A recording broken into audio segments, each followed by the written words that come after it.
Whoa, did this work? Testing, 1, 2, 3. Am I audible? Anyone confirm, please? Hi, everyone. Oh, wow, so many hearts. Thanks, Jessica. How you doing? I see Rodent in the live chat.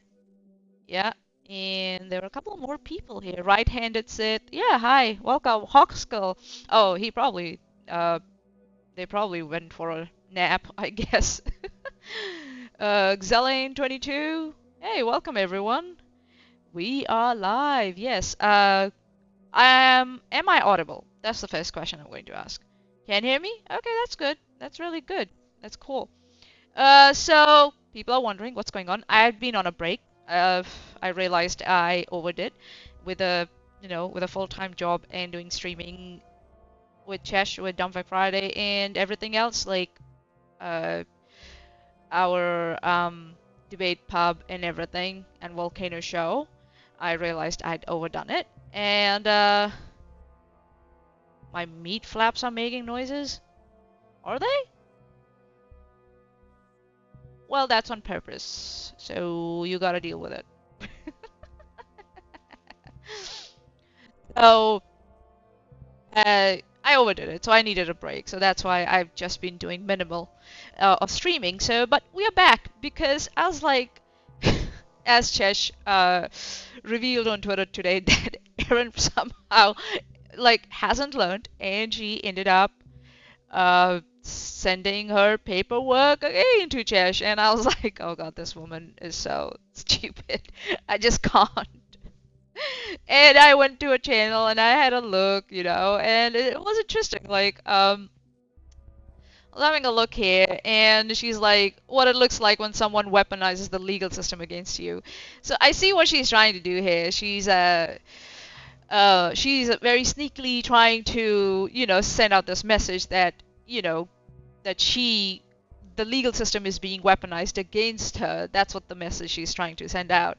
And we saw that as recent as, if I'm not wrong, if I have a look at a channel, as 3 weeks ago, she was violating her restraining order.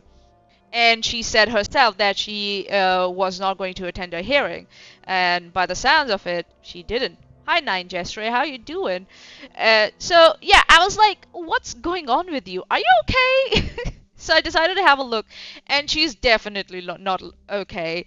I will. I looked at the stream that she had, and let me see if I bring up my notes. It was fascinating to see how much Erin admitted to her own bullshit that she was doing. Then in this whole like scenario where she's trying to cover this someone else's TRO or restraining order, timeline. So that was, yeah, that was very, very fascinating. So I was like, I need to cover this because the mirroring is, quite obvious here. So what I'm going to do something is tonight is on top of that is that, when Erin maybe not be expecting it clearly, I'm going to take her at her word. And what we are going to do is then, I'm going to walk through her stream, the stream that we are looking at, and we'll go timestamp by timestamp, and we'll map her definition of quote weaponizing the legal system unquote, and see if we can superimpose it onto her own restraining order history, right, and the violations that she has done. The harassment restraining order that she has violated multiple times, and then tried to reframe it as, someone's weaponized the legal system against me to silence my speech, right? That's what her narrative has been. Hi, Tom Riddle. Good morning. Naja Cat. Hello. Happy Friday. So, Chesh is on another stream. She will be here soon. She's doing Star Trek with Dapper Dinosaur. If you want to go there, you can go there. You can come back here later. There's no pressure. This is going to be there forever. Trigglypuff 3746. By mirroring, do you mean the projection is so far off the scale she broke it? Yes, she broke it. You're right. She broke it. So sorry. Excuse me. We'll clearly very quickly, I'm setting up the stage here, so we'll very quickly see that almost every behavior that she criticizes in the lady that she's talking about, the lady's name is Lauren, and in the body cam that we see further, the complainant is something Erin herself. Like Erin either has done it or is still doing, right? Or she's trying to still justify when when she's the one under the court order, if I might dare say. Tom Riddle, why isn't your video inverted? I thought everything was upside down in Aussie. I could, but I don't want to confuse you guys, so I'm making that sacrifice and I am inverting myself. Naja, sorry, Ninjester, you just told us that you have been overdoing it and now you intend to stream forever. Listen, I just could not ignore this. This is so fascinating. Had to look into this. And Erin is fine with it. She's okay with all the, attention she gets. That's what she said, that she likes it when people talk about her. So I think so. I'm just doing her a favor, right? Joanne Smith, from the live chat. She sent her paperwork to Chesh again by mistake. I don't know whether it's mistake or not. I don't know. Chesh might clarify when she comes in later, but I don't know. All I know, what Chesh said from Twitter is that she sent it to her. I don't know whether it was on purpose or it was by mistake. I don't know. And you'll see Chesh has set up a stream, I think, so she's going to cover it, I think so, tomorrow, if I'm not wrong. So yeah, you can have a look. So we'll have lots of fun. And today's stream, it might go longer than expected, obviously, because when I do it, I skin everything apart. So yeah. Right-handed Sith. Manya is in Kiwi land, last I know, unless you moved and I didn't hear about it, which is always possible. Yes, right-handed Sith. I have moved to Australia. I did that at the start of this year. So I have been here since January.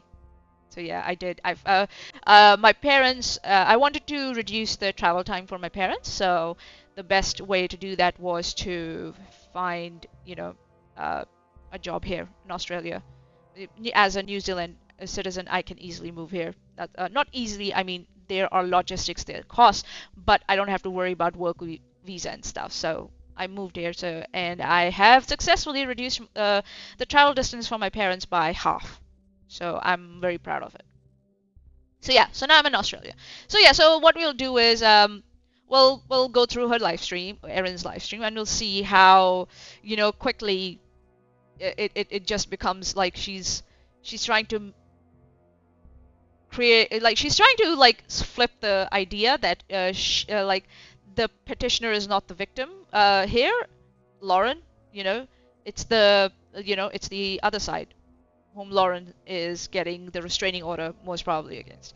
So, and what she's trying to do is then superimpose that situation on herself, on her own situation, by trying to say, oh look, because over here I proved that that this lady is using the legal system against someone, so by that caveat, I'm proving that the legal system is being used against me. That's what Erin is trying to do here. Which is, Erin, again, I don't know how the courts will take that. I don't think so they take that kindly. I don't know if the judge will throw a book at her for doing that. By the sounds of it, she did not attend her contempt hearing, and judges don't like that usually, as far as I know, in the American justice system, so far as I have seen in what I witnessed, if I might dare say. They don't like not being taken, seriously. Whoops, what happened there? Go away. So Trigglypuff from the live chat, well, by looking at the red pen in the thumbnail, a certain feline has already seen it.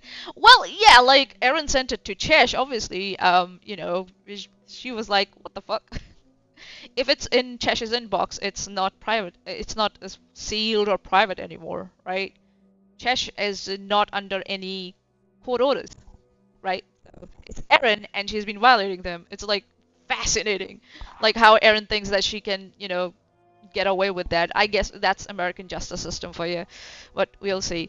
Ooh, nice. Scalding hot tea, scorching my throat. That's what we want. Hey, Windy, sup? How you doing? Welcome. So yeah, without further ado, we will start, and I'll just make sure I've got closed captions on. And the volume is full. If it's still low, just let me know. I think so. My microphone volume should be good enough. If it's not, please let me know. I can increase that also. So yeah, and if I lean towards right a lot, my notes are on this screen this time. So that's why they're here. So yeah. Okay. Right-handed sit. Nope, I didn't hear if you ask if we could hear you. You guys, you're never gonna let me hear the end of that, won't you? Speaking about audio issues, like yeah, when we'll start, I'll just we'll go through this. I'll see if I can speed it up a bit. Let me see playback speed. Why I'm trying to speed it up a bit is because you will realize how awful the audio is, and this is the quality of content that Erin is providing to her viewers, which is sad. Ninjester, did she call ahead and give a reason why she wasn't going to appeal, or was it a no call, no show? Pretty sure it's the latter, but I like clarity. I don't know. I don't know whether she called ahead to give a reason why. Uh, like you, also, I think so. It's the latter, that she was no call, no show, because according to her live stream, that's what she claimed she was going to do. Um, yeah.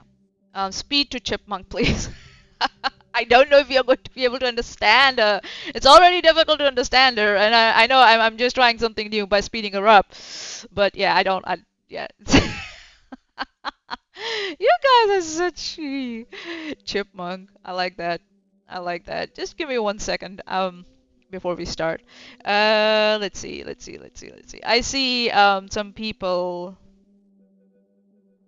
are, yeah, okay. We'll have a look into that later. Let's see if I can bring up my notes again. Sorry, guys. Okay, here we go.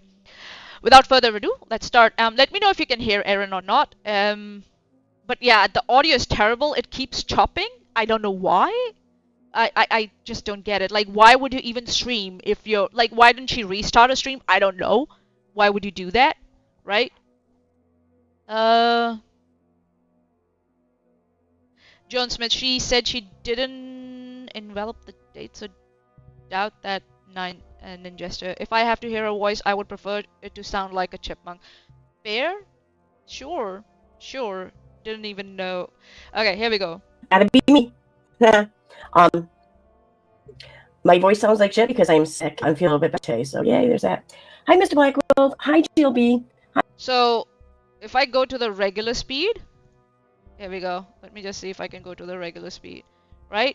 You will hear that the audio is chopping off. Here I am a lover. Oh. How's everyone doing this wonderful Saturday night? How was everyone's Thanksgiving? The audio is terrible. Aaron, this is the quality of content you're providing for your viewers. Oh my god. Like, come on. This is ridiculous. You. Come on. Like, I have no further excuses for you now. Before I would say, it happens, like, you know, it happens sometimes. Your audio is terrible, or you're not able to figure out your audio and stuff. But Erin, after like being so many years on this platform, and after so many years of using her StreamYards, whatever she uses, there's no excuse. Especially when you have, if I might show, when you have memberships. She doesn't provide any membership content either. If I have a look, when was the last time she provided anything? I don't see anything under memberships, right? It's like she doesn't provide any membership content. Plus, this is the quality of audio. This is not even quality audio. This is trash. Come on. Oh god. Hey everyone, I'll be turning the camera. Okay, sorry. Let me just get the playback speed up again so that we can make some sense. And I've got the closed captions on. Even because the audio is choppy, even the closed captions wouldn't make sense sometimes. So I'll try and repeat. I've got the transcript here. Yes, I was able to extract transcript. And I will try and correct it. So I've spent already 15 minutes giving introduction, so we should start, I think. Camera on in just a minute. Just had a few last minute things here to take care of. Sorry, I really tried to be on time tonight, but gotta be me. Yeah, sure, right, and it said you can bounce between the two. My voice sounds like shit because I'm sick. I'm feeling a bit better today, so yay, there's that.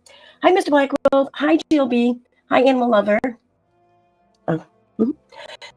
How's everyone doing this wonderful Saturday night? How was everyone's Thanksgiving? So this is she's just like, from the start, it's like, oh, she's apologizing for being late, right? She chit-chats about Thanksgiving. She mentions that she's sick. It's a preemptive softening, right? That's the rhetorical pattern here, and self-petting. Oh, poor me, see, I'm still streaming for you guys, even though I'm sick, and even when my audio is trash, I'm still streaming for you guys. you know, this is so stupid. Like, why are you streaming if your audio is so stupid? I just don't get it. And if you're sick, like when I got sick, I took a break, right? Just take a break if you're sick.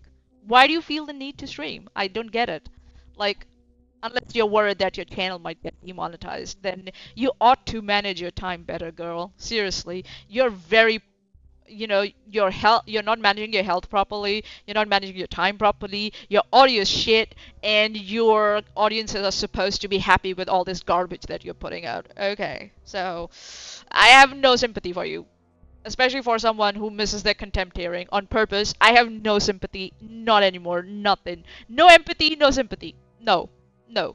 Um, yeah, StreamYard is not a good software. I prefer OBS. I use OBS. And you can see I have done a little bit of programming here and there to make my background transparent of my live chat. I've also taken out the profile pictures through programming. It's easier to do that in OBS rather than in StreamYard. You have to pay to get another tier. OBS is a open software, like you can just use it. You don't have to pay for it. So,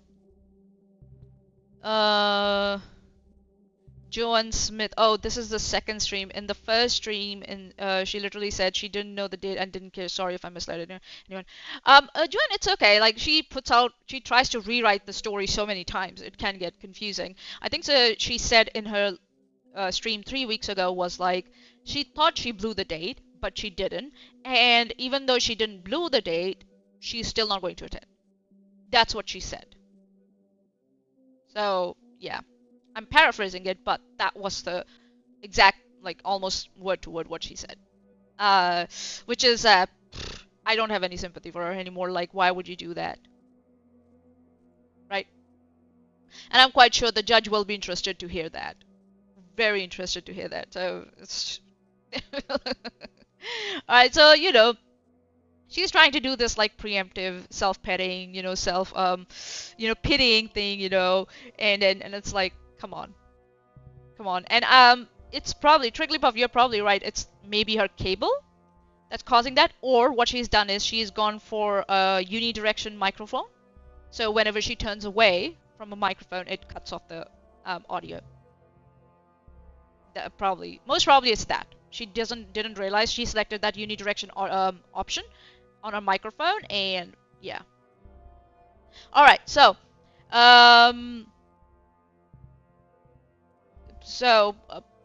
okay, let's go. I hope it was well. It was uneventful except for good events. So mine was. I don't believe you. All right, there we go. Here we go. There we go, guys. And let's see. She's gonna spend quite some time trying to set it up. And I'm just like, come on. Like, you expect... Yeah, you can hear me too. Okay. You expect your members, right? Someone just joined. If I look there, I don't know if they joined awesome. Or they just gave their like. Oh, I take it you're not in America.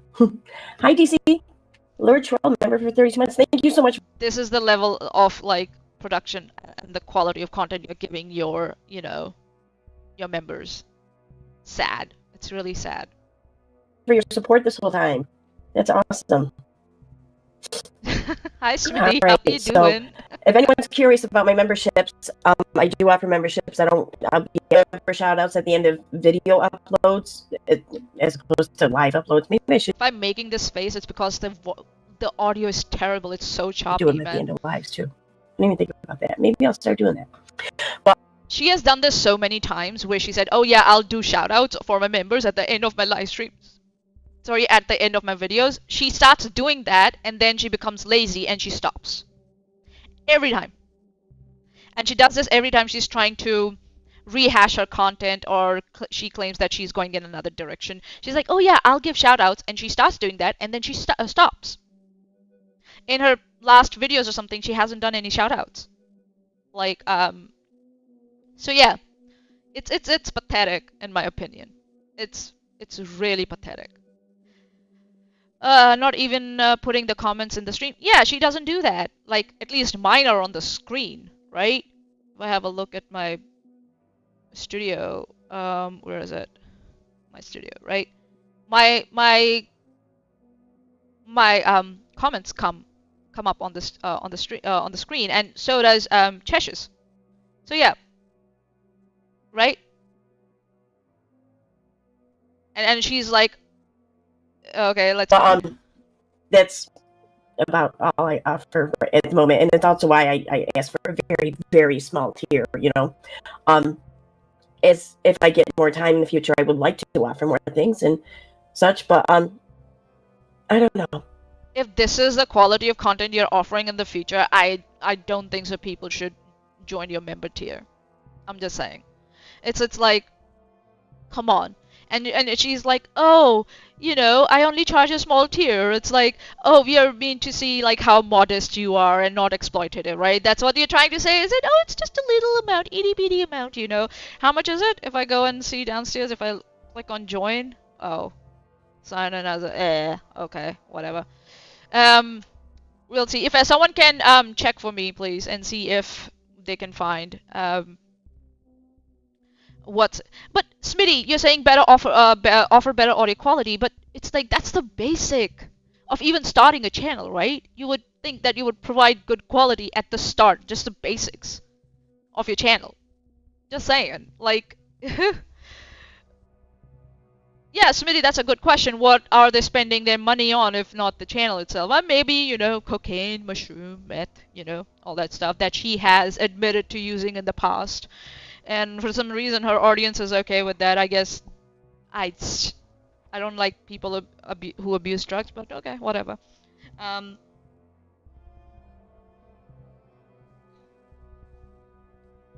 Yeah, like, could put comments anywhere. So, right? So it's a she's trying to be relatable here, and she's trying to lay that groundwork of, oh yeah, I'm relatable, right? I'm struggling and I'm not the villain. Oh poor, oh woe me, right? That's what her whole thing is. You have done cocaine and mushrooms, but not meth. I'm sure you haven't abused them, right? I'm quite sure looking at Erin, and the way her brain is all fried up and her all logical faculties are out the window. Yeah. Although Adderall is an amphetamine, if that counts. Well, it depends. Excess of anything is bad, right? If it's done under proper supervision and by, certified and trained specialists, that's something else. A specialized, trained, approved, competent specialist, that's something different, right? So yeah. But for Erin, I have no sympathy or empathy about that. Because I'm like you said, where's the money going? If not in your own channel. So, yeah. And this whole thing about, I'm a small creator. I think I'm just starting to come into my own a little bit here. Because into my own.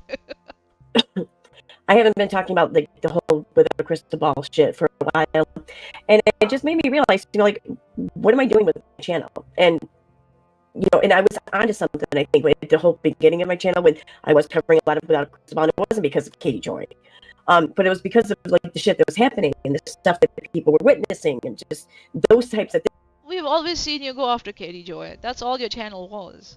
It was about Katie Joy. We know that. If anyone goes back to your channel, we know that. It's all about Katie Joy for you. You're fucking jealous of her. We know that. You're so jealous of her. Yeah, the audio is grating. That's why I'm trying to just stop in the middle as much as I can before we move on, because it's like, yeah, it's ear numbing. Yep. Things. That's what I wanted to talk about. So when I myself look at my channel and think, what am I even doing with this? What's the point of this? And I feel like maybe it's not worth much. I have a hard time asking other people to put their money and faith into it, With this audio, yeah, you should. So I'm getting to a point that where I'm really starting to kind of mold my channel and what it is. I want my presence on any platform to really be about, and it's more or less that. Especially things that I can relate to. And here like comes the whole hidden true crime thing. Oh wait, I never turned my camera on. Yeah. Oh my god. Like I said, I'm sick, so sorry. Oh my god. She forgot to put a camera on. Her audio is shit. And this is what she looks like. Oh my god.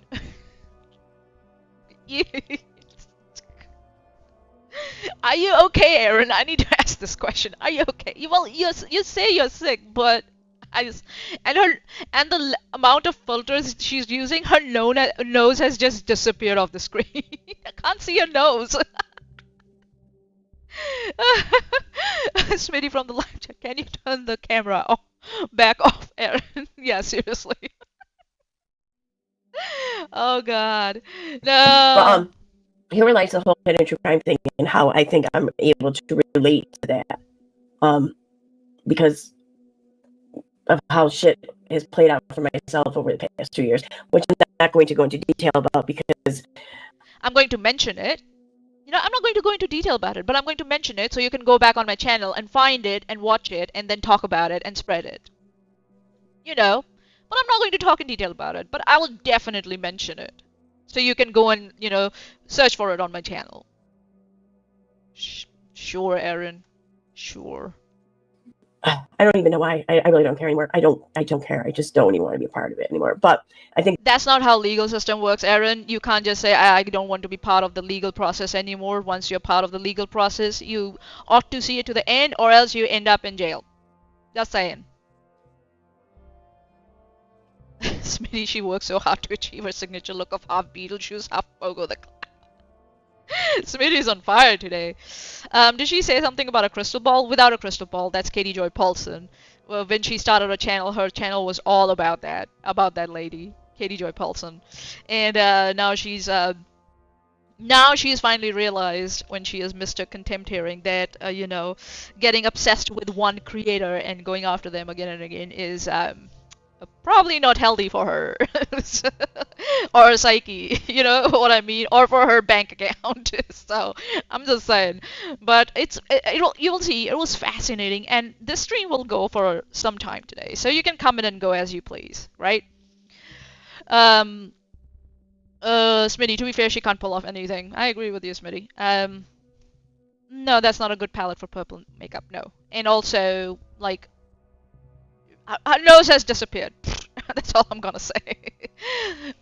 Speaking on that, my nose is still. You can see my nose because I don't use filters. You can see my dark circles also because I don't use filters.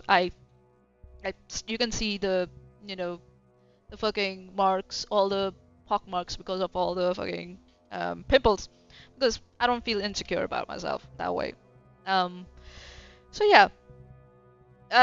So yeah, I'm going through my notes as we go. So what she's trying to do here is she's like, I'm just a small creator, I didn't hurt anyone, I'm just expressing my opinion, they're trying to silence me, blah blah blah blah blah. Trying to, like, you know, front load vulnerability, right? You know, I'm sick, I'm insecure, I'm under attack, blah blah blah, you know, and then tries to downplay her own conduct. That's what this whole setup is about.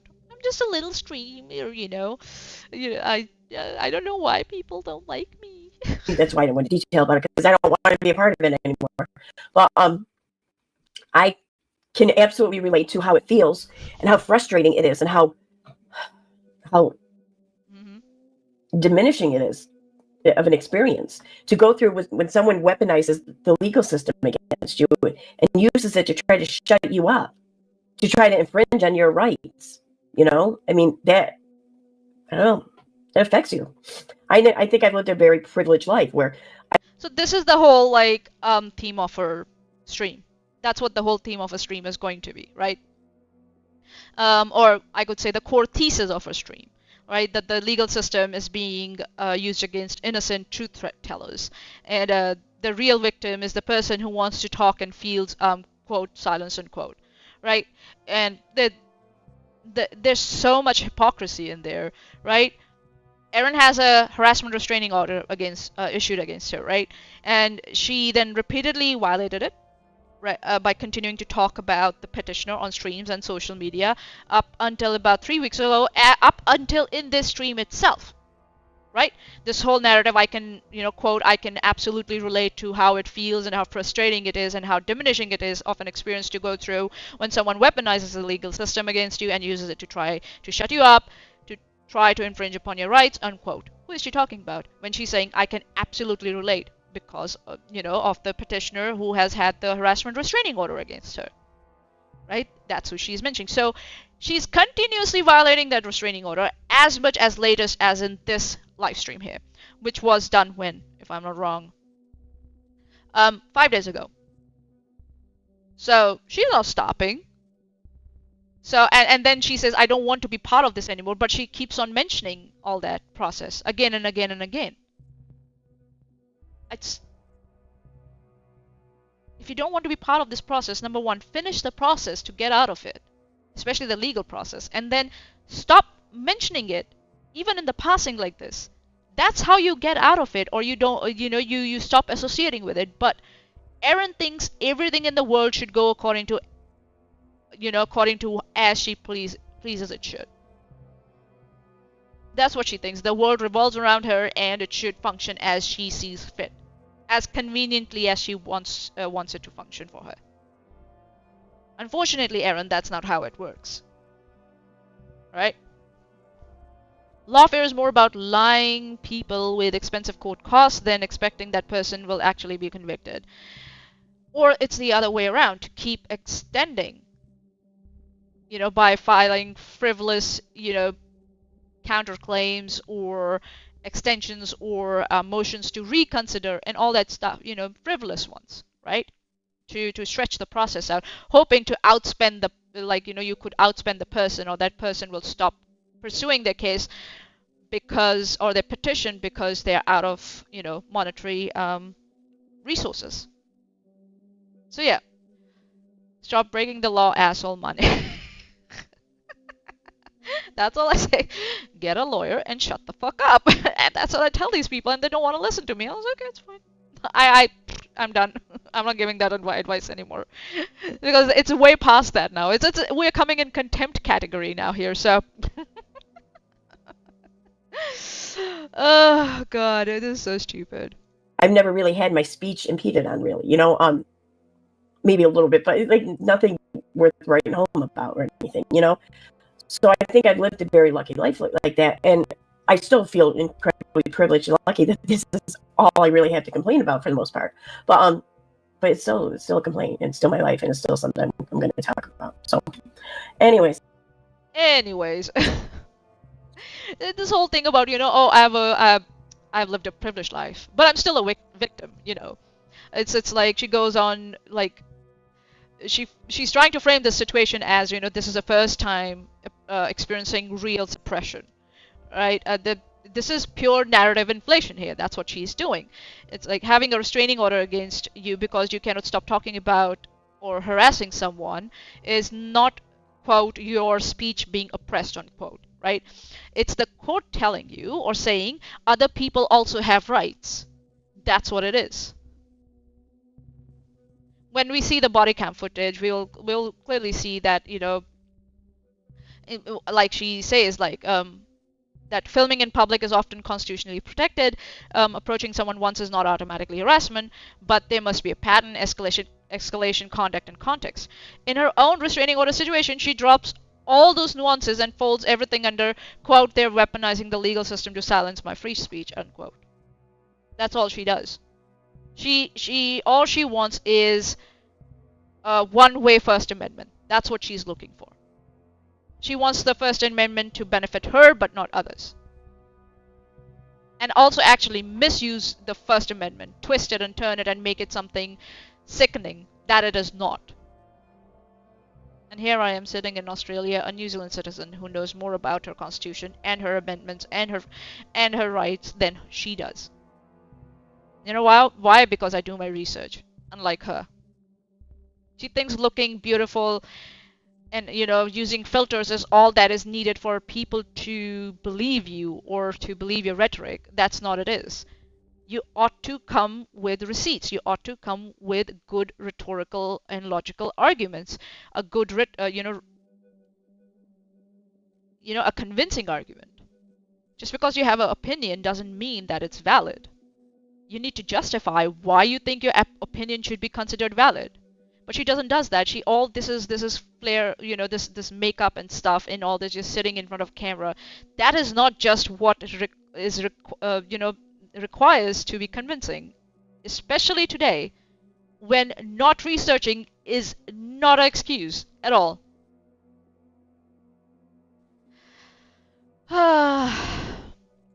Smitty from the live chat, dearest mother and father, my harassment victim is weaponizing the legal system to oppress me.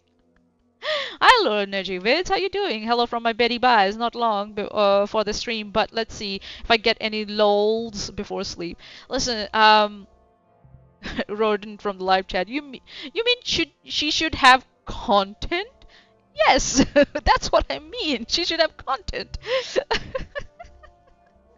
Wendy, every accusation is a confession with her. Yes, you're right, Wendy. And we'll see. We've already seen. It's like it's not even 5 minutes in, right?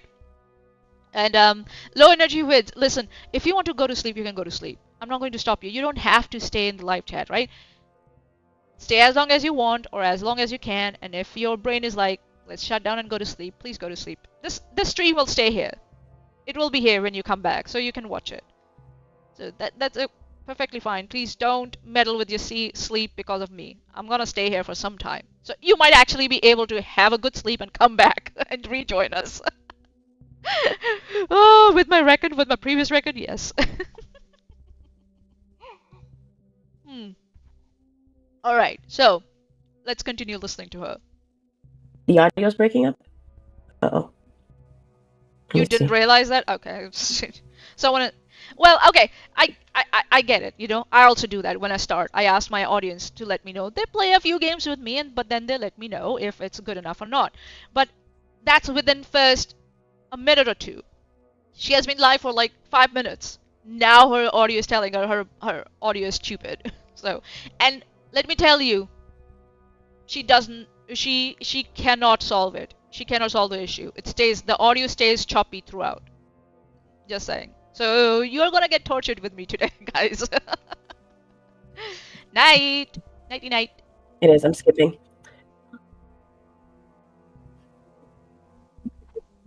Oh my god. There's not much I can do about that. See? Didn't even give 2 seconds of thought, and she's like, yeah, this is what you get. Fuck you. That's what she's telling her audience. Her nose is not there on the screen. It's so weird. It's like, ugh. Like, at least for Voldemort, you could see the slits of his nose on his face, right? To get some resemblance of like a Homo sapien skull. Hers is like gone. That's the streaming software I'm using. That would be StreamYards. Really? Because I doubt that. I doubt it's StreamYards. Because you have used StreamYards before, sorry. But I've not heard such level of choppiness in your audio before. Your audio has been bad, yes, but not this level of choppiness before. So I doubt it's StreamYards. It's your microphone settings somewhere. Either your aux cable is loose or you have switched on unidirection. That's why. It's somewhere. It's something wrong with your microphone, not your StreamYards. You don't know what the fuck you're talking about, Aaron. That is so pathetic. Because I had full internet. I have all 3 bars on my Wi-Fi. You use Wi-Fi? I use wired internet. I wired. Just saying. Helps. It's better for streaming quality. My catch would. So yeah, there's not. What the fuck is she drinking? Ugh. Again, one of those like fucking overly sweet concoctions. Ugh. I don't know. There's not a whole lot I can do about that. I can try reloading the page, but I don't think that's gonna make a difference. Is there anything? Yeah, because it's not StreamYards, you fucking idiot. Thing I can close out? No, I don't really have anything else open. So. If I didn't sped it up, the choppiness would have been worse. So just think about that. I don't know. I can try. Well, no, I can't because I'll have to restart the stream if I do that. And OBS has been working for me lately. I think I got to re-download it or something. You don't use OBS. I've never seen you use OBS. You don't use OBS. I don't know. She has been at this for years. Yeah, she has been on the platform for on this, YouTube for so many years, and she can't still figure out how to stream properly. I don't stream that often, and I've gotten a hang of it. Just saying. It's so stupid. Okay, not bad. Not bad now. Okay. I'll try and talk slower because so that way if it breaks up, hopefully not much gets lost in that second, which is very difficult for me to do because my mouth can't keep up with my brain, and if I have to slow my mouth down, then I slow down my Nine brain. gesture, but Manya, she's unfairly disadvantaged on account of being dumb and a terrible person. Which I may not. That's not a disadvantage. Anyway, let's go. So, this was released. I don't know when it was released, really, but again, she does no research. I don't know when this was released. Oh. And this is what her audience is getting, and even her members, right? This is the level of content and the level of research she thinks her audience deserves, and then she has the audacity to like, please become my member. I guess her audience's expectations are really low. Let's just say. You wait, if Intrigue comes in here and they can't listen properly or they can't hear my audio properly, they will let me know. Or if the closed captions are not on, they will let me know, and I will endeavor to improve it. Right? That's what I did when they said that my microphone is low. I went in and I found a way to make it better. Like, your audiences deserve that. Why are you so, why do you treat your audiences so pathetically? I don't get it. Like, your audience has really, really low expectations from you. So ugh. The channel that has it is a channel called Dream Feed Media. At least that's where I found it. Her video is also freezing now. So maybe it's her fucking StreamYards now, by the looks of it. And it's the full video, Lauren Matthias via Boise Police Department body cam, July 23rd, 2025. Maybe share the link in the live chat? Because if I go in the description, right? If I have a look at the description, she provides no link. So she's using someone else's content, right? Okay, maybe it's fair use commentary and everything. But she's not providing any references to them. No, what do you say? So that redirection, so that people can go and check out the body cam footage themselves. No, what do you say? What's that word, if I might dare say? Yeah, she's not helping that person whose content she's reusing here. At all. Like, give some mention to that to that channel somewhere. It's not in your description. At least try and share it in your live chat, maybe. Right? Just saying. It's so pathetic. I don't know why her audiences are happy with this level of this bad quality content. I don't get it. There's no research. There's no references provided to what she's covering. She doesn't share any of her links in the live chat nor in her description. Just saying, come on.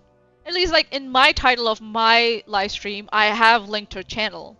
So you can go there by clicking on the title, right? She doesn't need to give citations and no one asks for it. Joanne Smith from the live chat. I just don't get people of her audiences nowadays. I just don't get them. They're so they have so low expectations, and they're just happy with this garbage that they get, and they spend their hard-earned money on this garbage. Just saying. It's from 10:06 p.m. to 10:52 p.m.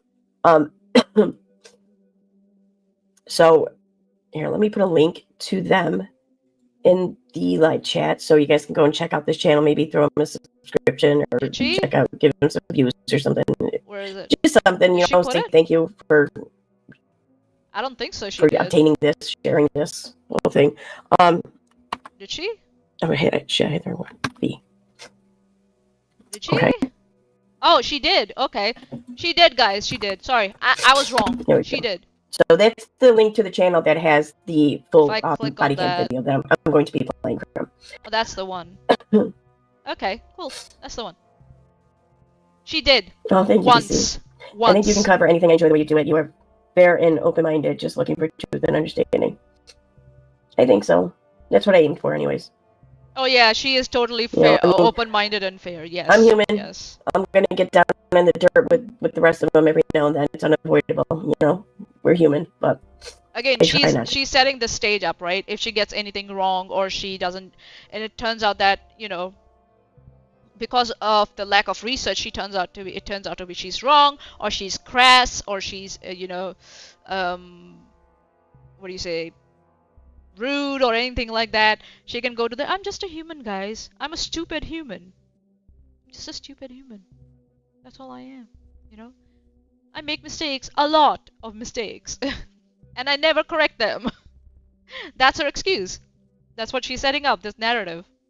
But she's fair and open-minded, guys. She's always fair and open-minded. We'll see how fair and open-minded she is in this following stream. The way she downplays what this woman goes through and minimizes everything just so that she can superimpose it on her own situation and try and reverse the roles. Oh, what's that called again? Darvo. And commit Darvo. That's what she's gonna try and do here. And that's why I wanted to cover this, because this woman is so pathetic and is so full of shit. And I mean Erin Costello.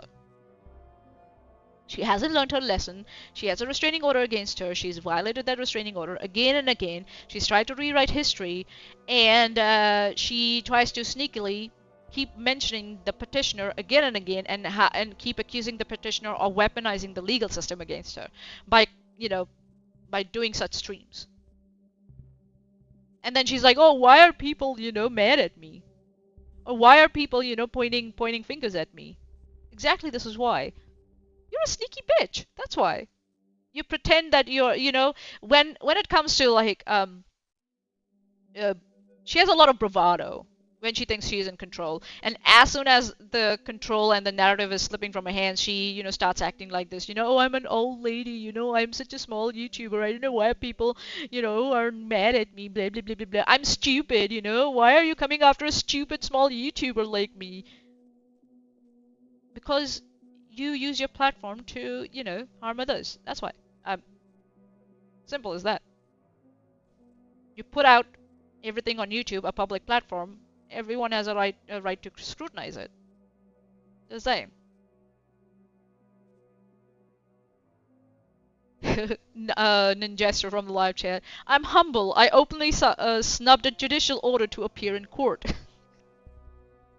I rest my case.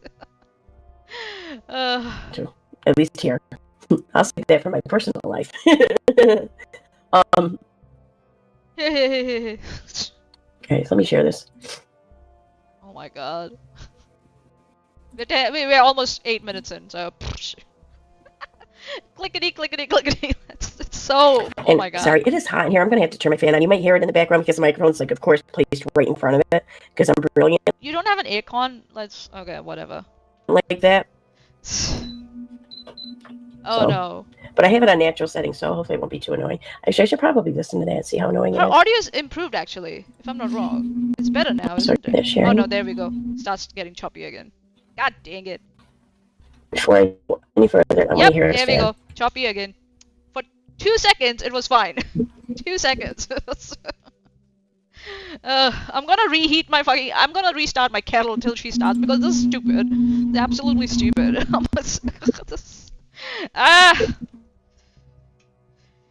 This is so, like, oh god. Erin, the quality of your content is stupid. It's pathetic. It's garbage. And she's still. Oh my god. It is a little annoying. I'm sorry. Oh my god. I didn't think it would be. Alright. Pause that. Start already! I'm gonna turn the fan off. Holy shit. There we go. Oh my god. Alright, so, like I said, this is played out. Was this when she was served? When Christine was served? Was that the PrimeCon or whatever this was at? I can't remember. But this is from... She can't remember. So she has done no research. She doesn't remember. Okay, Erin, you don't remember. At least do some research and make some notes maybe so you can tell, listen, guys, I don't remember. So I went back and checked. So I went back and found out. So apparently this is where it happened, blah, blah, blah, blah. But no, nothing. Nothing like that. You know, her audiences deserve no information. This is what I give you, and this is what you deserve. Garbage. That's what she is giving to her audience. No research, nothing. Nothing. Excuse me, my kettle is on, if you hear some noise. Um, I'm sitting in a big living room, so, and there's a kitchen right behind me, so, yeah. Yeah, it's like, come on, Aaron. Come on. And you expect your members to, like, give you money. Really? Body cam footage was taken on July 23rd, 2025. That much I know. Yeah, because it's in the So, description, most probably.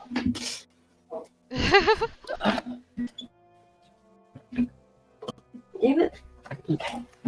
Leave it? What? It's 10 minutes and she, like, listen, I started late because I was explaining what I was going to do throughout the stream, right? That's why I took my sweet 15 minutes. That's what I do usually. Hers is, she has not even started the fucking stream yet, and her whole thing is, what is going on here? Oh my god. Oh my fucking god. Like, so, by the looks of it, she was fixated on Katie Joy for a long time. Then she shifted her fixation on Charla, and now she has moved her fixation on this woman called Lauren Matthias. So I guess, you know, yeah. Just whipping your hair out with the mud. I am. Deal with it, Smitty. Hi, Triceratops 18. As an attorney, this pisses me the fuck off. Oh, you're an attorney. Wow. Maybe if you would like to come one day on on a stream and talk, you don't have to show your face and anything like that. But if you would like to give your opinion, maybe tomorrow Chesh is doing the stream about the court documents that Aaron ended up sending her for some reason. So you can maybe give your contribution there in the live chat. You know that will be great.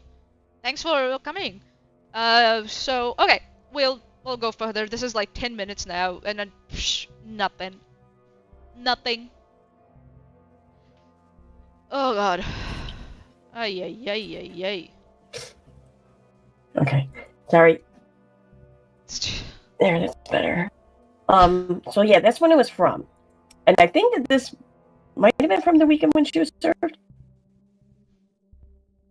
I think she doesn't know. She has done no research. Okay. So it is from, okay. Where was she when gave to Boise Police Department? Okay, so this followed or this preceded was at the same time of the police report. Yeah, it's a police report. Okay, hold on. Let me see if I can just look in the description what it says here, right, of the video. One, mine is magnified, so you guys can also read it. Here we go. Let's go a little more, right? So you guys can read it. The channel is Dreamfeed Media. What I will do is I'll take the link and I will post it in the live chat for everyone so that they can have it. So it says this longer uninterrupted body cam footage preceded the written statements Lauren Matthias and producer Grayson gave to the Boise PD on the same date. Available here. Okay, there's more. What's this? There's a Google Drive link here. Oh, okay. Boise police. Got it. Okay, get out of here.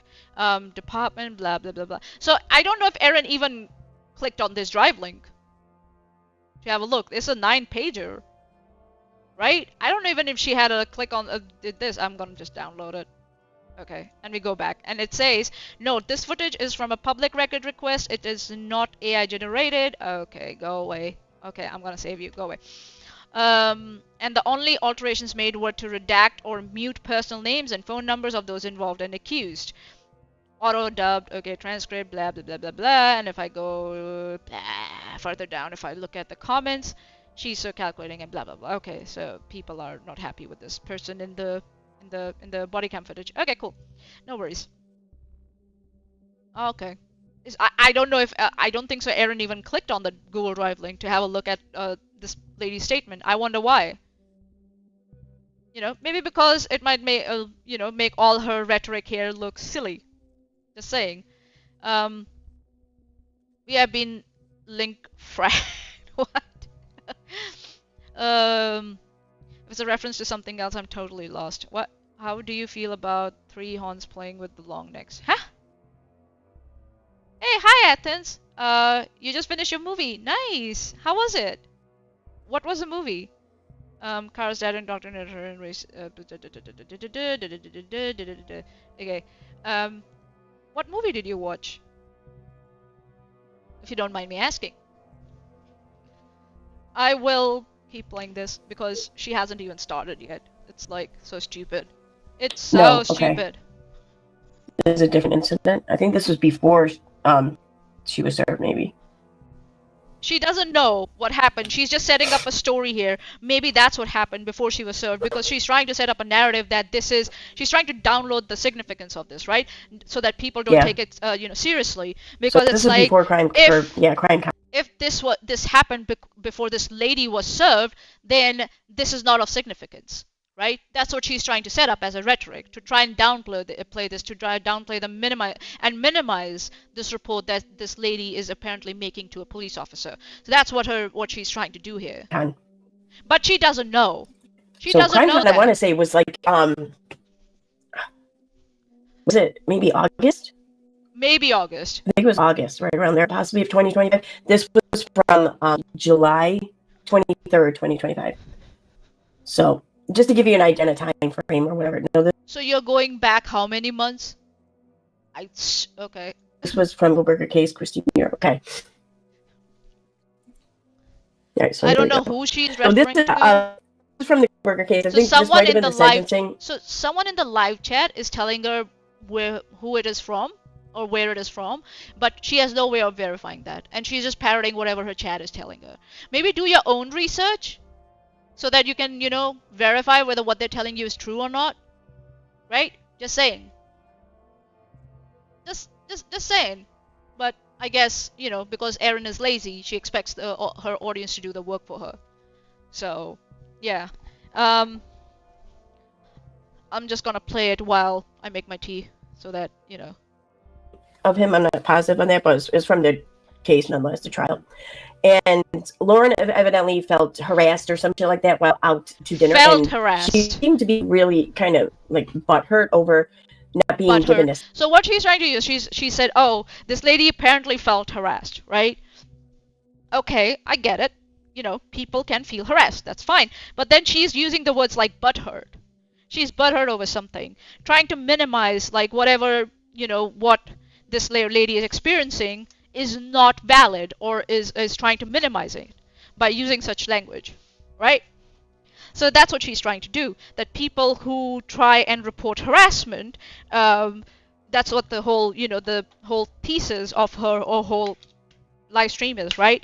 That people who report harassment, they are weaponizing the legal system. So because this woman is weaponizing the legal system by simply reporting harassment,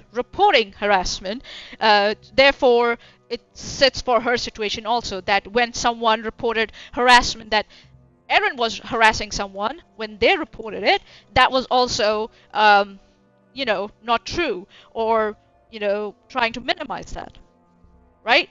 That's what she's trying to do. We see you, Erin. We see what you're trying to do here. You think you're being very clever here, but judges, all the judges, they see through this crap. They see through this crap, and they'll be like, you haven't learned your lesson.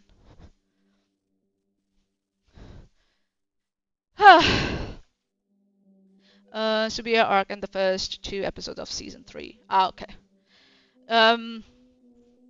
Seat or something earlier, which I covered that a little bit in my latest video. There we're doing the entitlement translator upload featuring Lauren Matthias, and she didn't, the chick could have talked to her about the seat. There was no cease and desist on the seat. It's just over something else. So I don't see what the big deal was.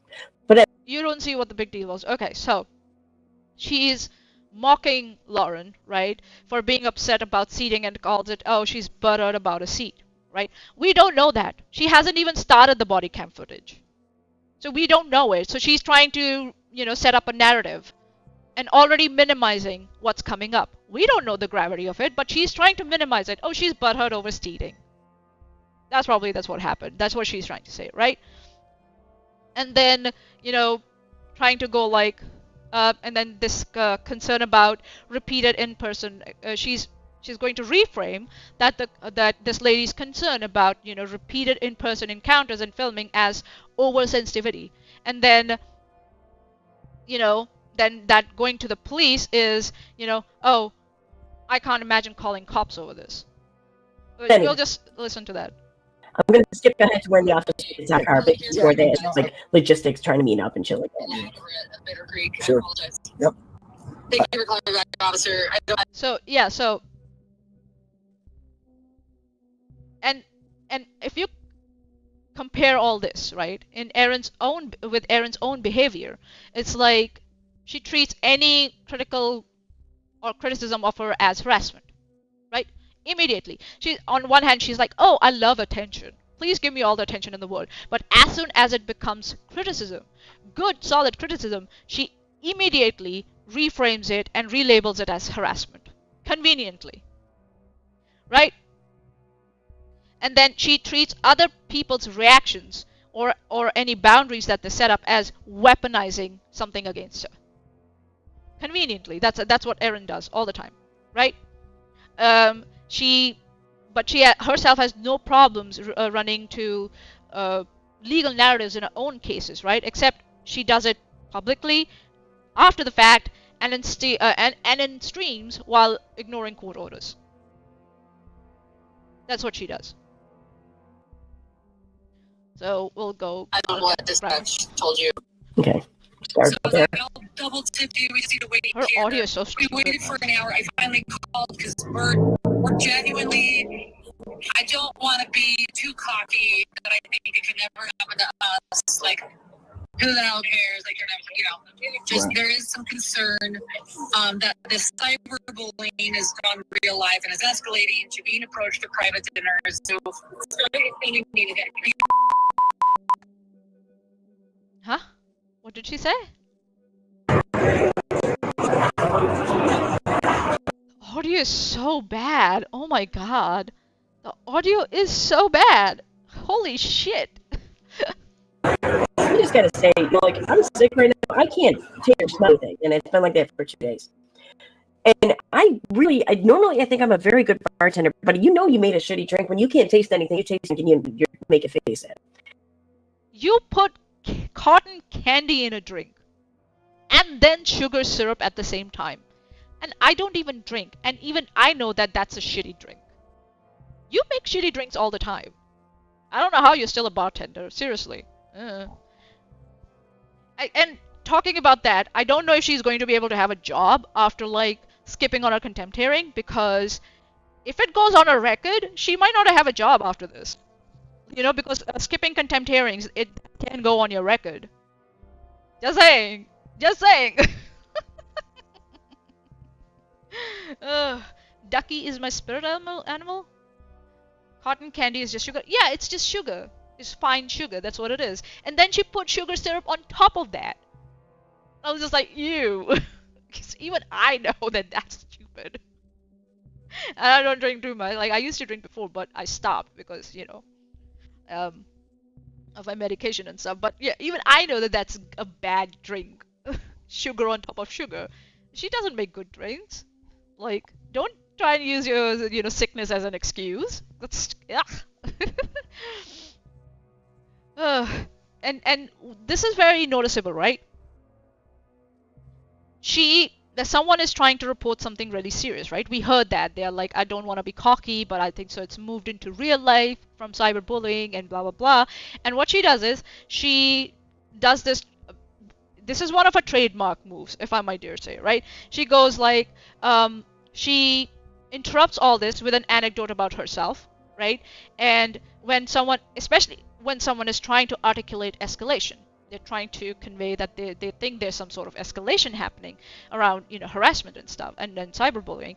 And then she uses that as a setup to pivot into humor. I'm sick, you know, and I don't make shitty drinks, you know, but, you know, I can't taste, you know, you're really, really sick when you can't even taste your own shitty drinks, right? And what she has done here is this is effective dominance. That's what I call it. I'll just put it in the live chat here. Effective dominance. I know, Erin, this is too complex for you to understand. Don't even try. Don't even try to understand this. This is too complex for you. Technical writing and everything, literature writing. This is too complex for you. So don't even try. Don't even try. All right. So, but what I call is effective dominance. So this is a kind of rhetorical technique, if I might say. Oh, there are my notes. Okay, cool. A rhetorical technique where she's trying to seize the emotional mood and put it towards herself. So the audience treats her feelings as the primary one. If she's not serious about the situation, this is not a serious situation. Even though the person in the video who's reporting or who's trying to report harassment or real life, harassment, considers the situation to be serious. That's what she's trying to do. Or yeah, that's what she's doing. But it's cruel and it's cold, and it tells us like how manipulative she is. Erin, I mean, very manipulative. So yeah, as you can see, now you realize why I wanted to cover this stream of hers, because even when the audio is choppy, because of this, the manipulation she does, the the flipping of narrative that she's trying to do here, and rewriting, all this. This is how she does it, and hopefully next time, if her audience is interested, they might notice more of it. But I don't know if they care enough. I think so they're just happy with that she's beating down on someone. So yeah, and Renelle does the same. She does the same. Renelle Smith. I've covered her also. It was Bullhorn Betty, if I'm not wrong, that she went after that lady, and her mental health, well-being, right? So yeah. Whew, my throat. Oh, that was good. Give me a sec. What's the time? It's 10:15. Okay. We'll try and go for another 20 minutes or something, and then we'll take a break, because this is like, and how much? Almost covered 15. Let's go till 15 minutes over here, or 20 minutes, and then we take a break, so that at least we try and finish this today. All right, let's go. I don't know what the fuck I was thinking when this thing. I don't know. I know it tastes like shit, but I can't taste it. I know it tastes like shit, but I can't taste it. So your drink is shitty. You don't have to taste to know that. You make shitty drinks. Okay. just sneakily admitting to bullshit, like, or like that she's not a good bartender or a good, mixologist. Oh god. I don't know what she does with the recipes she gets then. I shit. And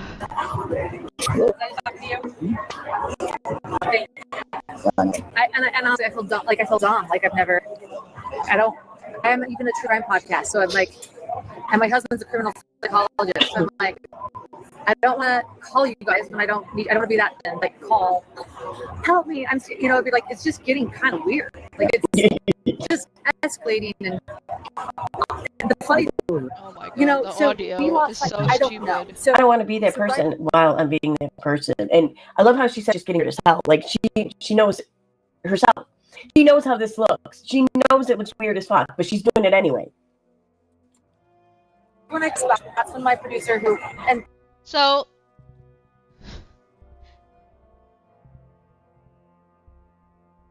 when someone comes to you, like this lady approached, right? She's like, I don't want to be that person who calls when I don't need to. It's just getting weird. It's escalating.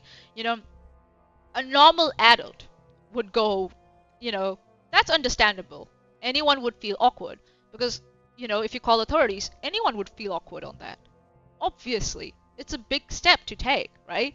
And you would say, okay, why does she feel so unsafe? As an adult, those would be the, adult questions to ask.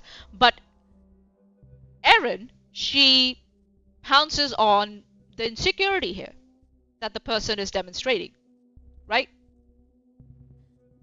She knows how this looks. She goes like, and she knows it looks weird, but she's doing it anyways. Maybe because she's feeling so unsafe that she doesn't care how it looks anymore, Erin. That's the adult way to look at the situation as. But because you're such a petty bitch and you're so, desperate to try and flip the narrative around your own restraining order, anyone else who comes up with a restraining order, you will attack them. So yeah, this is all an attempt to like frame this woman's anxiety as manipulation while she's doing the manipulation herself. Right? And the hypocrisy of all this is that, when Erin explains her restraining order violations, right, she uses the exact same self-justifying tone.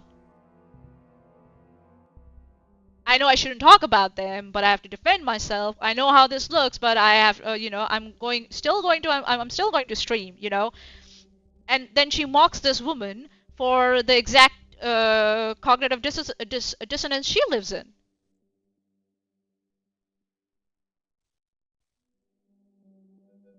And she's 24 and she's in tears.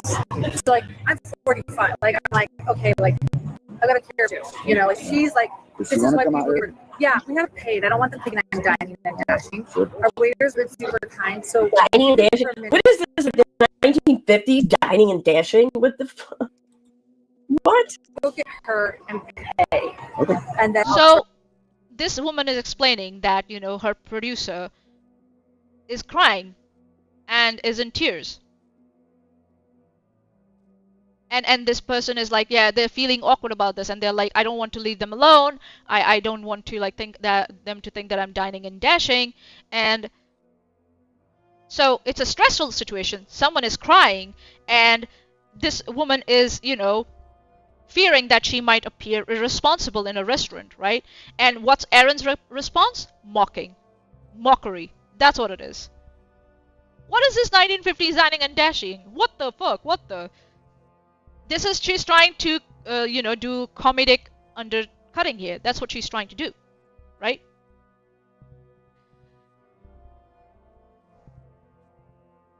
This is intentional, like I'm looking at my notes. This is intentional comedic undercutting, right? The woman is describing emotional crisis.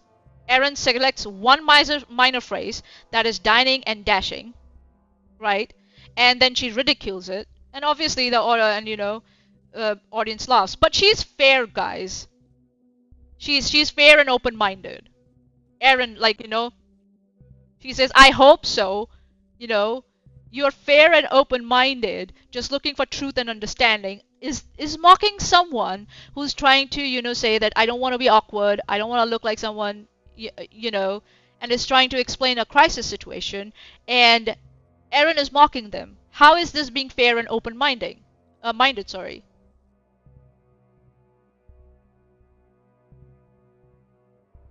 Nine gesture. Why does she think not dining and dashing doesn't happen anymore? Because in my opinion, she doesn't get out of the house. This whole facade. I think so. She's lost a job. She hasn't gone out of the house, or she goes from house to her fucking bar and then back, and she doesn't know how the world works.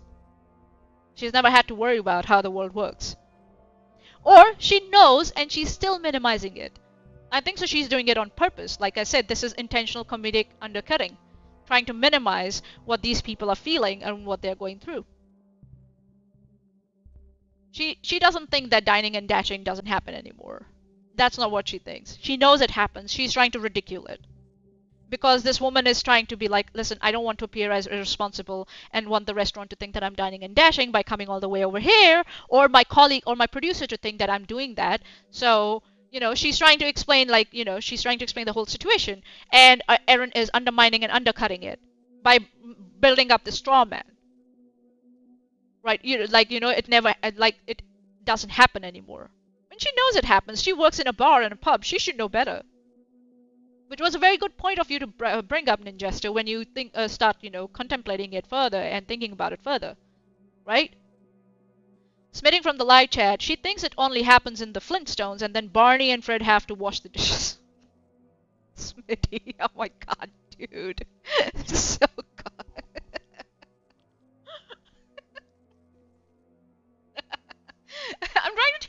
I'm trying to drink my tea, dude. You're not letting me. Okay. Okay. Ah.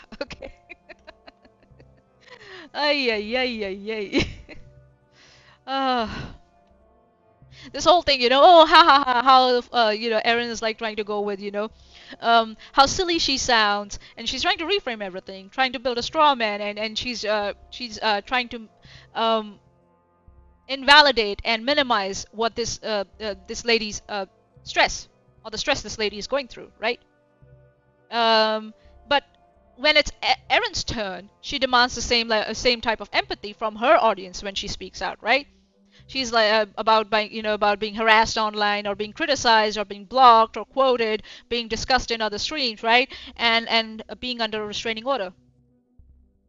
When Erin expresses, fear or stress or panic, she expects, softness, understanding, open-mindedness, and fairness, right?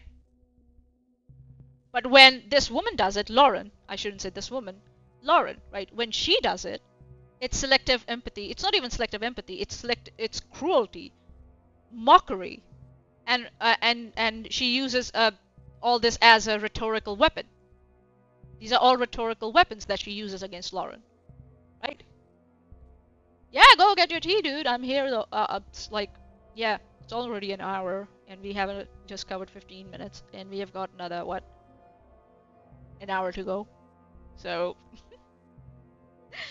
I think so we'll be here for another 4 hours, so you should go and get your tea.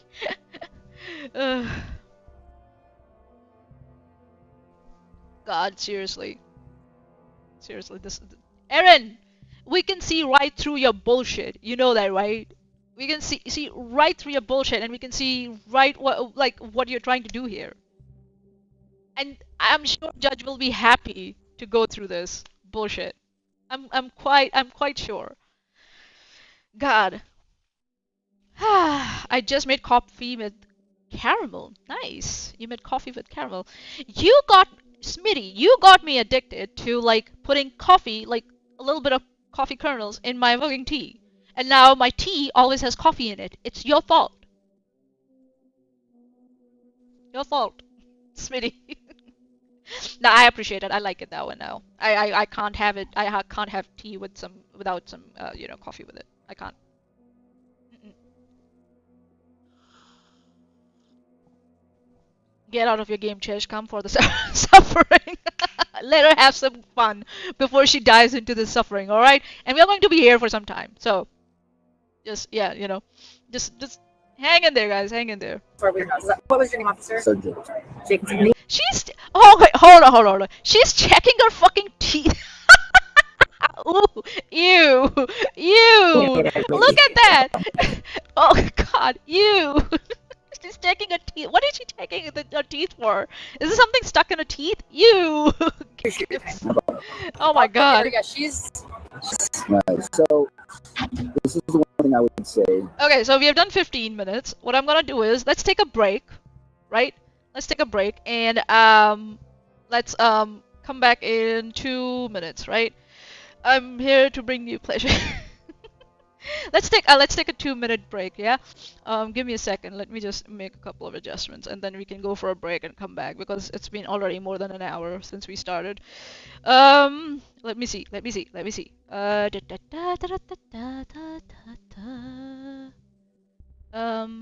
just make a couple of adjustments, and then we can go for a break and come back because it's been already more than an hour since we started. Let me see. Guys, can you hear the background music by any chance? Or nah?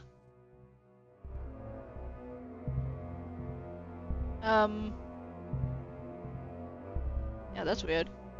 Okay, whatever. I'll put it up. Chesh is quarterbacking right now. I assume she's with her Trekkies. Yeah, she's with her Trekkies. Yes. Okay, cool. Let's take a 2-minute break, and then yeah, be right back. Yeah, that's the one. What I have? Look. I'll be right back, guys. Just give me 2 minutes, yeah.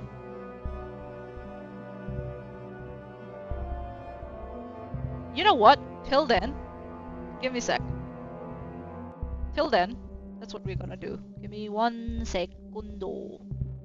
Till then, what we're gonna do is, yeah.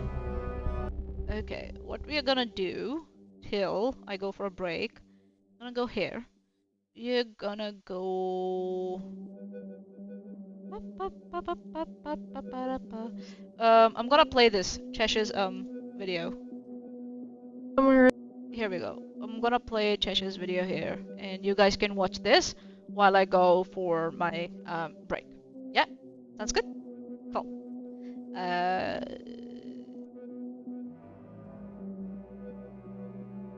In the Alex, we kind of compared stories and shit. colleagues, friends, the company. You say? You mean like Steve and Nikki and Megan and Renell and Rabbit and Veda and Wolf and Modern Extremist at the time until he fucking disappeared except in side chats. You know, like that. You mean your entire harassment group?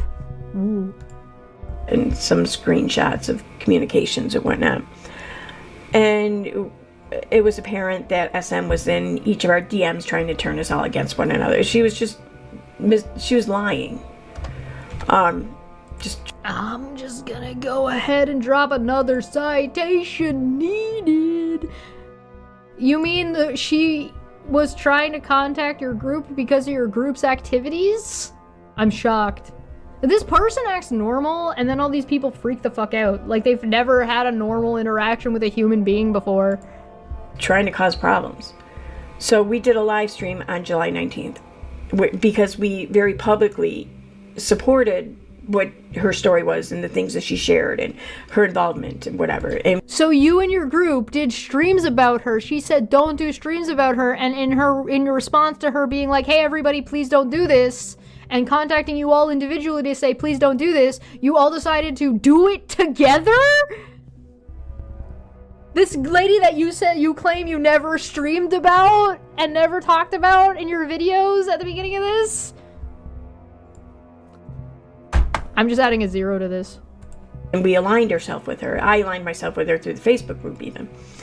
We felt, since we did all this... The Facebook group that you said you didn't have time for?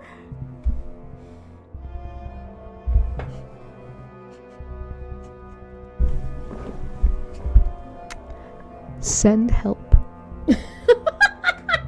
What do you mean? Listen, okay, so have witnessed this. I've watched the streams that she's talking about. I've seen this shit. I watched this happen. Lady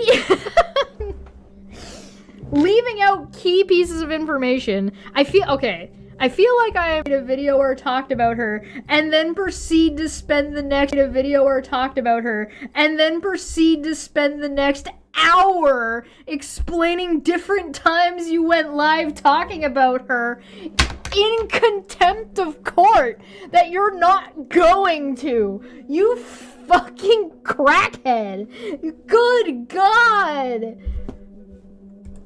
Unreal. So that's what we did. That's it.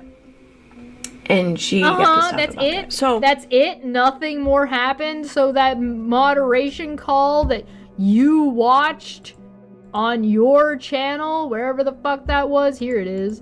That moderation call that you watched on your channel in March of 2025, where your friends in a call that you were supposed to be a part of were colluding to frame this woman in California court for swatting? That's... Alright, I'm back.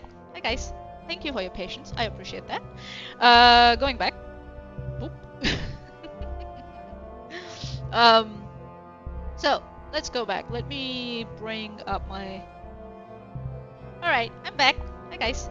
Thank you for your patience. I appreciate it. Let me just see. I'm gonna bring this down a bit. We were in the chat of the live stream that we are watching this live. Oh, God. Okay, here we go. Where are my notes? Let me bring this up again. Okay. Let's go.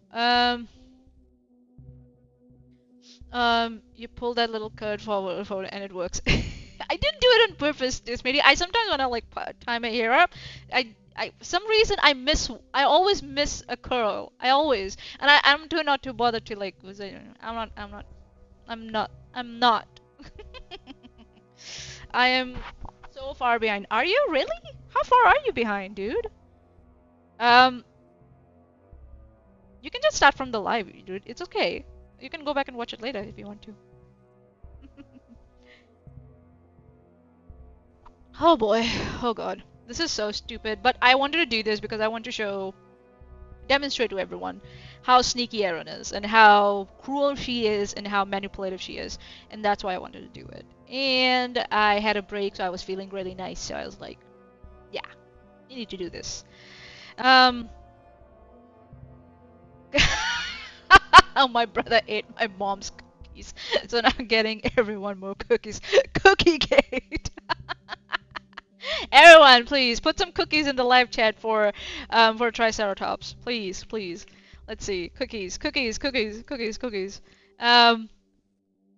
We don't fast forwards to do catch up. Yes, Smitty, that's what I usually do if I am behind in a live stream. I usually fast forward it till I catch up on it. All right, let's go. I don't know what's been there somewhere. What's the place that you've got things. Eventually, somewhere you have to start from right up. Yeah. You know what I mean? Which means, like, in the state of Idaho, there's no harassment. Unless you're doing telephone. Then there's harassment. So, this harassment that has much more to do with racism and those sort of things. That's supposed to be somewhere in the realm of stalking. But in order to get to stalking right now, just be misdemeanor. It has to be repeated harassing and discriminating. So tonight we mark down one. Who was she exactly trying to report for stalking her? Christine was in Europe. They hit right in a bit, and I say contact subject, send it back. And tomorrow they do it again.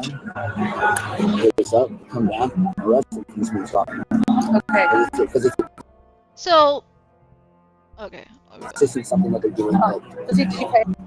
So he knows what I'm talking about. The officer, sergeant, forgive me, Sergeant Jacobson, and he's sort of like to do, and you have to document, like I have it on video in Arizona too, because she approached, I get so nervous around them, it's just recording, and they actually, the reason why I take them out is I had the video of me just walking in and them approaching me again, and I said, please. See, I don't get that. Like, people are allowed to approach if they have a question, especially in a professional setting like that. Like, she's not out to lunch or something with a kid, you know? Like, she's there doing her quote-unquote job, and her job consists of her being in public and talking with the public or being on display for the public, whatever. People are allowed to approach her, you know, in and of itself. If their approach of you becomes harassment or it makes you uncomfortable, then you can proceed. But the initial approach, though. So, right, when the lady is talking about this, I know the officer is trying to tell her that she may or may not have a case, right? That's fine. That's what the officer's job is, right?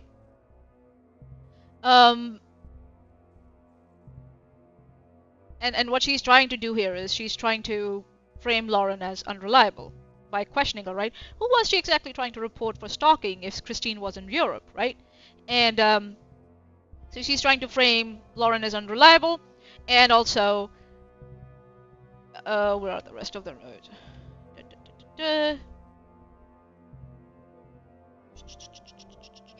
So, with what Lauren has told us so far, right? That she has said that this has happened in another state or Arizona, in multiple states with the same people, and she has video evidence. It's not just one event, right?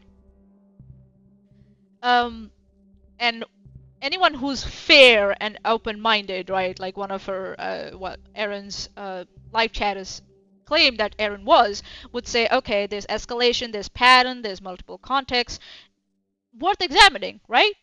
Someone neutral or someone fair and open-minded would say that, but Erin's mind doesn't register that. That's not what it does. Like it never registers escalation unless it supports her pre-existing opinion, right?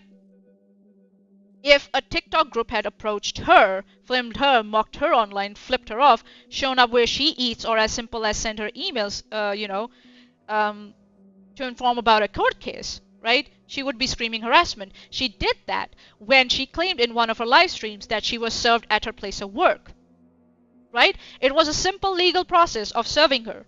First, she tried to use her workplace to hide from the server, the serving officer who was trying to serve her, and then she claimed harassment, and then she claimed that, the petitioner was using the legal case and the legal process to harass her and her workplace. That's what Erin did. But when it happens with Erin, it's valid, but when it happens with someone like Lauren, it's not valid, You see what she's trying to do here? And that's why I wanted to talk about this whole thing, that coverage she's doing. We know, Erin, what you're trying to do here. You're still talking about the petitioner who has the restraining order against you. You violated it, you skipped on your contempt hearing, and here you're again sitting and trying to flip the narrative. And then you get mad when people look right through you and call you out on your bullshit. Yeah, Nine Jester, a woman describes harassment and she goes, it's not harassment until it becomes harassment. But someone using a simple court process to serve her with papers. Erin screams from the rooftops that she's being harassed at a workplace, her workplace is being harassed, the whole, legal system is being weaponized against her. But she has no empathy, no sympathy for anyone but herself. So her chatter saying that she's fair and open-minded, that's bullshit. That's fucking bullshit. So yeah, this person who's this person, if I might say, DC7, you're full of shit. And Erin is also full of shit. Just saying. So yeah, Erin, try again. Right? Erin is so pathetic and she's so full of shit, seriously. Like,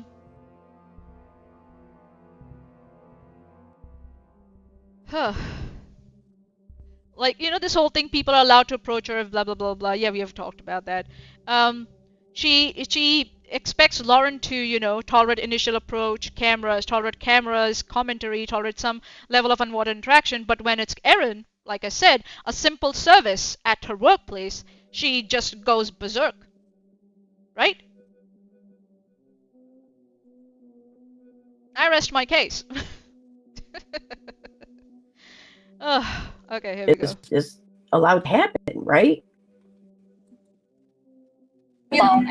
It depends on the situation also, Erin. If that person has already been cyberbullying them and they're now taking it to real life, even initial interaction can be termed as harassment.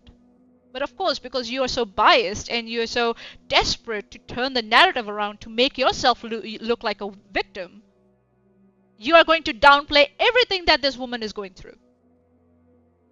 I don't know, Lauren. I don't know what's going on in the bigger picture. But looking just at this body cam footage, I don't think so Erin is fair or open-minded. She's biased and she's weaponizing this body cam footage for her own narrative to rewrite her own history of how she has behaved and why she got a restraining order and why she's in contempt because she violated those restraining orders. Just saying. And to be honest, like that might, like when was Arizona? It was 1 month ago. It's all these high profiles of Lori Vallow, Chad Dable's there. Or not Chad Dable, Chad Dable's here. And then we come here and we have to downstairs and we have acted on a girl. Because the Lori Vallow following us status. Like, the thing is, I also want to bring up the one thing, right? Erin follows me on Twitter. She follows me on Twitter, if I might, we have seen that. And when I tag her, or when I talk about her, she's like, why are you talking about me? I'm like, bitch, you follow me and follow me if you don't want to see what I say about you. Come on.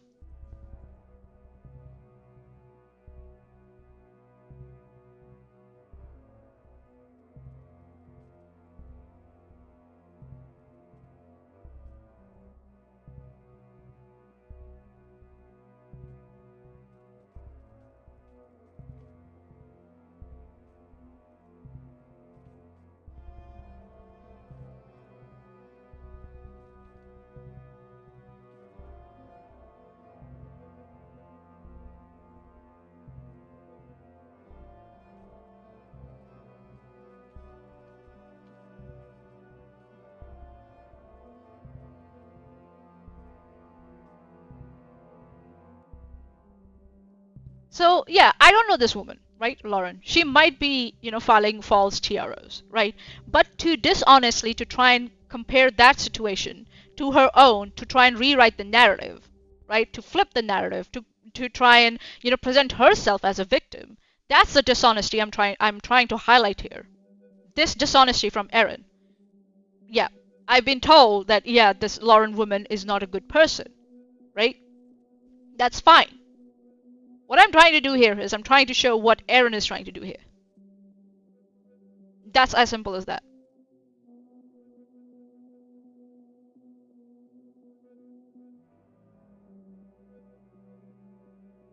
Erin wants the two situations to be same. She wants to be the victim of Lauren here. That's what I think what she's trying to do here. If Lauren is known to file false tiaras and against, that's what Erin trying to do. She's trying to say that whoever Lauren is filing the tiaras against, she is in the same situation as that person, when she is not. I don't know if Lauren has been successfully able to obtain tiaras or not. Hopefully not. If she's filing false. But I'm looking at Erin and her behavior and her, attempt at rewriting what she did, what Erin did. That's what my main, focus is here. Just saying. These are public trials, but they're trial tourists. I do it for my work. I'm actually the breadwinner for my family. And that's why I'm just going purely by the body cam footage. I'm not saying whether what happened was true or not. I don't know. What I'm saying is, if she says that she has videos and it has happened, it might be worth looking into. And that's what the officer is also trying to explain to her, right? The officer is like, listen, if you have evidence, if there have been repeated, instances, and you ought to create a case and you ought to report it, right?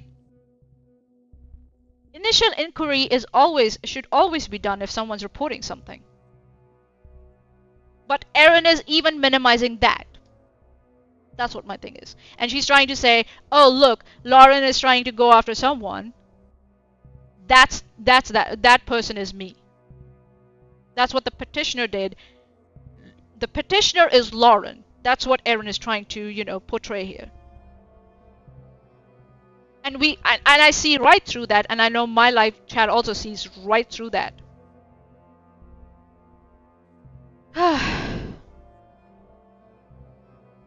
That's why I want to go back again and again to Erin's own behavior in all this, in her situation, in her role, in her own harassment restraining order that she has against her. Family with my husband, I don't have a choice. Wait a minute. Wait, what? They were filming me inside. Wait a minute. What? I thought Dr. John there had a job where he analyzed people or prisoners for the possibility of reoffending and shit. Like, that doesn't pay well. She's the breadwinner for her family. Like, that doesn't make sense. What's he a doctor? How is he utilizing his degree then if he's not working? Like, seriously. This is a complete irrelevant thing here. Complete irrelevant. Again, this is an attempt to minimize the, whatever the situation is, or whatever the woman is trying to report here. Yeah, it's possible that this woman is lying. It's like, but her husband's, bread earning or not bread earning, or his degree or whatever, and her saying that she's the main breadwinner of the family has nothing to do with this whole situation. Nothing. Yeah, people sometimes overshare when because the person is like, listen, I'm the breadwinner from my family. If something happens to me, my family, cannot survive without me. Right? People tend to do that when they're reporting harassment and cyberbullying, when they're afraid. They try and minimize that and say, oh, how is her husband not utilizing his degree and blah, blah, blah, blah. Again, trying to minimize what that person is trying to report. Come on, girl. Totally unrelated. Totally unrelated.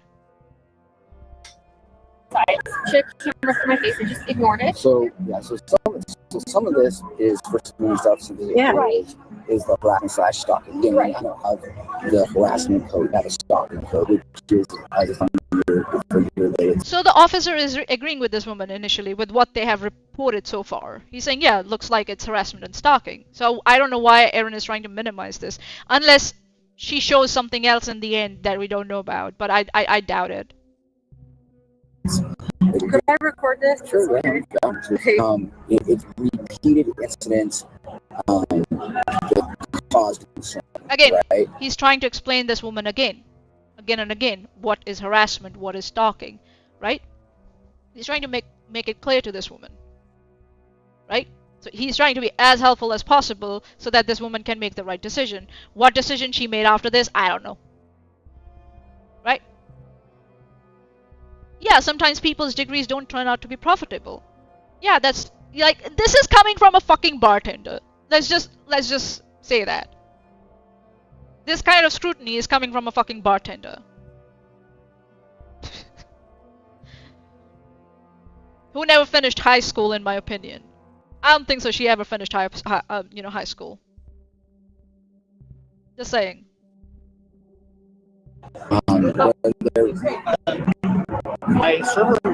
And we'll see my statement about her not finishing high school, how immediately she will pick up on that and she'll start crying about it. Erin. She'll start crying about it. But she thinks she should be able to mock and question other people's degrees and why aren't they profitable. Darby, Lauren is a mess. Darby8286 from the live chat.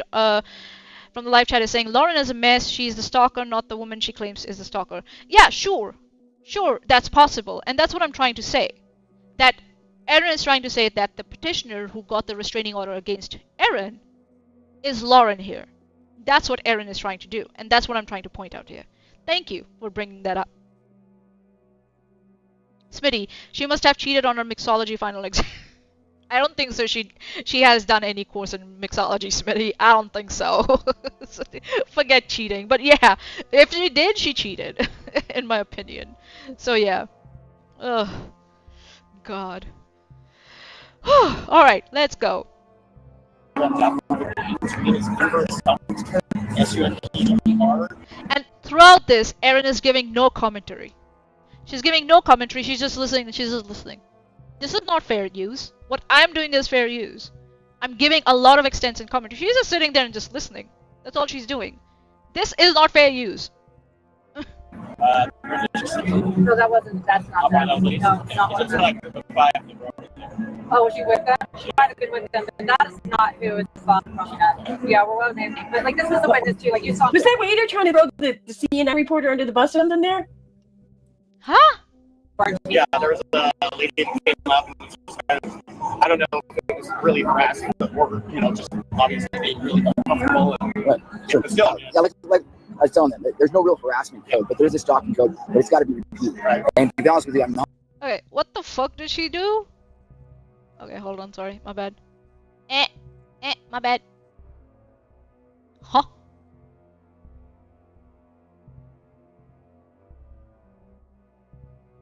She just paused and she asked, oh, did that waiter just try to throw the CNN reporter blah blah blah blah blah.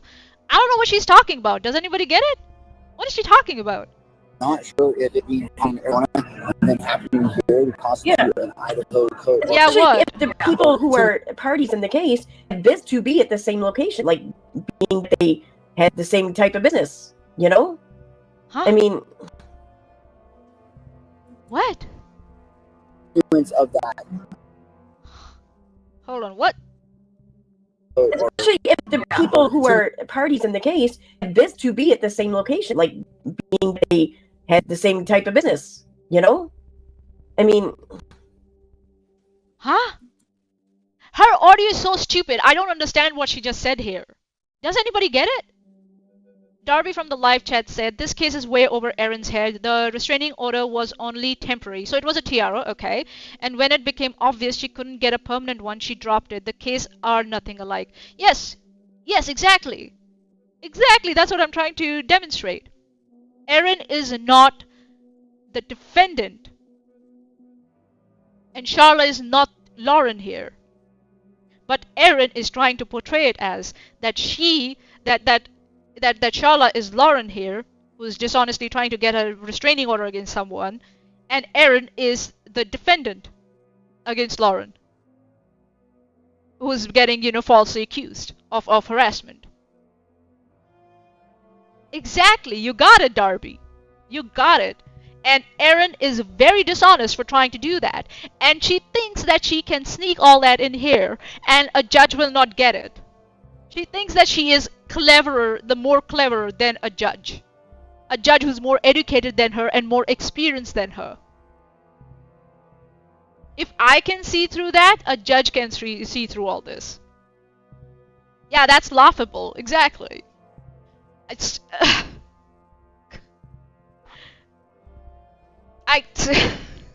Thanks, Darby. Thanks for clarifying. Thanks for, helping me explain what I'm trying to demonstrate here again and again. Yeah, thank you. Please keep doing that. I would love to keep reading your comments in the live chat because, sometimes I get into too much detail and the crux of the whole stream just can sometimes get, lost. So, thanks. Influence of that behavior in Idaho was, again, Erin said one sentence in this whole thing. She has not given any fair commentary. Nothing. It's as if she suddenly remembers that she has to give fair commentary and then she stops and she says something. or to send jail for. Yeah. But I'm just gonna keep listening because she's not saying anything. I don't know what I'm supposed to do with all this. I think we might be able to finish this sooner than expected. Responding and they're escalating. Like we see this So day in, day out. What he's happens telling us. next? So he's telling us what to do. so I would say, where do you go? Like, you're either come back here or you're going to Arizona. Whenever they're doing something that's going to be She's just sitting there saying nothing. Nothing. Assaulting, Because, those sort of things. What the fuck? Is this fair? This is not fair use. Call it a single time. Right? Anyone you want M&Ms? This person has done this many times. Seriously, like, what were her actual complaints? What was her reasoning for calling? What happened for her to commit to the decision to call law enforcement that night? Like, does she?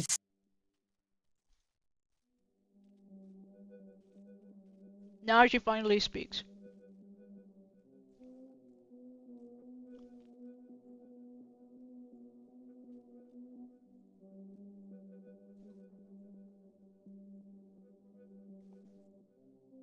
Finally she speaks.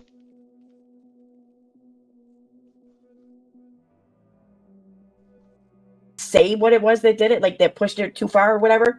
I mean, because it just sounds like she's still pissed off about the seat thing from earlier. That's what it sounds like. We'll get to that more. She doesn't know what the actual complaint was, and she's just adding a straw man in there, and she's just saying, oh, this must be her actual complaint. We don't know that. She doesn't know that. Girl, if you don't know it, just say, I don't know it. I don't know. Oh, fuck. So I would call every time they're doing this. Now, there's a difference between harassment and kind of their free speech stuff, right? Like, she's right to ask that question. I'm not saying she's not right to ask that question. But then she's making assumptions. That's what the thing is, right?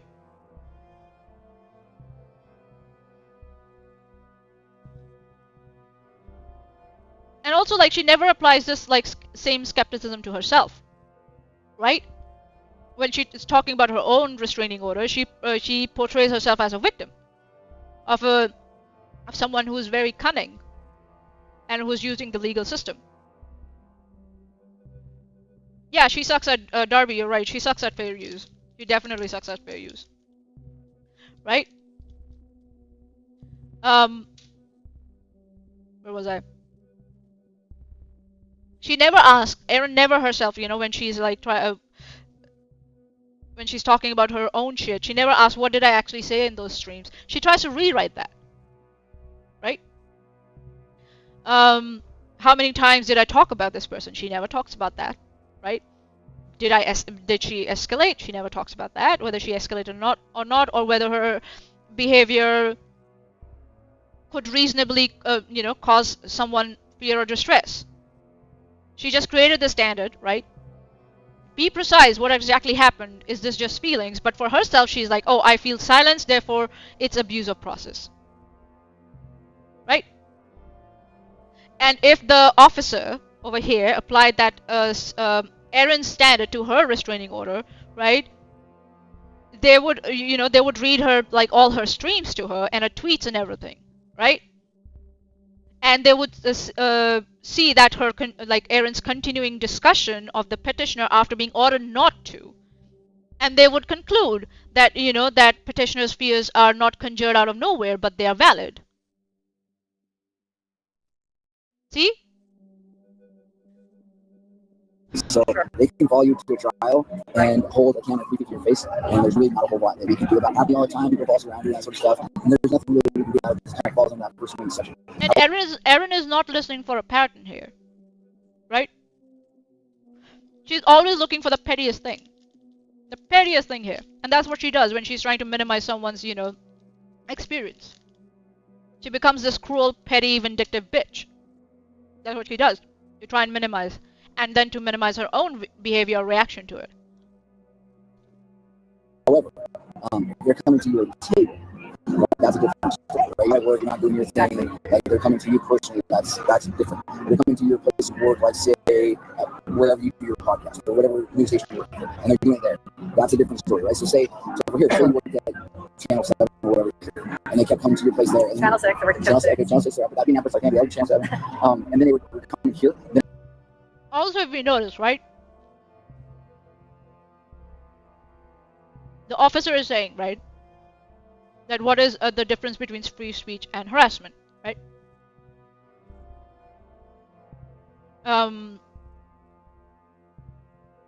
So they're saying, I would call every time there's a difference between harassment and kind of their free speech.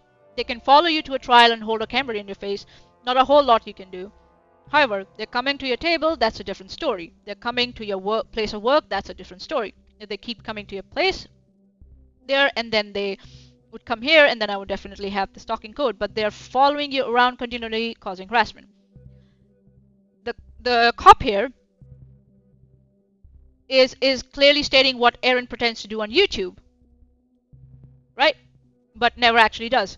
He draws a clear legal boundary, what's protected, being present in public, attending a public trial, holding a camera in a public place, blah, blah, blah. Right? But what's potentially not protected, like he says, right? Repeatedly coming to your table, repeatedly coming to your workplace, repeatedly showing up in different settings, a pattern of following you around, continuously causing harassment. And that's what Erin did to Charla. Right? Hey, Padme, you're right on time again? Yay! Right? So, the cop here is literally, they're lecturing Lauren here on First Amendment versus what's the stalking law, right? And he's rational and he's consistent. Existing publicly in the same area is free speech, targeted, repeated, intrusive contact becoming stalking.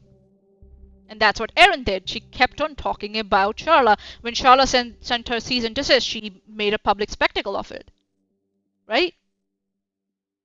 That's what target is. Being targeted is. And repetitive. She, as well as 3 weeks ago, she tried to rewrite all the things and tried to accuse Charla of various things against, including weaponizing the legal system. That's repeated, intrusive contact. And then it becomes stalking. So the officer here is actually describing Erin's behavior. That's what's happening. And Erin doesn't. And Erin is so stupid. She's just sitting and she doesn't even realize it.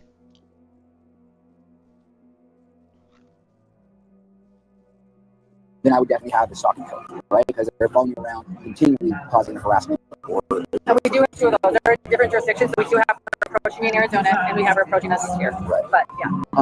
And if you want, you would work for the continuance of them harassing you and causing misdemeanor stalking in Idaho. Definitely check that out. If that's something you're interested in, or if you want to go home.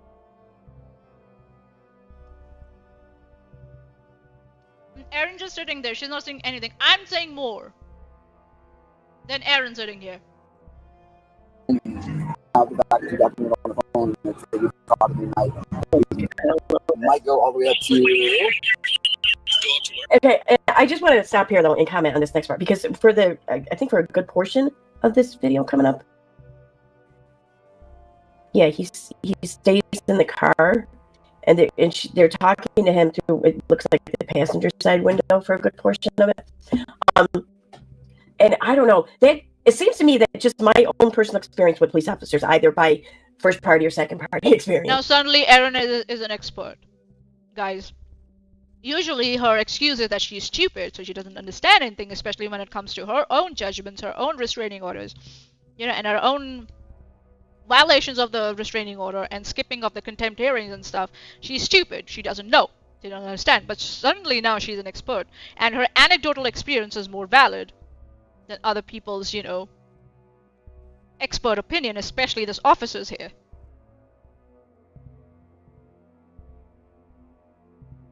Smitty from the live chat, I'm installing games over here and I keep thinking my computer is lagging, but it's a damn audio. Lol. Yeah, it's a damn audio.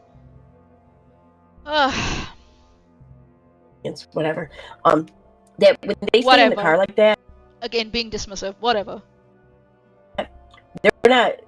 It's not an urgent situation. It's not even something that they're really going to put their entire attention or focus onto or whatever. When they get out of the car, then it's like, then it's a situation. So Huh? What? No, sometimes they sit in a car and they consult their superiors to, on what actions to take. And what they could do is they could actually step out of the car and they, after consulting, and say, okay, I'm gonna arrest you. What are you talking about? What is this line of thinking? Huh? And this is based on her own, personal experiences with police. I wonder how many experiences she has had. Oh yeah, maybe because she doesn't have a driver's license anymore to drive. I wonder why. Was it around that time, Aaron, when you lost your driver's license? For some reason? Like, what? So I feel like whenever a cop is sitting in the car and people are talking to the cop, like reporting something through the window, it's almost like he's just appeasing them. He's doing it to like give them like a way in which to bitch about something and then just drive off and forget about it. That's how it always reads. What? Hold on. What? It's okay. Attention or focus onto or whatever. When they get out of the car, then it's like, then it's a situation. So I feel like whenever a cop is sitting in the car and people are talking to the cop, like reporting something through the window, it's almost like he's just appeasing them. He's doing it to like give them like a way in which to bitch about something and then just drive off and forget about it. That's how it always reads to me anyways. Hold on a minute. Number one, no one is talking to the cop through the window. We can clearly see that. He's on a phone, Aaron. And by the looks of it, he's consulting someone about this. How are you so stupid? Again, that's why I say your personal experience with a police officer is full of shit. You're full of shit and you're lying. A police officer can sit in the car, consult with his superiors, and actually check someone's records, on their fucking system that they have in the car, and then go out and say, listen, you have warrants pending, I'm gonna arrest you. What are you doing? What the fuck was that? A phone is kind of like a window. Darby from the live chat. A phone is kind of like, I guess if he's standing up, that means he's serious. I don't know. Taco Crack from the live chat. Wait, she lost her driver's license? Why? I don't know. She doesn't have a driver's license. That's what she has said in the past. I don't know whether she had one and she lost it. I think so. She said she never renewed it. If I'm not wrong, that's what she said. I don't believe her. I think so. She lost it because she might be driving when drunk. She had a DUI, too many DUIs, and her license got taken away. So yeah, her thing was, oh, I drove around too much and then I got sick of it, so I never renewed my license. I'm like, I don't believe you. I don't believe you. Triceratops from the live chat. Have you ever interacted with a cop? Her? I'm sure she has, but I think so just because she's trying to minimize the situation is she's trying to, just pull shit out of her ass. Where the sun don't shine. On her ass. That's all she's trying to do here. She doesn't know what she's talking about. We've seen so many times, officers can sit in their car. They can either consult their computer systems that are there where the records are present, or they can consult their superiors or their supervisors when they are on the phone. Like we see, there's clearly a phone there in the picture. Taco Crack from the live chat. Wow, a 50-year-old woman from New York has no license. Yes, you're right. It's giving DUI. Guys, just saying. Just saying. I don't believe her. That's all I'm saying. So, again, it's like if I look at my notes here, right? And this is where, like, I'm looking at my notes, so I'm reading from my notes. Like, this is where Erin's confidence is greater than competence problem shows, right? She just brings up bullshit, and she thinks, and her audience thinks somehow that's more important than competence, right? She's treating body language of a cop seated in a car as more important than the actual content of what he's saying and doing, or he might be saying and doing.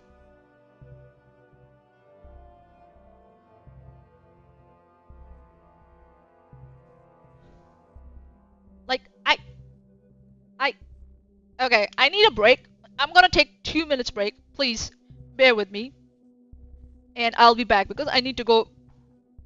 Sorry, one, make a fresh cup of tea. And number two, I need to attend nature's call. I need to do that. Sorry. Give me a sec. This is fucking ridiculous. I'm just holding my head like this. I'm just holding my head like this. This is stupid. The body language analysis of his fingers. Sweetie. Like, she just says this dumb shit. And I'm just like, huh? Huh?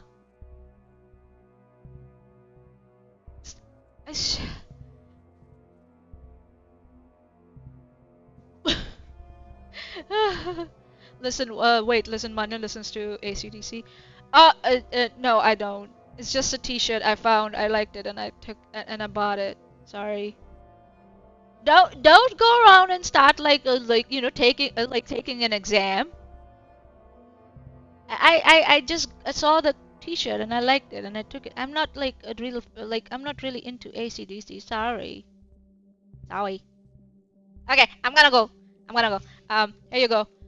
We'll resume Chesh's video. Give me 2 minutes. I'll be back. That's all you did was talk about how you didn't like her one time?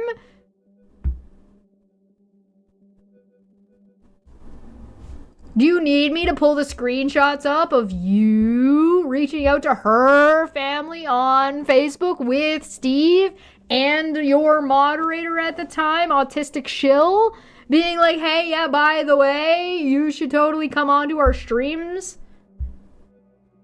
No? The hours and hours and over 24 hours worth of content that Steve made in like 2 weeks about this woman? Really? Really? Do we need that? Do I need to pull up the fucking paperwork that you sent me? Do I need to pull up Steve's petition to California court? You know, Steve's petition, the one where he fucking committed perjury? That one? Because I have it. I got it right here. I can pull it up in half a fucking second. Over the next few days, that was on July 19th. Uh-huh. Over the next few days, she was fighting with a bunch of people on Twitter, mostly, and putting up all kinds of posts in the Facebook group about us, but mostly on Twitter. And then you mean you lied about her and then she responded to say what actually happened? All this shit happened on the subreddit, WOACB subreddit. It's no longer in existence. It's since been taken over and then deleted. But there's all these messages up there with all these crazy accusations and shit up there. So at the time, my colleagues were kind of posting back at her. And I kind of gave them shit for it. My colleagues? You mean all of the other people with harassment restraining orders? It's funny how these people were all your friends and now suddenly they're your colleagues and you're super vague about who you're talking about. You mean you and your friends? You mean you and your friends in your fucking harassment group? Yeah, yeah, it's okay, we know. Privately, like, dude, that's what she wants. Don't feed into it. Don't give her the fodder. You mean you and your friends were in a private group discussing about how you were harassing this woman? Oh, wow, go figure. But by the end of July, I found myself doing kind of the same thing. Well, pretty much, yeah, I was doing the same thing. So you then continued to proceed to harass this woman with your friends? That one that you never posted or talked about or did a stream about. Well, but the thing is, though, is my tweets are still up. Hers are not, because her account was deleted by Twitter for abuse and shit. Yeah, because you and your friends mass false flagged her. I know, I was there. I watched it happen. Or is that because you harassed her so much that she didn't want to be on the platform anymore? Is it that? Was it maybe that one instead? I don't know. My account is still up. My tweets are still up. I haven't removed a thing. So you haven't complied with your, saying out loud that you have chosen specifically to not comply with your court order. You know whose tweets are gone from that time? Steve's. You want to know why Steve's are gone?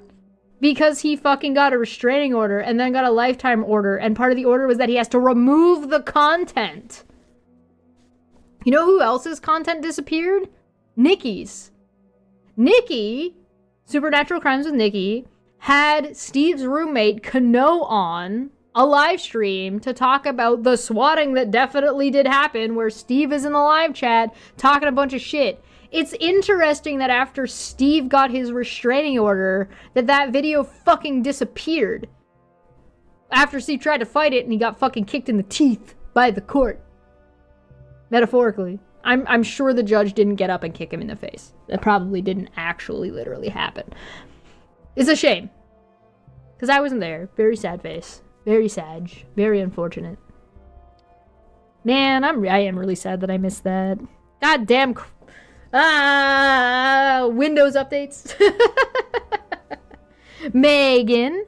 Yes, Megan. And friends. You haven't removed anything. And guess who else has restraining orders, who has content on your channel which might make them be in contempt of court? Megan and Veda and Steve and Wolf have all participated on Erin's channel. And she has it both in the side chat and in the comments and on video. And Erin is now explaining to us that she is forcing her friends to be in contempt of court by not editing or removing their participation on her channel in the harassment of this woman.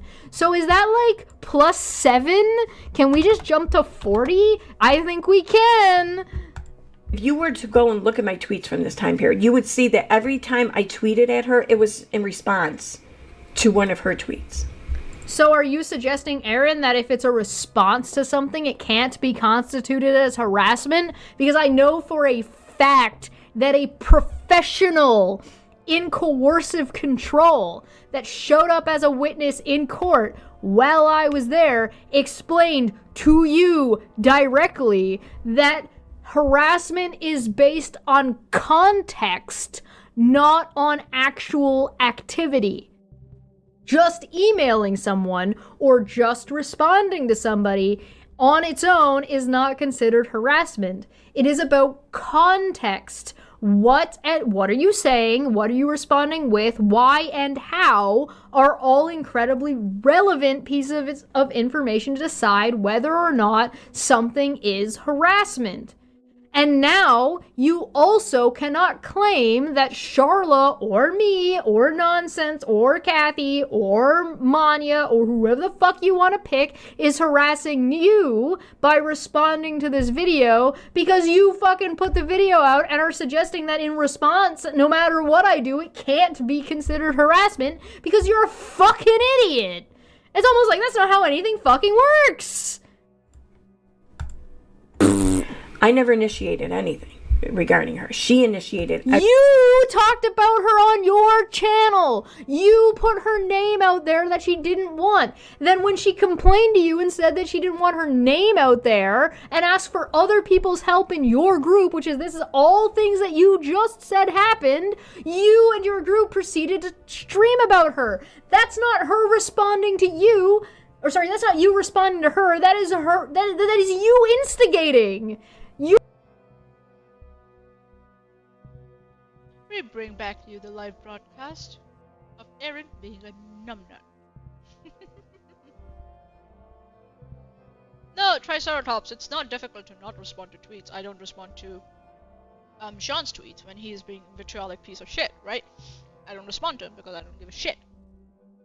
But because Erin and Megan and Sean and all, Veda, Renelle,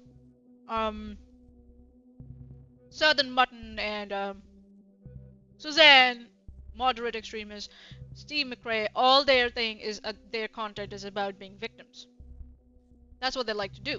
this is also an attempt of Erin being, using her, victimizing herself and using that for content. If they're not victims, they cannot, make content. That's what it is. So that's why they respond, and then they try to disguise it as, more freedom of speech. It might go up to the on-call prosecutor. But for misdemeanor stalking, can we consider something that happened in another state? So clearly he's consulting someone else, like his superior or maybe his colleague or someone who's a prosecutor maybe, about all this. He's consulting someone, Erin. You fucking idiot. As part of the course of conduct for the repeat. And she's like, oh no, it's nothing serious. Psh, he's gonna drive away. Psh. Part. So for instance, he may or may not step out of the car, depending on what the conclusion of that conversation is. Doesn't mean it automatically means it's not serious. And she's chewing her fucking nail. Hey, Sean. Erin is chewing a fucking nail. Are you gonna call her a doodle fingers or not? I won't. Sean most probably would if he's not happy with Erin. we're here for the Cobra case of sentencing orders, and there's a group of people who are following him around from state to state. You can. Unless it's already been tried. They're in Arizona. What is she saying? The audio is so stupid. Hold on, I'll have to go back. Course of conduct for the repeated part. So for instance, I have reporters here who are here for the Cobra case of sentencing orders, and there's a group of people who are following him around from state to state. You can. Unless it's already been tried. They're in Arizona a month ago. In Can anyone figure out what she just said? Huh? Her audio is so stupid. I don't understand what she just said. What do my notes say? Hold on.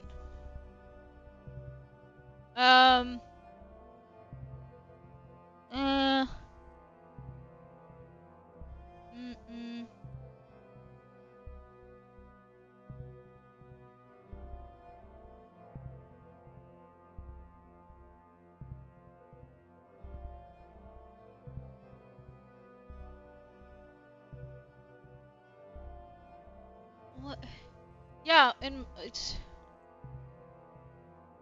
I don't see anything here in my notes also. I don't know what she said here.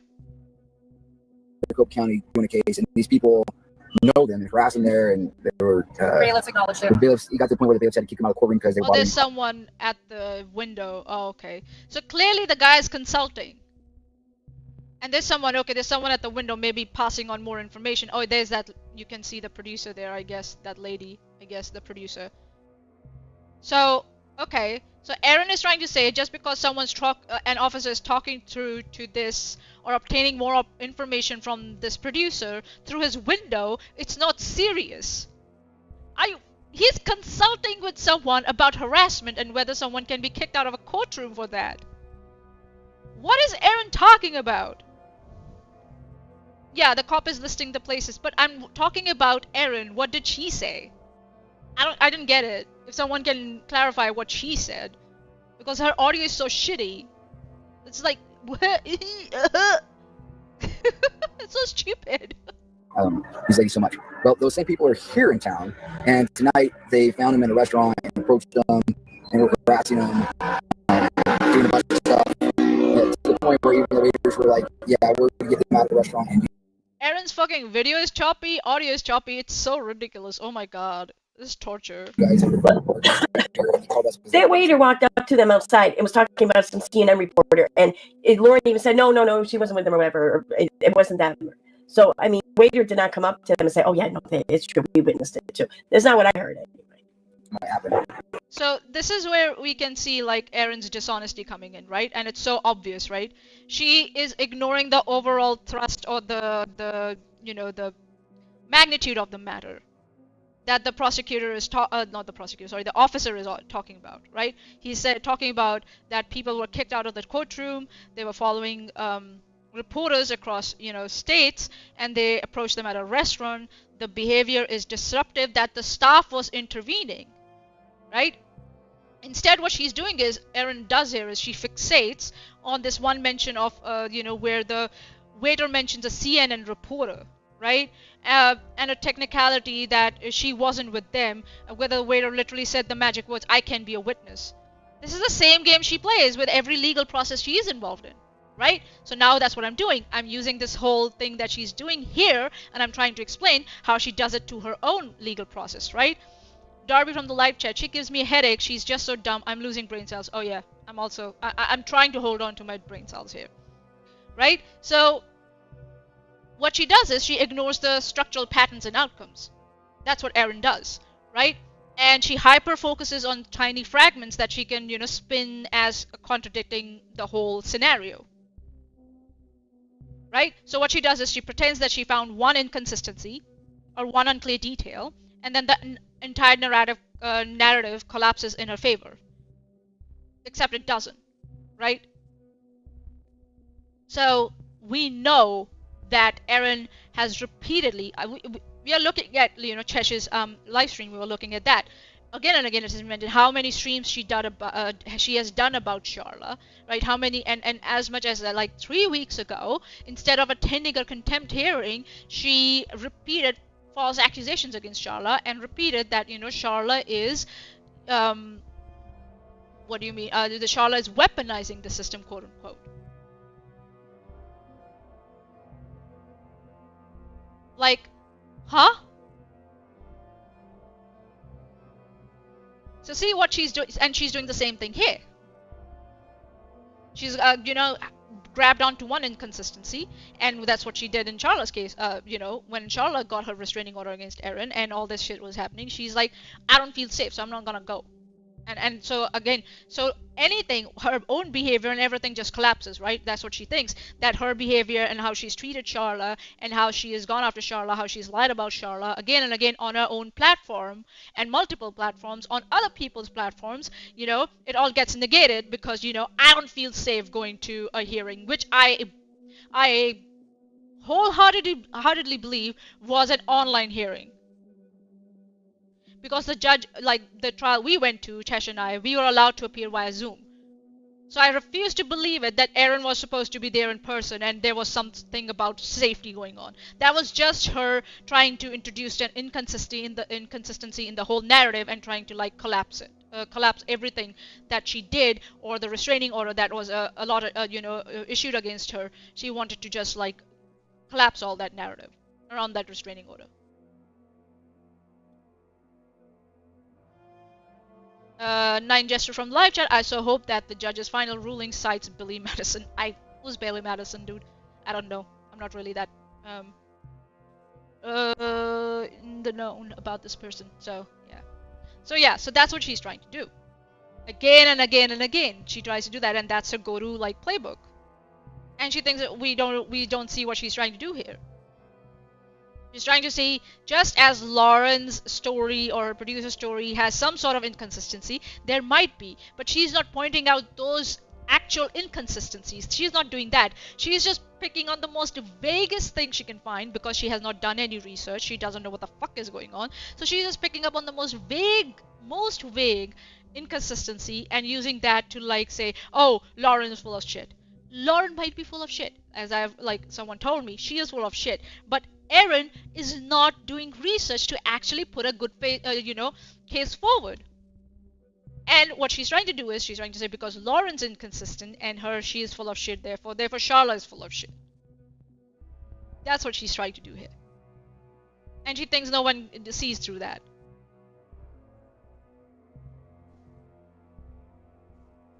Come on, Erin. I get it. So my question is, if it happened in another state, can we put that as a continuing? I still can't understand what she's saying again. If she speaks a couple of sentences, then I can understand, because then the audio is choppy, but there's enough words to the sentence to be coherent. But when she says just a couple, just 5 words or something, I don't know what the fuck she's talking about. Nine Jester from the live chat, Mr. Madison, what have you just said is one of the most insanely idiotic.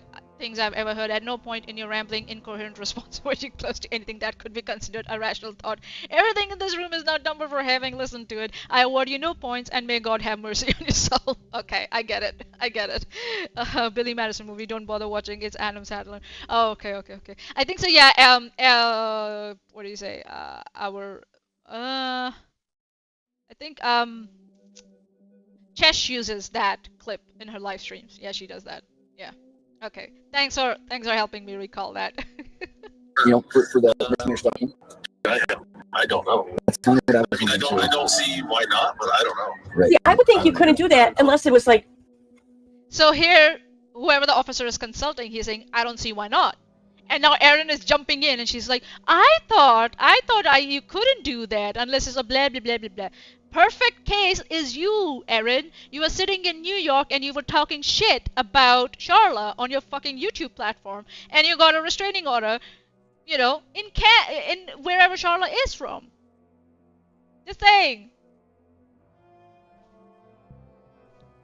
Are you trying to, like, you know, what do you say, discredit the restraining order that is against you, because that's from another state or in another state? What are you talking about? And you can face contempt charges sitting in your own state from another state. That happens. That can happen. What are you talking about?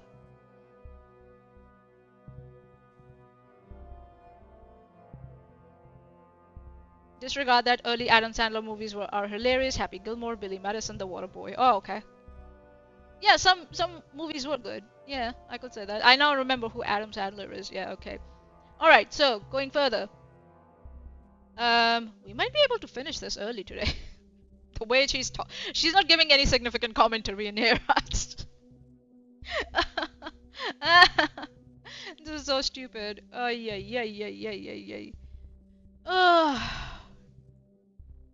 The officer saying if it happened in another state, can we put that as a continuance part of the course of conduct? And the other person who's on the other side of the phone with the officer saying, I don't see why not, but I don't know. Here he's doing the exact thing that Erin later screams about when discussing her own, like when she discusses her own restraining order, right? Treating online interstate conduct as part of a single pattern. Asking if out-of-state behavior can count towards stalking. Considering a harassment pattern that isn't fully localized to one jurisdiction, you know. So she's trying to say because Charla is Lauren, so Lauren is overreacting, so Charla is also reacting, and it's all petty drama and weaponizing law against critics and stuff. But when Erin is the one who, you know, whose conduct crosses the time, platforms, jurisdictional lines, she suddenly insists cross-context patterns must be recognized to prove that she's the real victim and everyone else is the coordinated harasser. Like, can't have it both ways, Erin. Either the course of conduct that spans location counts, in which in which the officer is right, or it doesn't count. In which case, a big chunk of, you know, Erin's own narrative as about being persecuted just collapses. Can't have it both ways, Erin.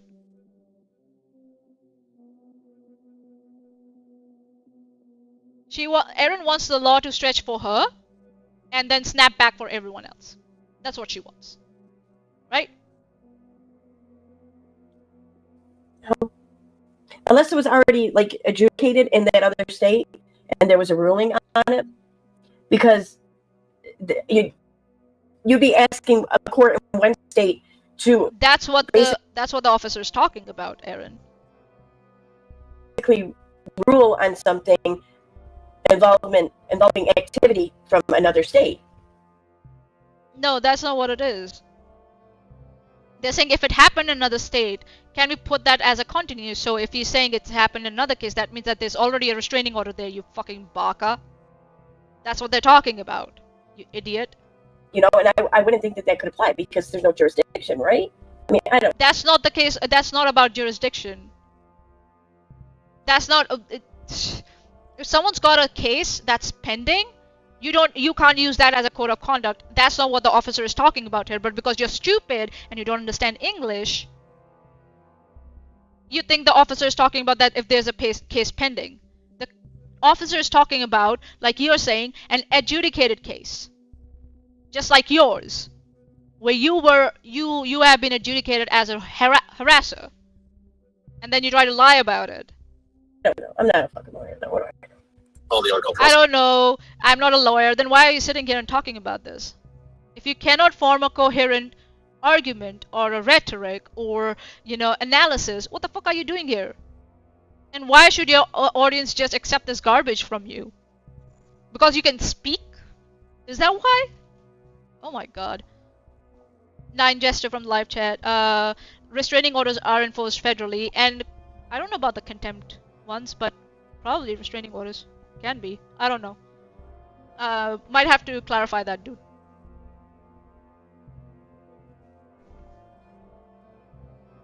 So yeah. Alright, where were we?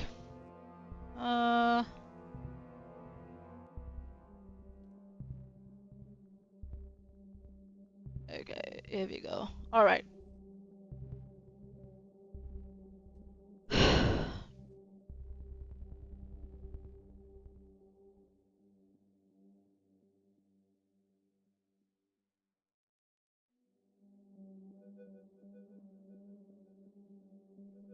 So, before I go further, right? So, Erin is trying to, like, she accepts that there are, limits of, like, there are limits on legal reach, right? There's and then she likes the idea that speech and filming may be protected. Okay. The idea that not everyone you find upsetting is harassment, okay. But in her own restraining order situation, right, she continually invokes broad free speech arguments to justify talking about the petitioner, Sharla, right?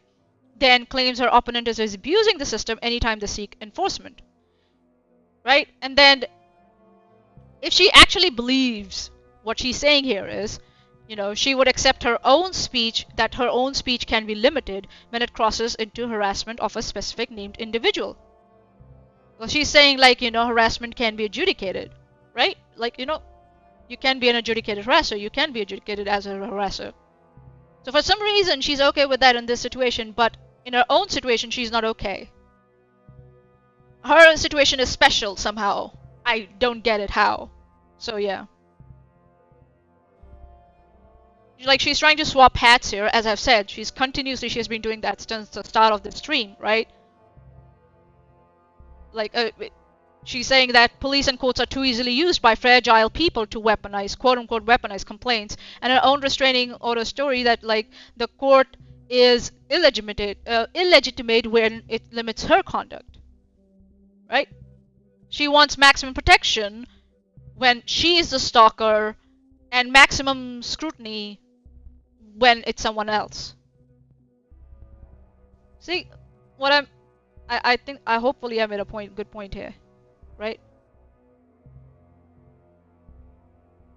So yeah. This woman is so stupid, seriously. She's so stupid. Alright. Moving on. Yeah, that's kind of what I thought you were gonna say.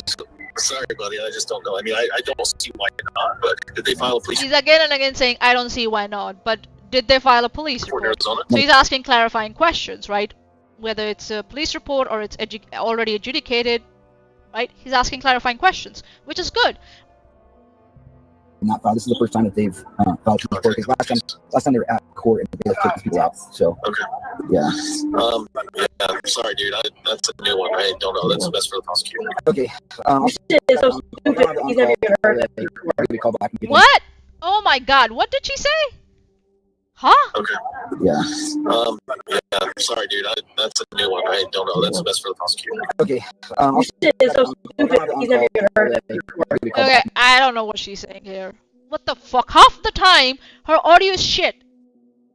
Huh? Okay. Okay. Alright, cool. Those are both And that's all she said.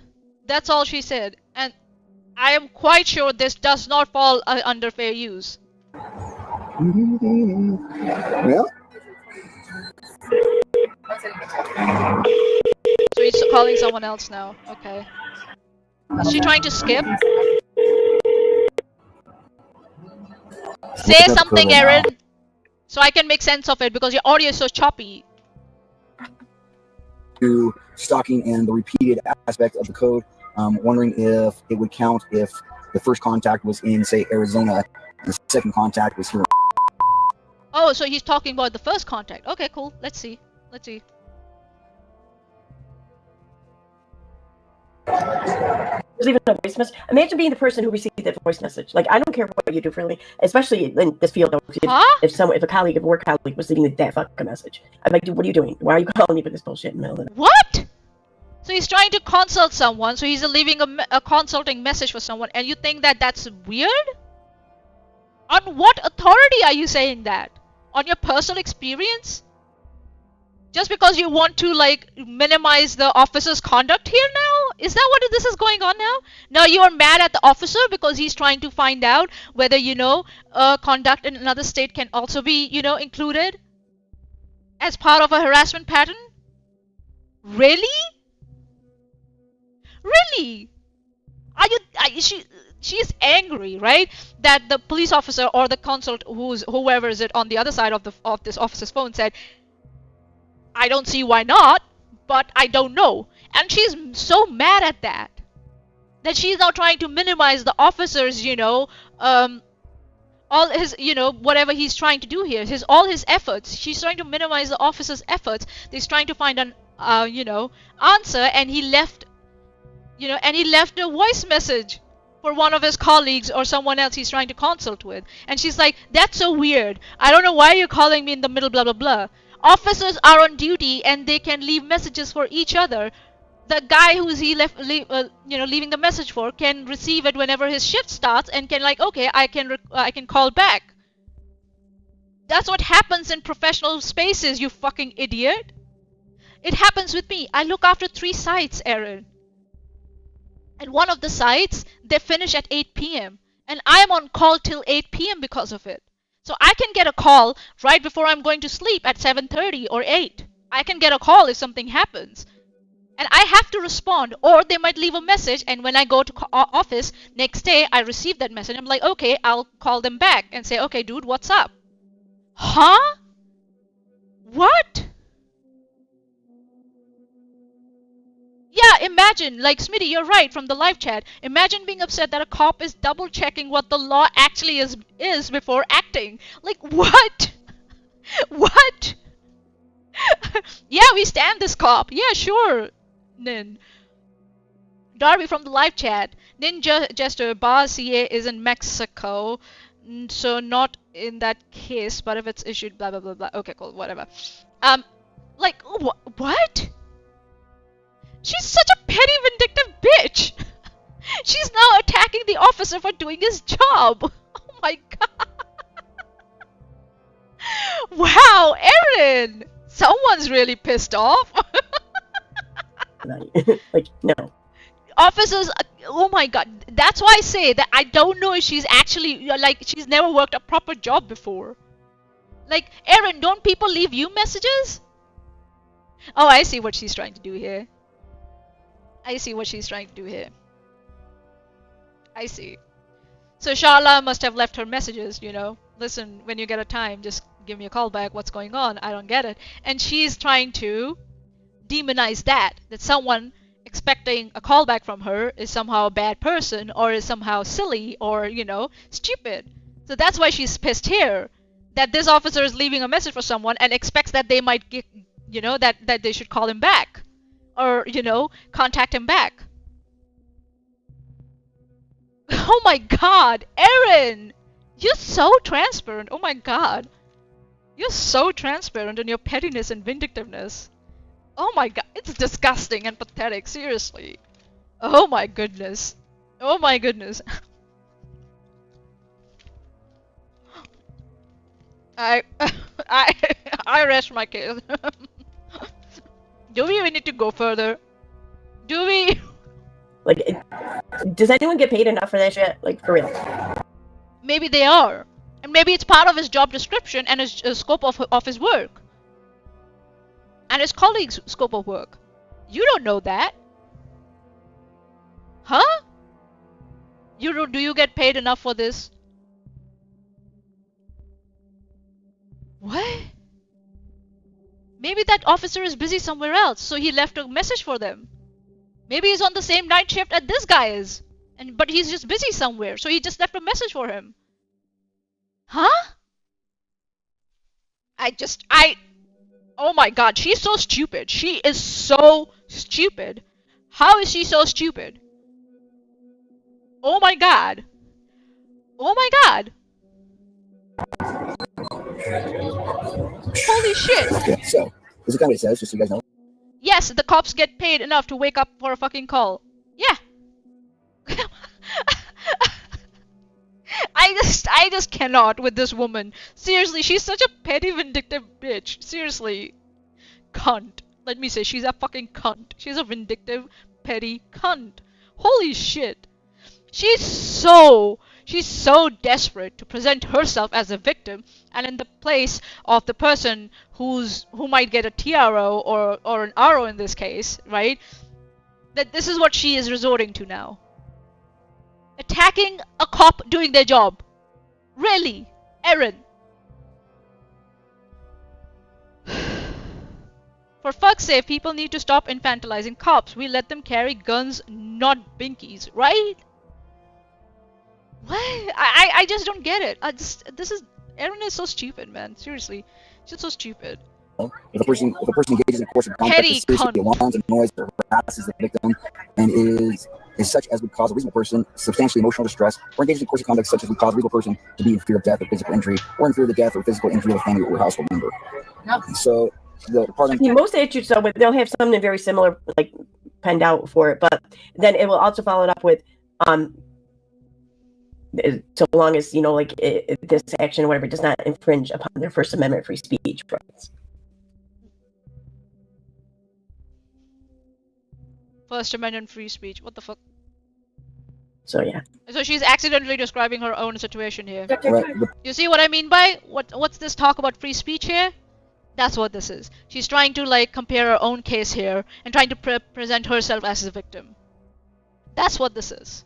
The part I'm worried about is the course of conduct means separate course of conduct. So they after they do the main part, they do definitions. So in here it says, as used in the section, course of conduct means repeated acts of non-consensual contact involving the victim or a family or household member of the victims, provided, however, that constitutionally protected activities is not included within the meaning of this definition. Yeah, there's another part. Constitutionally protected activities. What do they include, Erin? Please tell us. You have to kind of worry about is, are they going to consider, like, I guarantee they would consider the photographing and videoing, they consider that as constitutionally protected. So it just kind of depends, like, why did they get kicked out? But that's not what Erin did. She wasn't photographing or making videos. She was talking bullshit about someone and making false accusations. That's what she was doing. Well, sorry, they were said to stay away from me. I have the video, so she approached me, but it was actually outside recording. I was walking into the courtroom, and she followed me. She said, "I gotta talk to you." And I said, "I don't want to talk to you. Let me leave." And then my camera went out. I have 2 videos, and as I turned it back on, I said, "Leave me alone. I'm feeling threatened." And she came at me, and you're not answering the question. And came to the door. What did she say? "Leave me alone." There's also no recording in the courthouse on this TikTok bullying campaign. Erin is just sitting there and she's saying nothing. Nothing. Just sitting there quietly. Oh. Hi, Manya. How you doing? Hello. Hello there. They're filming me in the courthouse, putting my voice on TikTok, calling me a jackass. I'm not doing it. I'm just stay away. So I said to the bailiffs, look, what I requested from the bailiffs was just a request her to stay away from me. I was like, could you just tell her to stay away from me? Yeah. So they were like, wow. And when they saw my videos, they're like, absolutely, she's approaching you. That's what they saw. They're like, you're trying to stay away, she's approaching you. Right. So there is a group of them. She's saying nothing. She's just sitting there. This is not fair use. This is definitely not fair use. Oh my god. But she didn't answer the question. The cop wanted to know why it is that they were asked to leave the courtroom back when this happened and wherever. She just told you. The bailiff said, no, they're coming at you. They're contacting you. They're approaching you. That's what she told him. They were.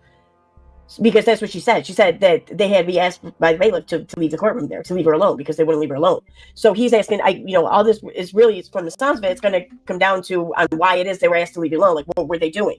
What was it they did to initiate that kind of response? If they were told to leave the courtroom, there must be a good cause, right? Erin needs to learn to use the dark mode. I don't think so she will ever use the dark mode, because now you have suggested it. Darby, she's just confused about what was said. She's always confused. She's always confused. The reaction or whatever from the court personnel.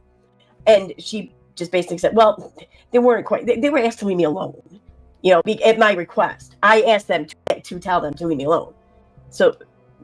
No, they said she said the bailiff said, yeah, they're definitely looking at the videos. They're approaching you. They're approaching you, so they are the one initiating contact multiple times, and you don't want to talk to them, so they need to go. The woman just said it. Oh my god. Bullshit. This woman. Okay, that same woman was. Okay, you know what? Let's start. Let's walk through the whole thing that just happened, right? Dark mode is for people who value their eyes. No wonder Erin doesn't use it. Erin, confused? Say it ain't so, right? Give me a sec. Let me just grab my tea. I'll be back. This is so stupid. This is so stupid. Holy shit. If an officer is sitting in a car, then he's just saying things to appease you. Huh? What? Nani? Okay. I'm looking at my notes now, right? So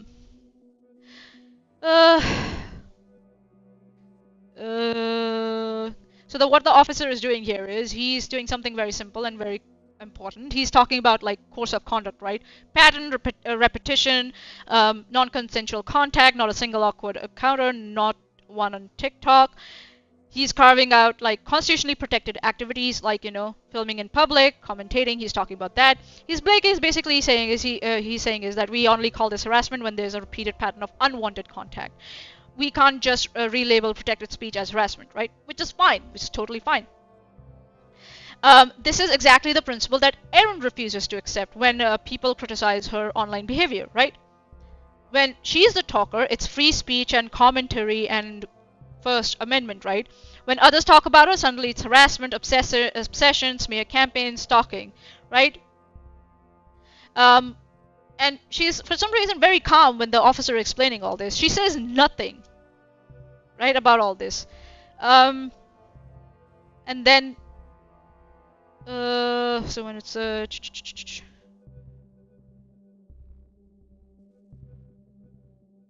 So Erin is happy to recognize, constitutional protection for their cameras, but not for anyone's speech about her, right? And then when Lauren is like, that in Lauren's version, like she's explaining why she went to bailiff and what actually happened. The key points where she said that someone approached her while she was going into the court, and then she complains that she was being filmed in the courthouse, right? And they're saying that they're filming me, putting my voice on TikTok, blah blah blah, She says she went to the bailiff and only requested they be told to stay away, right? There are two realities here, right? There's real discomfort and anxiety, and then being filmed by people who dislike you in high stress environment like court. It can be unnerving, right? I don't know how much truth is there or not. I don't know about it, but I'm going with what Lauren's saying, right? I want to talk about what Erin's conduct is here. She is trading this whole situation, yeah? So people can feel, emotionally harassed, and even in mutual engagement there can be escalation, right? So because the lady is saying, I'm filming them, they're filming me, right? That's what she said, Lauren said. So both, Darby from the live chat, both Lauren and Christina are content creators that cover the same court cases. Of course, they would be at the same places. Charla is not a content creator. That is why Erin is just reaching. Exactly. Good point. I was getting there. You got that right out of my mouth. No, but that's a good point. Very good point. That Charlotte is not a creator, right? Here, Lauren and Christina, who are both filming each other and talking to each other, they are both content creators. Erin is a content creator. Charlotte is not, right? So for Erin to try and say that Charlotte is Lauren when Lauren is a content creator when Charlotte is not is dishonest, right? Or trying to present that as, right? You know, and then Erin's like, oh, yeah, she basically said, well, they weren't quiet. They were asking to leave me alone. You know, at my request, I asked them to tell them to leave me alone. So what Erin is trying to do here is that Erin is pointing out, yeah, that Lawrence says that, you know, bailiff told them to back off. And they were thrown out of the courthouse because of that. And, you know, blah, blah, blah, blah, blah. So there's like, yeah, there's narrative inflation going on there. Some sort of, right? But what Erin... So, and Erin does the same narrative inflation with her own restraining order, right? A court is telling her to stop talking about someone. She frames it as they weaponize the legal system against me, right? They abuse the legal process to silence my speech. Any enforcement of the order becomes evidence of their malice, not of her own conduct, right? She will happily pull apart, you know, Lauren's language to show that, you know, they were asked to leave me alone really means I asked the bailiff to step in. And when it's her turn, Erin's turn, there is now harassment restraining order against me. She turns it into, this is proof that someone is abusing the law to silence me. Right? So this is what she's doing.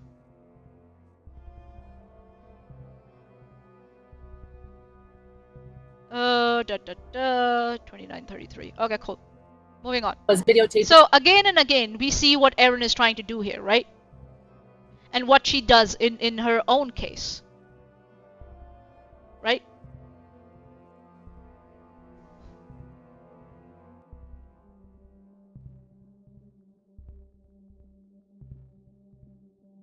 Manya, this thing where you talk to yourself, it needs to stop. This is your intervention. Huh?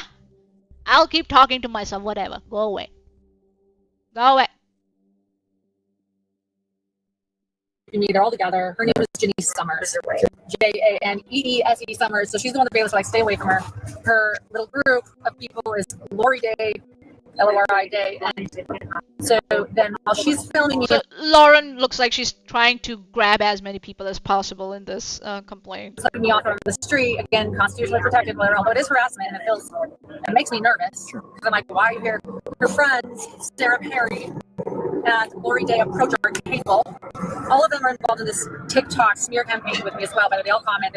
It's like a group effort. It's very, it's a very united group of people. And so then they approach me. I have a cease and desist on another friend. She was there, but she stayed away because of the cease and desist.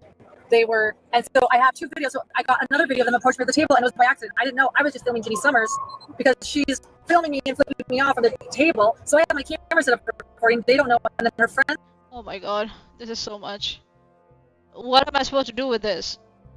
Come out and approach our table and saying, leave me alone, get away. The waiters.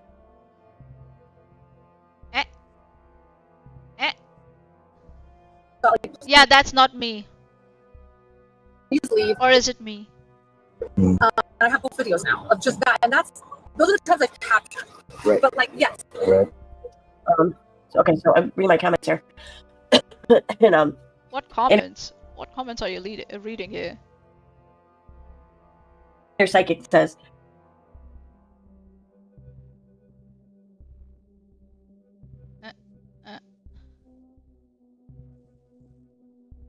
Yeah, oh, okay. That's right, you couldn't be Chesh because she's cheating on us with her Trekkies, abandoning us to suffer without her to the salt mines.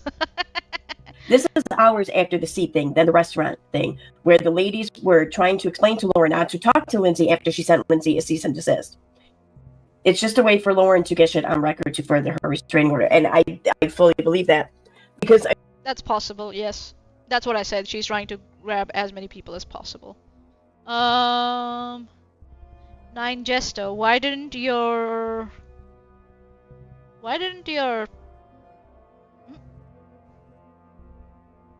Huh? Why didn't your comment pop up? That's weird. Heh. What happened there? Okay. Okay. I mean, this is exactly what it looks like when someone's trying to weaponize the legal system. So, again, weaponize the They legal themselves system. will do the thing that they hurry up and run and report to police, you know? Like what? What did Charla do? Please, tell us. What did Charla do?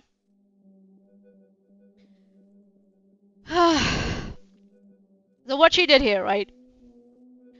Erin is talking about critics on YouTube, Twitter, Discord, and she's indirectly talking about Charla also.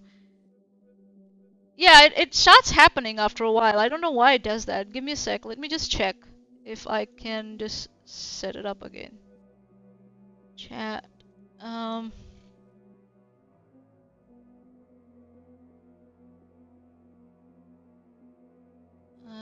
Okay. Tell Elmo. Right? Tell Elmo! What the fuck is going on here? So what Erin is trying to do here is, if someone points out her behavior, right, in the court, she interprets that as, you know, smear campaign and obsession. That's what she does. And like she uses like that a TRO and a cease and desist as harassment. That's what Erin is trying to put in here by saying, oh yeah, they are using the legal system, right? And what Erin is saying is that she's comfortable saying that some of this is still constitutional speech, right? And she's openly acknowledging that the law draws a line between you're being mean to me online and that you've broken the harassment statute. Like, she collapses that distinction entirely. Like, online criticism is harassment, legal action against a behavior is weaponizing the legal system, and then she wants everyone to accept that being filmed in public and criticized online can feel awful, but is still but will be legal. But what she refuses to accept is that other people are allowed to criticize Erin and talk about Erin without it being harassment per se. But again, Charla is not a creator, right? She didn't do any of that. Charla is not Lauren, right? Even if Erin is Christina. Yeah, Darby from the live chat. All Charla wanted to do was to be left alone, and these fucking merry band of morons to stop defaming her. But that's not what Erin did, and that's what she's trying to do again and again here with this live stream. She's trying to defame Charla again and trying to like lie about her again. This is apple and oranges, exactly. Like Darby said, Charla is not a creator. She doesn't have a YouTube channel. She recently came back on Twitter, if I'm not wrong. And that is also not acceptable for Erin. But Erin should be able to have a YouTube channel and talk shit. And if someone who doesn't have a YouTube channel tells her, please don't talk about me, she keeps dragging them, forcing them, that, like, you know, saying, oh, too bad, you don't have a YouTube channel, make one, I'll just keep talking. And when the law tells her she can't do that, oh, that's someone weaponizing, you know, the legal system against my free speech. No, Erin, it's just the, you know, quotes telling you that other people also have rights, and you can't just, like, you know, trot upon other people's rights. To feel safe, to not be harassed, to be left alone. Nine Jester from the live chat. Her argument boils down to, you told me to leave you alone. That's harassment. I stalk and disobey the restraining order. That's not harassment. Yeah. It's not TR or Nine Jester now. It's a restraining order. And she had a contempt hearing that she skipped.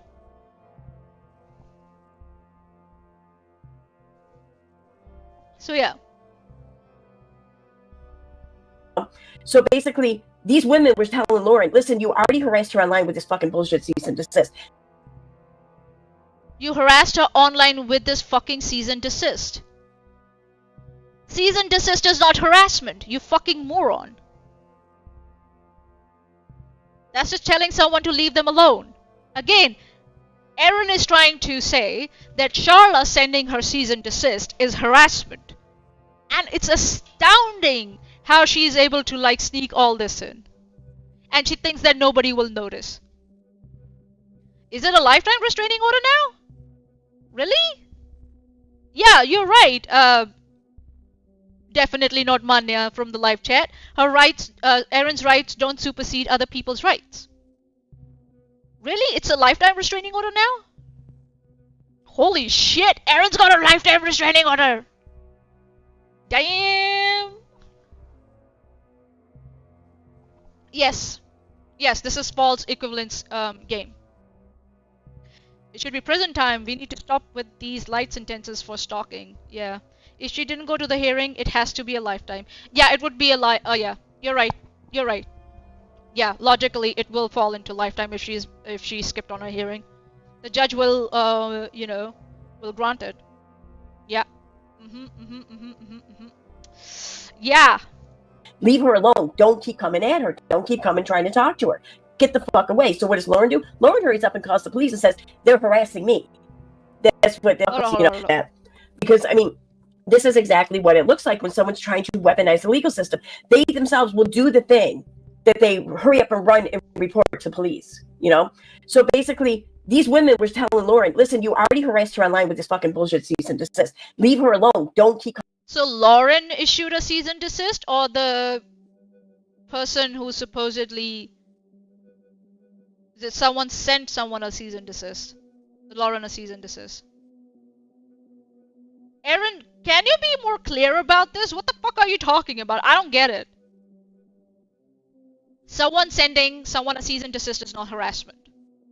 So, by that logic, Erin, Charla sending you cease and desist is not harassment. Alright? Erin has the less self-awareness than a potato, yeah. Yeah, she just... I don't know what she's talking about. But sending someone a cease and desist is not harassment. And not weaponizing legal system. It's not. It depends. You don't want to cease and desist? Fine, then don't be surprised if they have a TRO against you till the time they decide whether a restraining order is, till the courts decide that the restraining order is, implementable or not. And then don't be surprised if they get a restraining order against you. That's how the process goes. But sending someone a cease and desist is not harassment. What the fuck? Coming at her. Don't keep coming trying to talk to her. Get the fuck away. So what does Lauren do? Lauren hurries up and calls the police and says, they're harassing me. That's what they do. And the reason why the person who's really truly being harassed doesn't think to fucking call first or whatever, because they're not plotting and scheming. They don't want to call. They don't. Oh, okay, so Erin is saying, I'm not the one plotting and stealing. That's why I didn't go and get a restraining order myself, against Charla. That's what she's trying to do here. She's like, I'm not the one plotting and stealing. Someone who went to the police is definitely plotting and, scheming. Really? Erin? That's such a oh my god. That's so dishonest. That's so fucking dishonest. Oh my god. I've never gotten to use the LR acronym because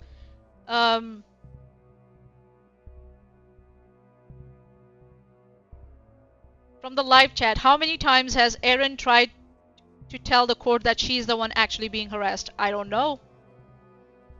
I don't know. Steve tried. He dropped his case. I wonder why.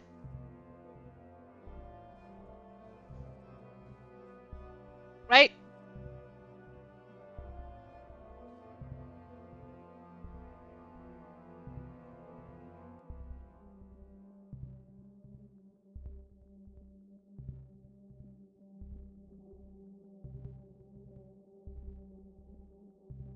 And what, what Erin is also doing here, right? Here is right also, right? She's getting memberships. People are using their membership milestones to give her money and shit, right? So she is milking this narrative, whole narrative of that the legal system is being used against her. That because she didn't go to and get a restraining order, so she's definitely not the one plotting and scheming, even though she used her platform to lie about Charla again and again, right? She's milking it and turning it into content, right? And trying to, and also keeping the story and the rewritten history alive. publicly. So not only she is getting it on record, absolutely, she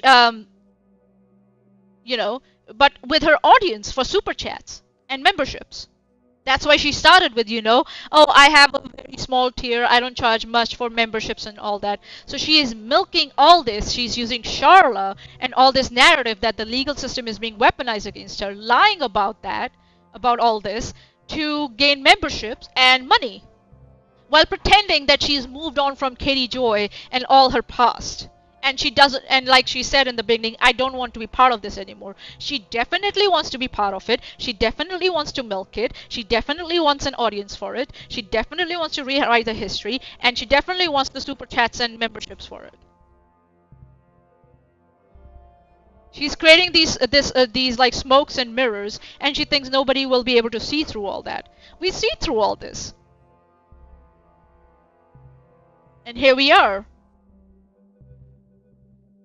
Erin doesn't even do any of the things she says you get for her memberships either. No, nothing. She has nothing to give for memberships. She held a carrot that, oh, I might give shout outs to the members at the end of my videos and live streams. She does that. She starts doing that from time to time when she is going low on memberships and views and stuff. She dangles that carrot, does it for some time, and then she stops. And now she's dangling that same carrot again. And then she'll do it for some time. And I don't think so she even did it here, if I'm not wrong. If you go to the end, I don't know if she did it here. No, she didn't. She didn't. Oh, she reads that document, whole document. Okay, she did bring it up. Okay, whatever. But, right? She dangles a carrot and then she drops it after a while. When she gets whatever she wants. When she gets the, when she gets the views up. And then she just disregards her audiences and all their efforts. So yeah, you're right. She doesn't do any of the things that she says. She's lazy. She doesn't do research. She is not coherent. Her audio is shitty. Her video is shitty. And, she expects her audience to, like, just give her money for scrap of content, like pathetic garbage content, like in the name of content that she produces. Yeah, she just takes people's money, claiming she's going to do things she doesn't, just like Steve.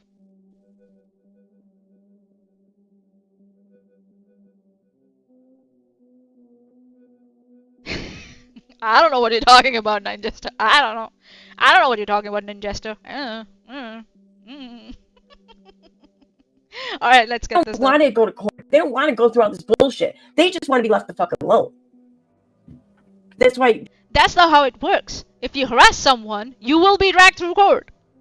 Get ready for it. Then don't harass people. Then don't trot upon their rights. Then don't make them feel unsafe. Then don't harass them. If you don't want to go through courts.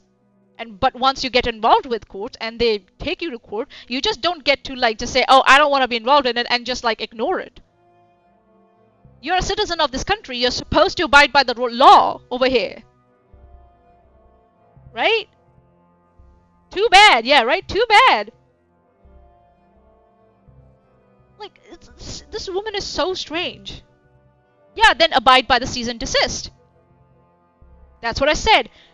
You don't want to be dragged? Abide by the cease and desist. You made the decision that you don't want to abide by the cease and desist. Don't be surprised you get a TRO, temporary restraining order, while the judge decides whether there needs to be a permanent restraining order on you, or for some time, based on your conduct. Take cease and desist seriously, or consult a lawyer. You did nothing of that, and you expect people just to be submissive to you. Just why? Because you have a fucking YouTube channel? That's why? You fucking white privileged, idiot?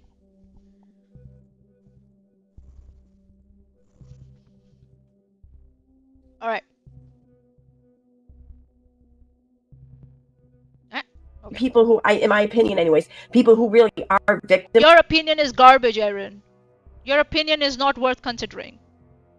Your opinion is garbage. Garbage. Of these things, they don't see this coming. They don't see what it is they have to do. A cease and desist is telling you what's coming.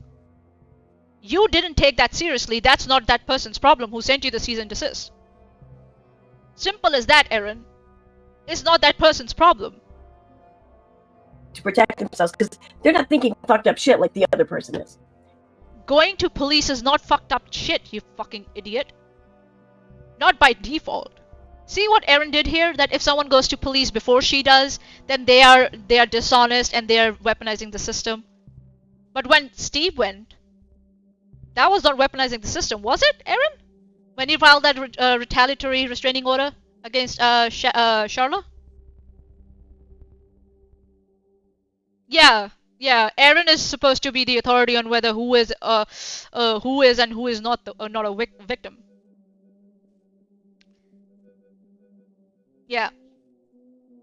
Someone take normal action, Erin. Ree! Oh my god. That's the pathetic. problem. You know, to Pathetic. beat your enemy, you have to think like your enemy. Well, how the fuck do you do that when you're just not as fucked up as your enemy?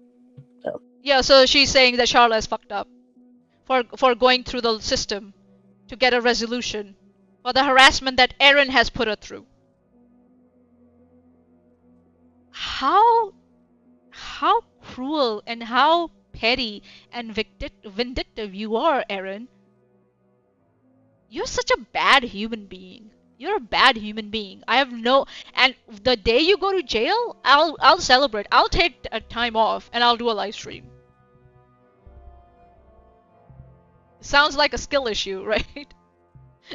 Darby from the live chat. All Erin had to do was stop harassing Charla. Clearly she will do anything Steve tells her to do. Right? Nah, it's actually...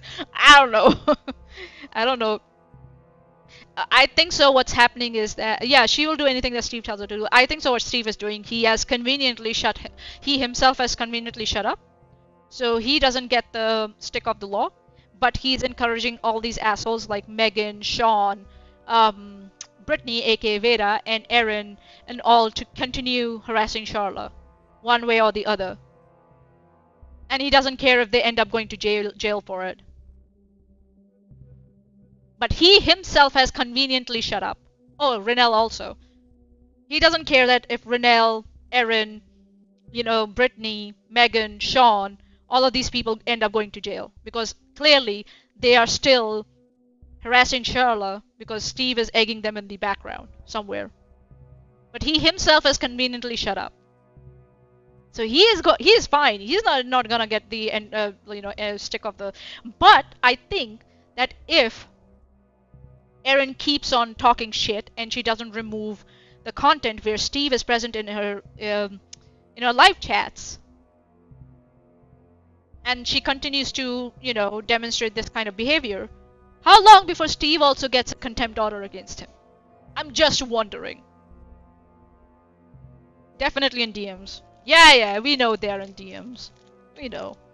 Fucking hell, they're in DMs.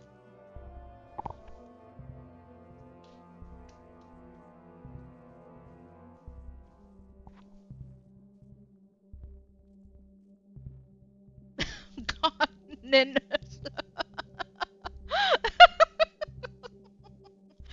What? It's okay. Stop! Alright, give me 2 seconds, I'll be back. I'm gonna put this back on. I'm gonna be back. What the fuck? You are instigating this shit! Oh, we are at 40 contempt counter here. Okay, cool. You dumb motherfucker! Good fucking lord! What are you taught? You literally just explained this. You just said out loud that she offered you information in private, you proceeded to use that information in private, and then fucked up. And then when she was trying to help you correct your fuck up that was harmful to her, you took offense to it and then proceeded to make a bunch of fucking content. You instigated this. You fucking started it. You went to her fucking family on Facebook to go and fucking reach out to them to then bring them onto streams to fucking start shit with her. You did that. And if we want to talk about, fucking bring receipts to this shit, okay, fine. Uno momento, por favor. Let me just go ahead and go and grab my screenshots that I have of fucking bitch shit McGee over here. No, that's the appeals. Excuse me. Uno momento. Let me go find this in my fucking screenshots that are forever long. Elbows World. Yada da da da da da da da. Elbows World. Yeah, I have some like Appeal Rakita stuff saved on my fucking computer. This is gonna take me a second. I take a lot of screenshots.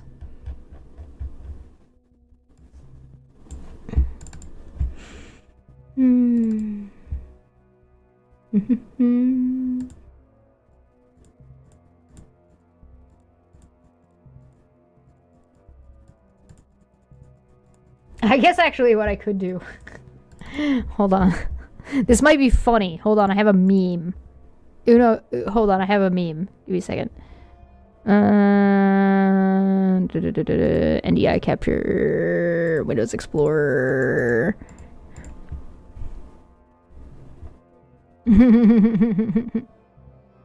Oh wait, no, I don't want the Windows Explorer. Hold on, that's the wrong one. I want the display. There we go. Teehee.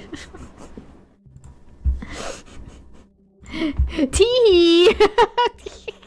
This is only a bunch of Erin and her cronies fucking causing havoc on fucking Twitter.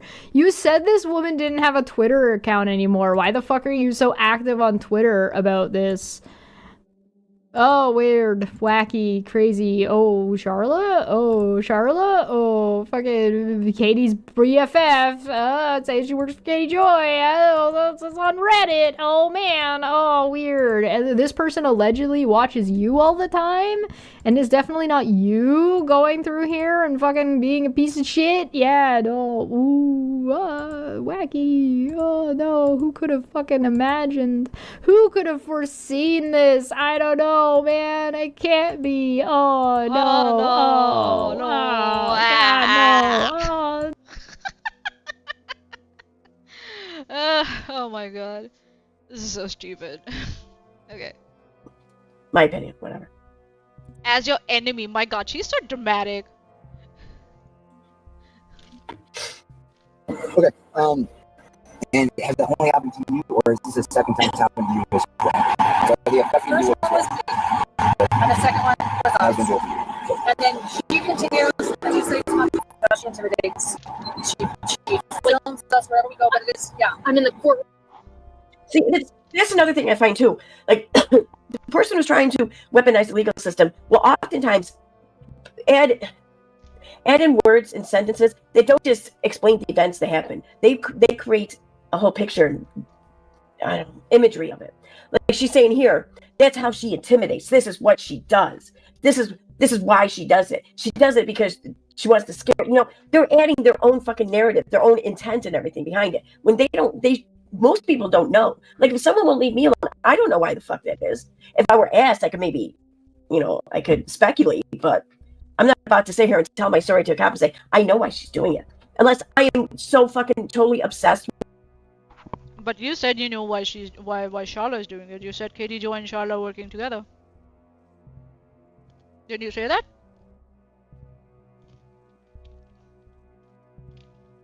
And you repeated in your live stream 3 weeks ago that, and on Twitter, that Charlotte and Katie Joy are working together for some reason, or that Charlotte is working for Katie Joy. Yeah, Erin is going to eat her words tomorrow. I actually can't wait for tomorrow. It's going to be fun. Erin accidentally sent her paperwork that I don't know if she's filed or not filed to Chesh again. I don't know if she sent it on accident or if she did it on purpose. I don't know. But she sent it to Chesh. And Chesh is going to talk about it tomorrow. It's going to be fun. It's going to be really, really fun. Yeah, she's doing exactly that in the stream.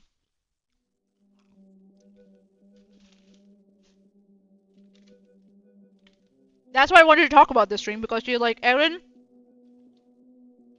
is exhibiting the behavior she's trying to like point fingers at others for.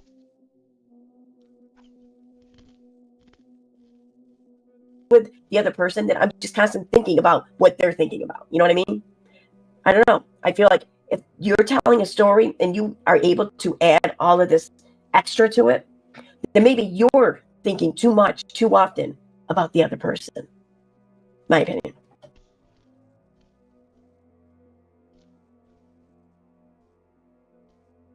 The critique is accurate here, but she's applying it to the wrong person here, in my opinion. That's what I'm gonna say. For the first time, a broken clock is, you know, right twice a day. So.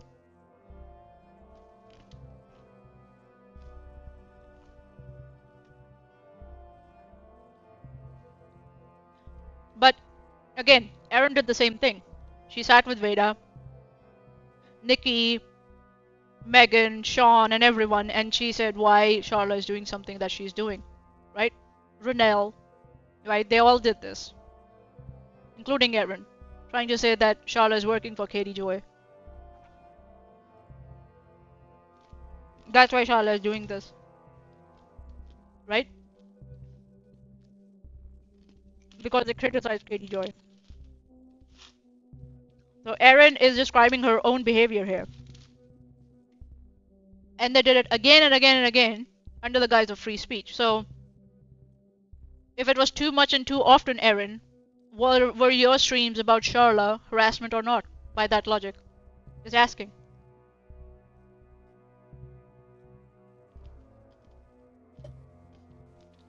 Room today, I don't know if you've ever been in a commissioner room, and they have 2 rows of chairs, and I'm standing in the front row. She's sitting in the second row, literally putting a camera in my face, and I actually took out my phone. But my concern is, I don't care if you film me, but when I don't respond to you filming me, and then you come up to me at dinner, what's next? Like, this is where I'm fear. What's next? What is next? Will you look at me when I'm leaving the restaurant? Like, you came up to me while I was eating dinner. It's not like she showed up on your fucking doorstep. No, when you're approaching someone while they're eating dinner, that is harassment. What are you talking about? Unwanted contact is harassment, you fucking idiot. It wasn't even the city you live in, I'm guessing. What? Fearful for my safety. They're in the courtroom, you fucking baka. What are you talking about? I can't go to work. They said one thing that was actually kind of interesting, because we make the decision to not engage. My husband's a criminal psychologist. I was like, we don't want this. We don't respond. We don't respond to the TikTok cyberbullying. We make the decision not to engage. I mean, it's incredible how a bunch of people with no media presence over their head directing them where to go and what to cover and what kind of information to get to present for the masses. When they're doing this all on their own, okay? When they go to these trials and they do so claiming to care about these victims and everything, claim to care about seeing justice served or whatever. When they go to these trials and they then turn it into a fucking circus involving them in the first fucking ring of the 3 rings or whatever. It's completely all about them. To the point where they then are now having are causing the creation of future court appearances for them over this shit. You're seeking it out, man. You're making it all about you. Okay, you are sure. making yourself the first person in somebody else's trauma. Okay. Respond to anything. Yeah, but Charlotte is not doing that, right? Charlotte is not the one approaching you. You're the one talking about Charlotte again and again. She's not. She went quiet. She chose not to engage with you, but you still kept dragging her. You kept dragging her by pretending that she is engaging you because she's communicating with you via court. Via mandated, court mandated communications. That's dishonest of you, Erin. Yeah. Yeah, Erin just lighting in her own narrative. So she said one thing that was telling. She's like, don't keep pretending that nothing's wrong. I'm not doing anything. Can you guys give me a little background? Almost like. So she said one thing that was telling. She's like, don't keep pretending that nothing's wrong. She approached her team today, almost. Is she approached her team, or is she approached you? So she was talking to her team. Taco Crack from the live chat. Manios, do you believe that EKC will be held in contempt over speaking on SM? EKC made herself the victim on that video. Yeah. I believe she will be held in contempt. That's my personal belief.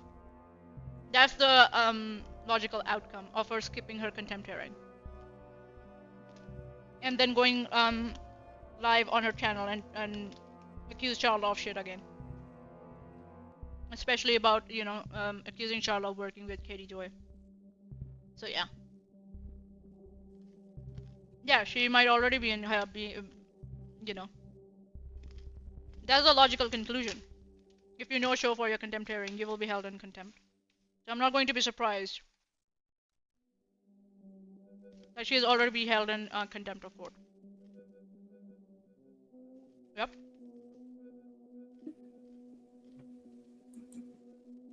Escalating, literally because I'm not doing anything. Can you guys give us a background of why they decided to pick you guys? Yes. So Here we go. used to be producer before Grayson was. Okay. Together the previous true crime podcasts. We fired, and her friends did contract work for us, did graphic design for us, and this. And don't tell me that you don't fucking seek this shit out. When you use personal relationships to employ people for your channel, and then you just discard them like nothing because you're no longer friends with them or you have a falling out. You are absolutely, you're causing this. You're loving it. You don't care either. I don't know what the. I mean, you're not background is keeping here. shit separate. You're not. So if you keep mashing your professional with the personal, then it's because you don't see any boundaries there. You don't see the line between the two, and you're fine with that, Woman in my opinion. who never did contract work for us, but I have considered her a bully, and before I fired her, that I felt she was a bully. So after I no longer am using them, they team up with, say to her, Lauren's been calling you a bully. She thinks you're a bully, and it's like this group thing, and so this group comes together. The other one, I don't even know her. It's funny that. Sorry, it's funny that Erin was like, oh, you go out there and you attend these court cases and you create content and drama out of this and blah, blah, blah, blah, blah. When Erin has been doing the same thing with her own restraining order case. All this time. Right? When she went to Kansas, like for her hearing and stuff, right? Immediately after she came out of court, she did a live stream. She's doing exactly what Lauren and Christina do. Create content and drama out of restraining orders. Her own restraining order. That, like the irony, the fucking irony, right? And then what she's doing here is she's making herself the main character, of other people's in other people's trauma of others, right?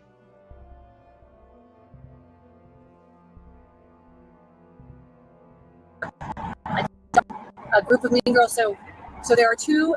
Like, she did all the time. As soon as the cease and desist came in, as soon as Charlotte started sending her text messages, right? Come on, please don't do this to me, or blah blah blah blah. Please don't put my name out. I don't want my name to go out. She started like fucking spreading that shit around. The cease and desist, everything. Yeah, Taco, she's a bully. She's a fucking bully. She just doesn't like it that there are people who stand up against her and are able to, go to court and the courts tell her that she cannot bully people. She doesn't like it that the courts tell her that she cannot bully people. So she doubles down because she's a privileged white woman. That's why. Who never has heard no in her life. And she heard no for the first time in her life, and she's like, how dare they? A past employee and a contractor for graphic design, and Think about all this interaction that occurred for her to get to the point of calling cops. She sent out the cease and desist. She approached them in the courtroom over this fucking seat or whatever in the gallery. She's doing the approach. She's doing it. She employed these people. She fired these people. Nobody else has done anything. They're just like along. That's not what was said, but whatever. But again, sending cease and desist. Like someone said in the live chat, this is comparing apple and oranges.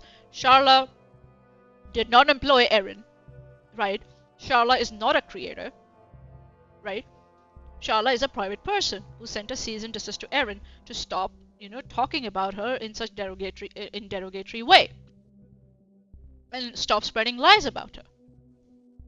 Totally different situations. And Erin is here trying to sit here and trying to, say that she's the one because Sharla sent her the cease and desist because she's the recipient of cease and desist, and the recipient of Lauren's cease and desist is a victim. Therefore, Erin herself, who is a recipient of cease and desist, is a victim. Yeah, typical abuser cannot handle the word no. That's what this is. For the ride, and she's giving them one hell of a ride, and then she's bitching to them over like her fucking like you're bitching here. Whiplash from her ride. A woman that's friends with them, and then let her know. I've actually always been kind to. God, the audio is so kind stupid. of all of them actually. There's no even said you've always been kind of Lindsay. Yeah, there's no history of my being cruel to them, but they decided to get this. Say Lauren thinks you're a bully. They're angry that Grayson replaced them, and I believe that they're like, we're gonna go have an accident. My opinion, yeah, there was. That is baby, like that's not. My opinion, yeah, that was a bit fucked up. I mean, I'm not judging anyone for having said that, really, and I get it. They had every right to share that story, and even in the manner in which they shared it, I'm not saying they didn't have a right to do it. Again, I'm going to say just because you have a right to do something doesn't make it the right thing to do. But you mean because you think you have a right to free speech doesn't mean that you use that free speech to spread lies about someone? Just because you think it's your opinion and it's your free speech. Really, Erin? Really? Hold on, let's just hear that again, right? I also just say just because you have a right to do something doesn't make it the right thing to do. But I also don't know what kind. But Erin, according to you, because you have a right to free speech, you can say whatever the fuck you want, even if it's not the right thing to do. Or you're saying that just because whatever you do is always right. Is that what you're saying? That you're infallible and whatever you say is right. Therefore, you have a right to free speech. She just contradicted herself, right? Her whole narrative has been that she's been prosecuted for free speech. Her free speech, more freedom of speech is being, I'm being silenced, blah, blah, blah, blah, blah. And just now she said that just because you have a right to do something doesn't make it the right thing to do. In short, don't be a dick. But for some reason, this rule doesn't apply to Erin herself. She doesn't apply her own rules to her, herself. She just contradicted herself. Hawkskull from the live chat, Erin being an audacious bullshitter, say it ain't so. Erin being a projector? Say it ain't so. She's full of bullshit. She has rules for others, just because you have the right to do it doesn't mean it's the right thing to do. So what about you, Erin?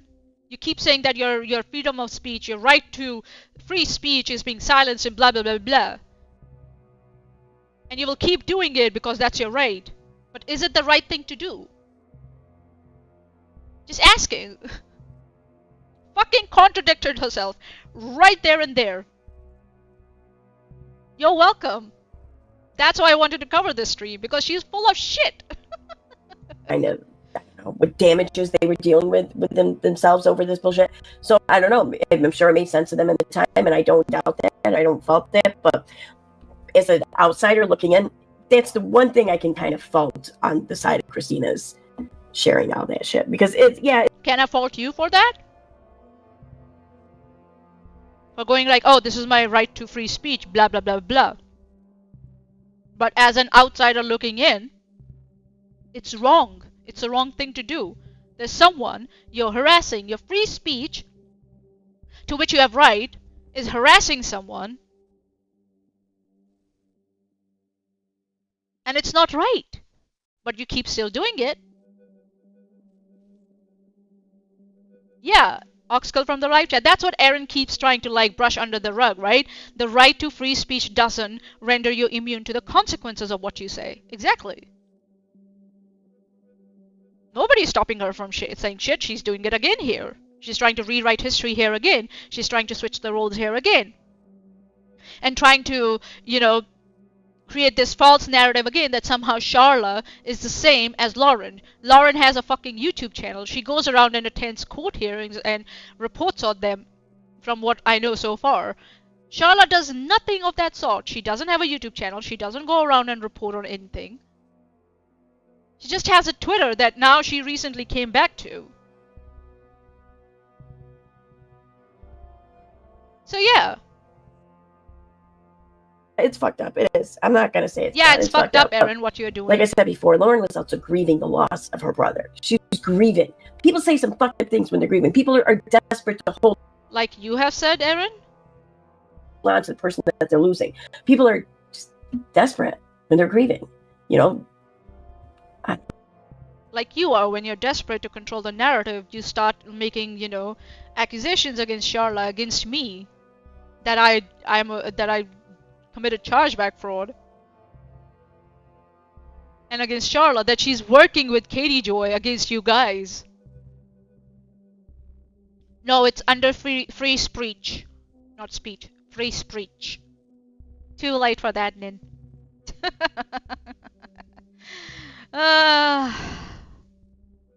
Well, I think she should be given a little bit of a pass for that because of how she was grieving, in my opinion.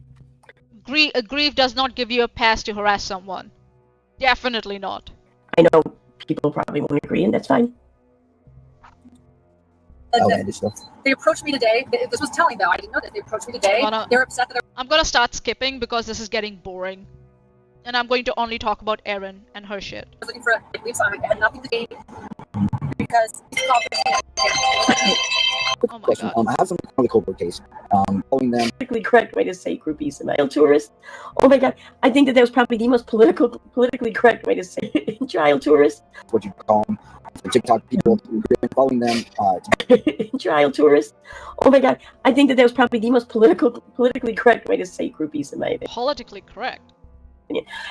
And I get. When did attending trials become about politics? What the fuck? Politically correct, huh? I'm not saying everyone who travels around and sees these things is a groupie. I'm not saying that. I kind of think, in my opinion, Lauren Mathias might be a little bit, though. Different states on big cases. Yeah, these are all Erin's assumptions. That's what it is. She's just making assumptions about this lady. She has done no research. She doesn't know what the fuck she's talking about. We know that Erin does no research. Instance was about a month ago in Arizona. They had a big case down there.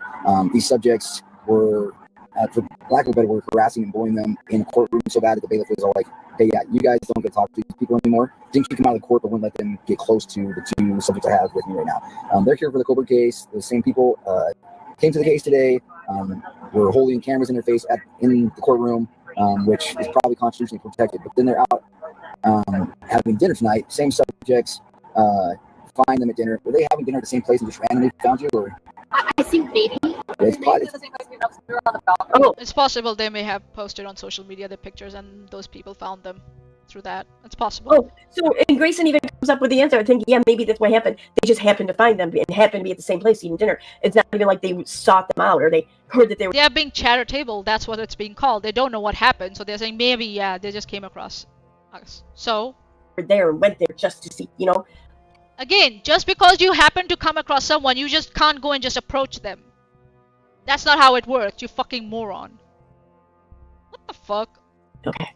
Yeah, it's possible that they follow him, but that's unknown. But they find him at the same restaurant, start harassing. Speculate arbitrarily. That's kind of like adding transformative commentary. Going to them, going at them, flipping them off, coming up to their table, to the point where flipping them off. The waiters and waitresses let these two people flipping them off. Yeah. Okay. What? Until those. She just repeats randomly. What do you mean by that? Why are you repeating the words? Left were long gone because they were worried about them. Those people left and then set across the street. So there's part of the course. The question is the yelling things. What happened to the court? They yelled at her. They yelled. The only thing that happened in the court is I told them They yelled at her. Well, they yelled at her. They yelled. Are you kidding? What, they scolded you or something? They yelled at you? Like, you're... Now she's trying to minimize again. The person is saying they yelled at us and she's like, oh, they scolded you? That is still yelling, you fucking moron. What the fuck? Okay, what does it say? 22:33, so it's like, what, 10:33, 10:30 around there? You're bothering a police officer at 10:30 p.m. Bothering? in Boise, Idaho, because someone yelled at you hours prior in the courtroom? That's not what they said. They approached them in a restaurant. What the fuck are you doing? Okay, her memory is gone. Her memory is gone. You need help, Erin. Your memory is gone. They just told you that they were in a restaurant. That's where they found them. What is it? Okay, okay. This is so stupid. This is so stupid.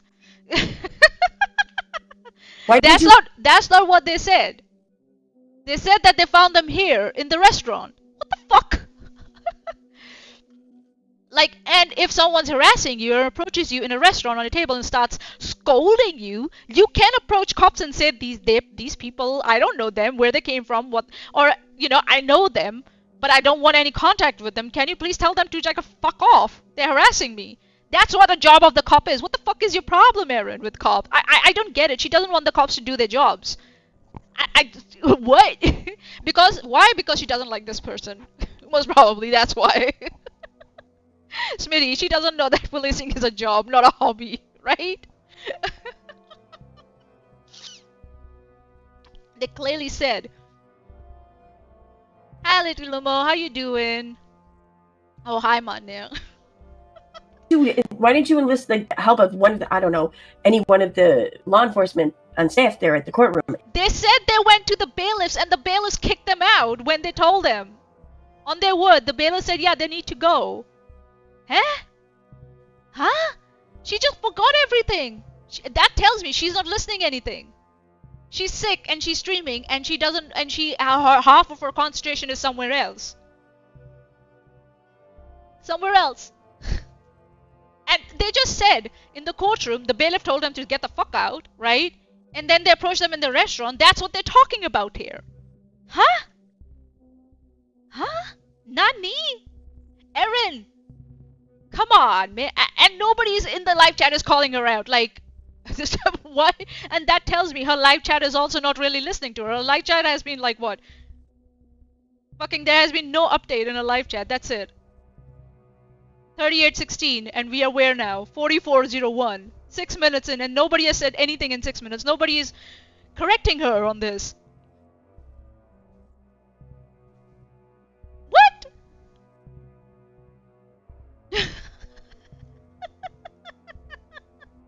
You got pizza for dinner? That's cool, man. I'm just so, oh my god. Erin! Erin! What the fuck? Oh my god, Erin's memory is gone. Or she just because she hates Lauren, so she's just like, no, do it correctly, Erin. Okay, I get it. Lauren is in the wrong, but do it correctly. Like, come on. This is so stupid. At the time, if it was that They said they contacted the bailiffs, and the bailiffs told them to get the fuck out of there. What? Huh? concerning, I don't.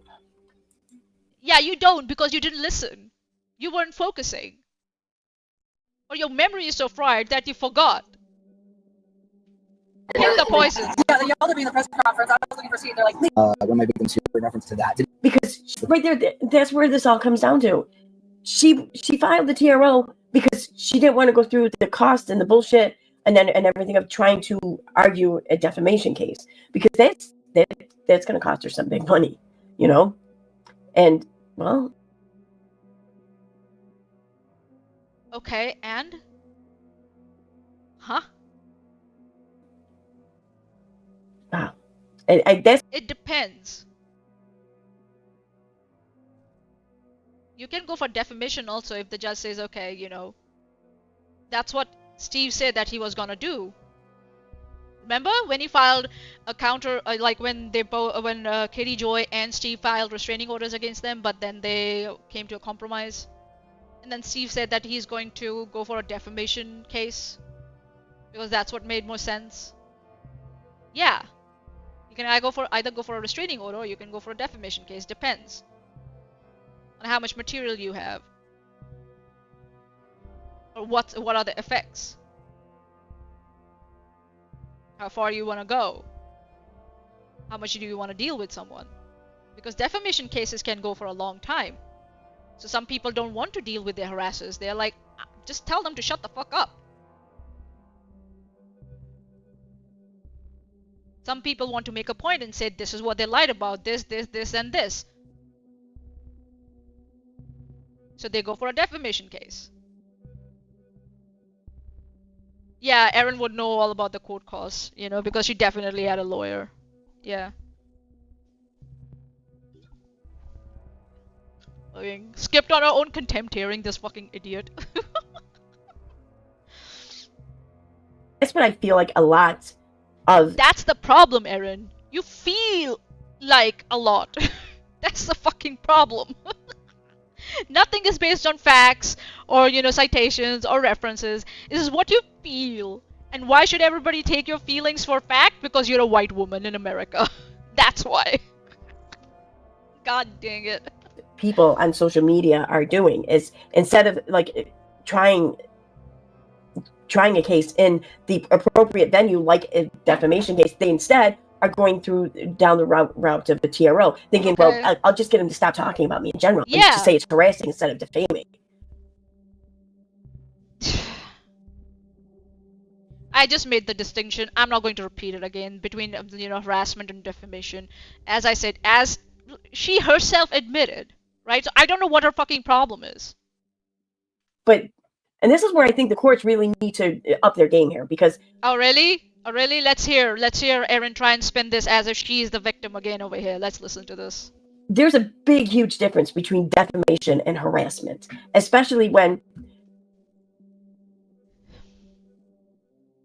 No, both can. Defamation can be harassment. You fucking idiot. Defamation can cause harassment. That's how it goes. Harassment is a sort of a subset of defamation. It's more specific. The person who's being accused of the harassment or the defamation is doing it by and large as a response or a reply to the petitioning party. You know, I mean, in other words, it's being instigated. Again, Erin over here falsely trying to say that, you know, someone putting in a petition for a restraining order or a TRO is instigating, like, she's blaming the victim.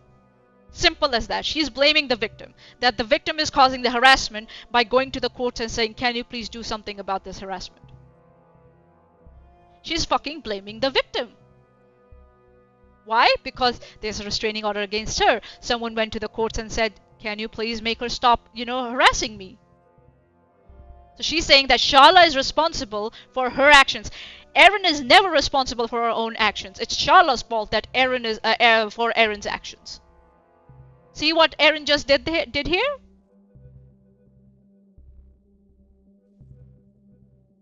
Yeah, it's more like a Venn diagram. You can defame without harassing and you can harass without defaming, but you can harass someone with constant defamation. Yes, you're right, Hawkskull. That's very well explained. Thank you very much. See, my live chat is so good, and yours is dead.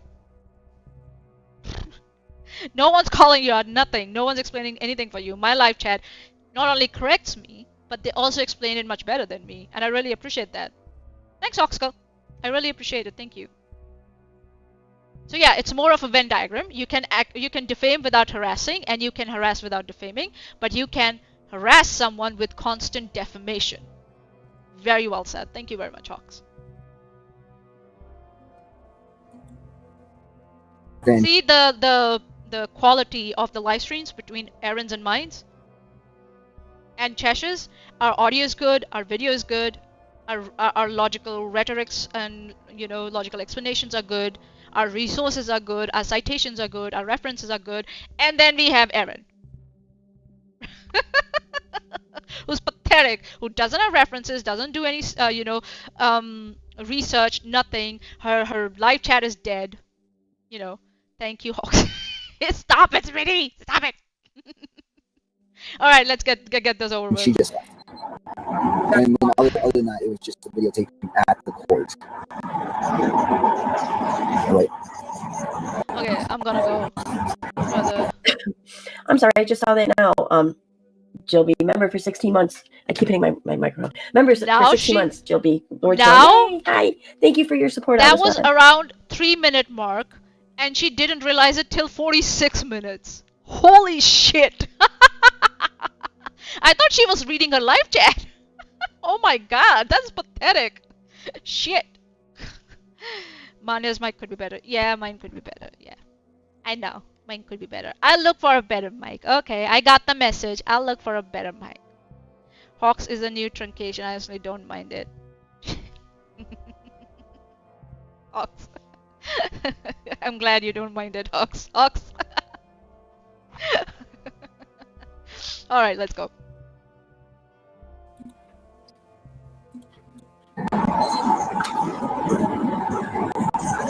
Her audio is so stupid, man. Seriously. Okay. It wasn't content. Okay. Right?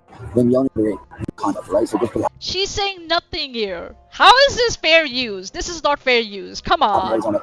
That's it. In Arizona. Yeah. Example, I'm like, because I was to the courthouse. Courthouse? Is that Walk into the courthouse. so? There was recording allowed in this courthouse? Is that what she's saying? Because I don't know. There's a difference between recording someone outside the courthouse and recording someone in the courthouse. Again, that depends if the judge has given the permission for it. Usually you petition the judge for it. Am I allowed to record? I am a reporter or something like that, or I want to take recordings for this purpose, blah blah blah, or I'm a party, can I do recording inside or outside the courthouse? You just can't simply stand outside the courthouse and start recording. That's not how you do, because judges don't like it. They think that's a kind of intimidation of witnesses and people visiting the courthouse. So you have to be very careful. Outside police station is different. But outside courthouses, the judges can tell you to fuck off.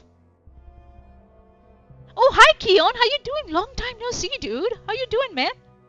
Long time no see. Oh, I kind of feel like the majority of courthouses. Again, I kind of feel like everything's about her feelings. Her own restraining order is about her feelings, you know. She feels like that she's in the right, so the restraining order shouldn't hold. Just everything's about her feelings. Why? Because she's a American white woman. How dare anyone, tell her feelings are not valid? Don't really allow for that inside the courthouse unless it's they don't. Their own That recording. she's right about. So this is the second time a broken clock is correct. I could be wrong. I don't know. No, you're not wrong. Usually you have to take permission, or the judges give permission for recordings inside the courthouse. Sorry? A broken clock is right twice a day. Let's just say. Just holding my phone down. And that's her. There. She's still.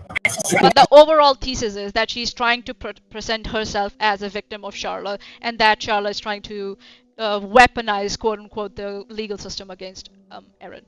That's what Erin's whole, rhetoric is in this coverage, in this live stream of hers. That's what she's trying to do here. And that is her campaign of trying to rewrite the history. Around her restraining order, around her contempt charges, everything. I really hope Erin goes to jail. She's such an evil person. She's cruel. She's cruel. And she's vindictive and she's petty. Cruel. That's who she is. Right. Oh my god. And she has no regard for other people's rights. She has no regard. Okay, I'm gonna switch. How is it that someone can sit there and not be embarrassed For to what? say this shit to someone, anyone, especially someone in authority, though? Like, someone, I mean, I don't know. I just think you. How are you not embarrassed when you lie about everything, Erin? When you say that someone's, weaponizing the legal system against you. How are you not embarrassed? When you lie with such audacity.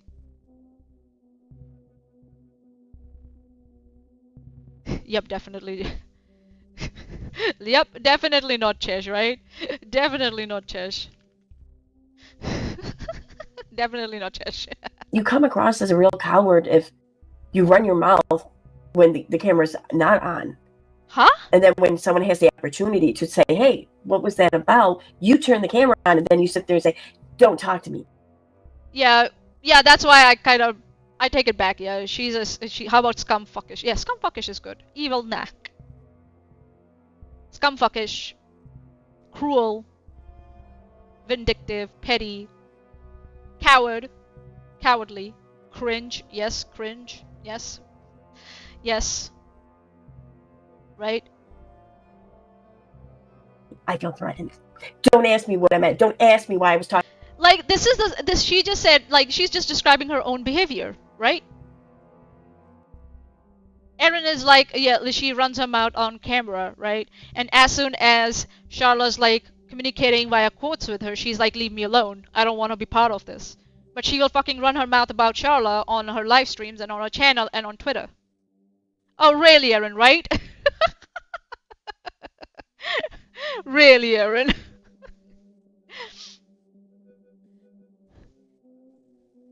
Talking shit about. Don't ask me about my actions. I feel threatened. I feel threatened. If every time someone wants to, That's what she does. Erin does. Every time Charlotte tries to communicate to her, when Charlotte trying to try to have her served at a workplace, she's like, oh, she's threatening me at my workplace now. She's trying to, use the legal system to make me feel unsafe at my work.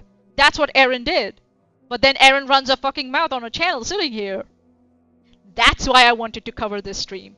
Because there's so much telling on how Erin is still using her channel to rewrite the history around her restraining order. And why she skipped her own contempt hearing. Here we are today. I don't know how long will I go, but we got around 35 more minutes left, so I guess we will finish this today, hopefully. approach you and just ask you about something you said or did involving them, if every time that happens you have to say, I feel threatened, well, then I have to kind of make the argument that you're only a threat to yourself, or you're the only person who's a threat to you is yourself. Really. Again, blaming the victim. How I want to word that. Because you're... From the live chat, excuse me, my eyeballs just rolled out of my head and down the street. Like one, boop, boop, boop, boop, boop, boop, boop. That's what they did. Roll down the street. Oh just my. kind of a pussy in my opinion, but that's Oh just really, like... Erin? Okay, so let's dissect this properly, right? She's like, every time someone wants to approach you and just ask you about something you said or did involving them, it's every time that happens you have to say, I feel threatened. That's not what you did, Erin, did you? You went on your channel, you never invited Charla to explain her side of the story. You just went on and called her so many names and said, said so many lies about her.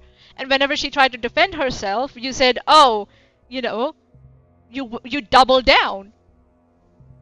And the court said in their summary judgment against you that someone trying to correct the narrative about them is not harassment. That's what they said.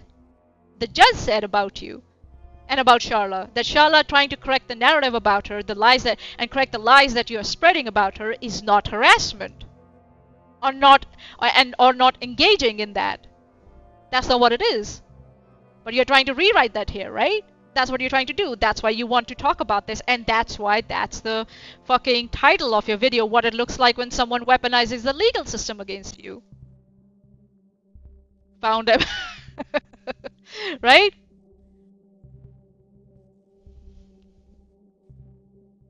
When someone goes to court because they're concerned about Erin's repeated targeted commentary, right? She calls it weaponizing the legal system.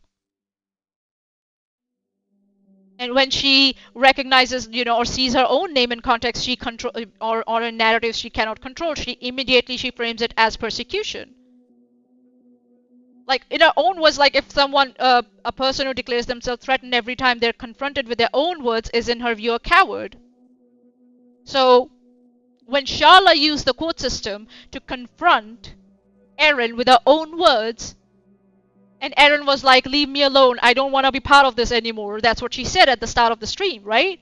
I don't want to be part of this anymore. She's a fucking coward by her own fucking definition. She tells on herself all the fucking time. Oh my god. She makes it so easy. Hey, I need those back. Well, why are you running? Quick, quick, quick, this is running away with your eyeballs. Go and catch them. Oh god, this is so stupid. This is so fucking stupid. Erin is so stupid, oh my god. And she doesn't realize how much she's more contempt she has just committed with this live stream. Like, she thinks like the judges are stupid or something. That's what she thinks. Right? Oops. Like, come on.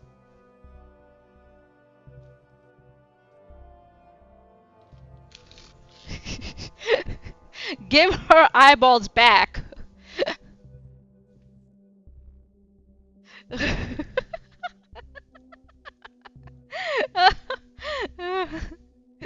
Listen, I did set up a goal. Did we achieve anything in a goal? In that goal? Eh? Eh? No. Okay, let's go another one.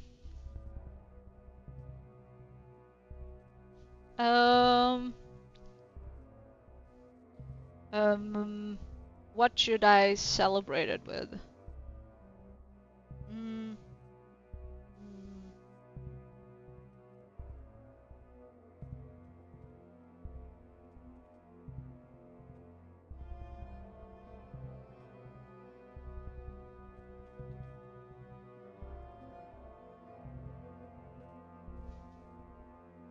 There we go.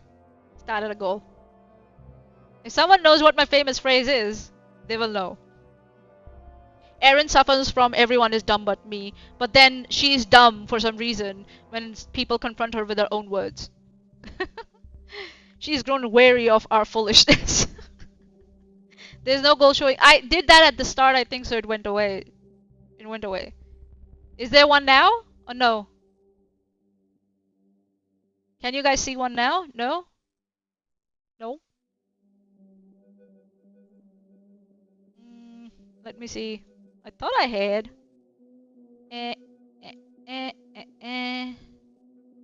Nope.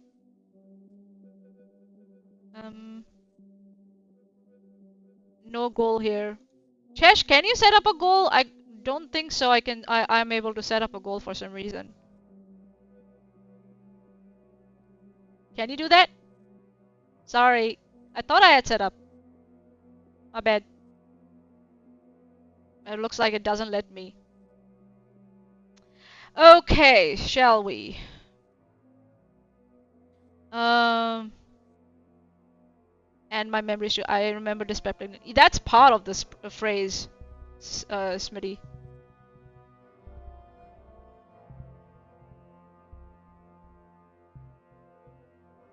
It's alright, Keon. People go through stuff. I'm glad that you're here now, and you're okay. You're okay, right? You're doing okay? That's not how that works. You're on... No! You can log into your account, can't you? I'm not saying to do it from my account, Baka.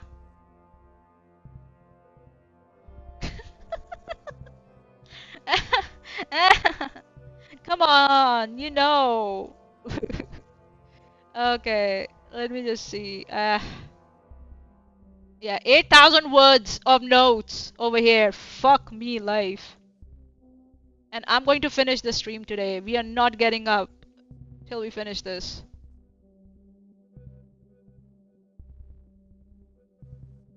We are not gonna finish without finishing this stream. That's what's gonna be done. Okay.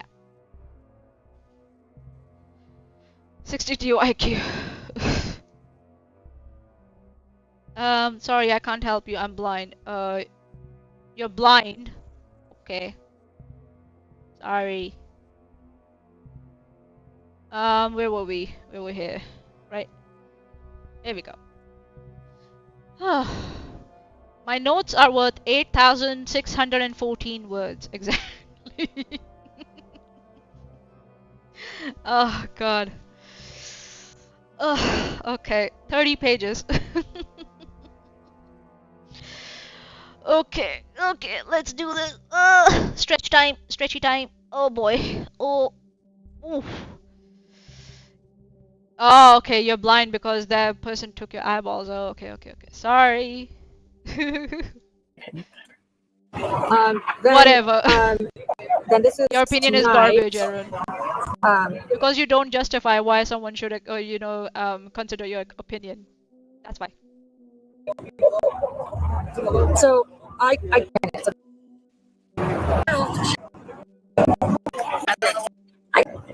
so we're just hanging out. I don't know that there's stripes like that and shit. I wouldn't have the guts to do that, but I gotta give rocking horizontal stripes. Again, she's trying to trivialize this whole thing. because she wants to trivialize Charlotte's restraining order against her. So she's trying to trivialize this whole situation. That's what she's doing. So there they are. Nah, Keon, they can't help themselves being the big clowns. They can't.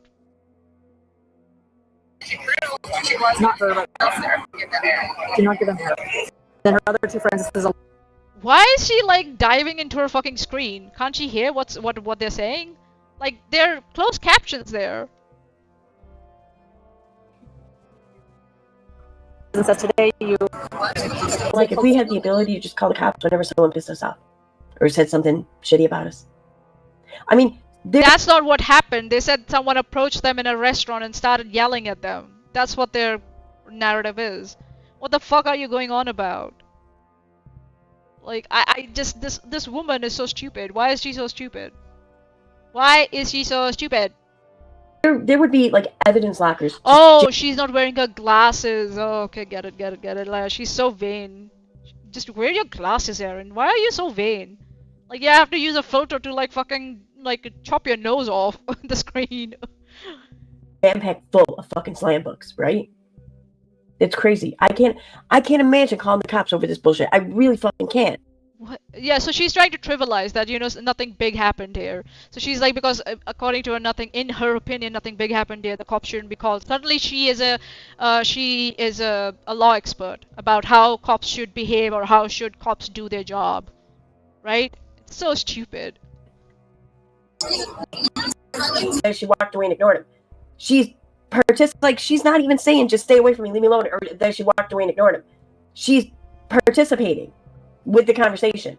How is she participating? She said that they approached me and I called the cops. What are you talking about? Discussing this, giving permission for that discussion to continue, because she's giving that permission every time she offers something to it. Like what? What did she offer? Give us an example. Like, I would say citation needed, or I would say tell Elmo. She's just saying shit here now. Just because, you know why? She's vague and she's just saying shit because she hasn't done her research. She has done no research on this body cam footage she's watching. So she just knows that Lauren is in the wrong somehow. So she's just making up bullshit here and strawmans here. Yeah, okay, Lauren is wrong. How? Can you give your audience the courtesy of being more, in detail? But I guess you don't take your audience seriously, so yeah. Or you don't care about your audience. You think this is the garbage they should just accept. Oh, sorry. My bad.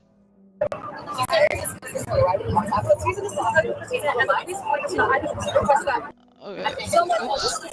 Sorry. Seems like that's Lauren anyways. I'm assuming it is. She's asking questions of the other party of that conversation. What did I do? What did I do? So now she's assuming it is. Now she's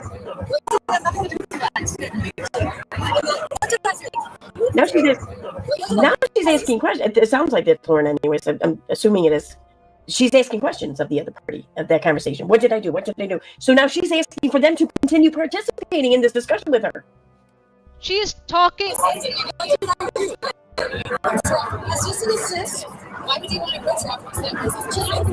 By the sounds of it, it's someone else. It's not that Lauren person.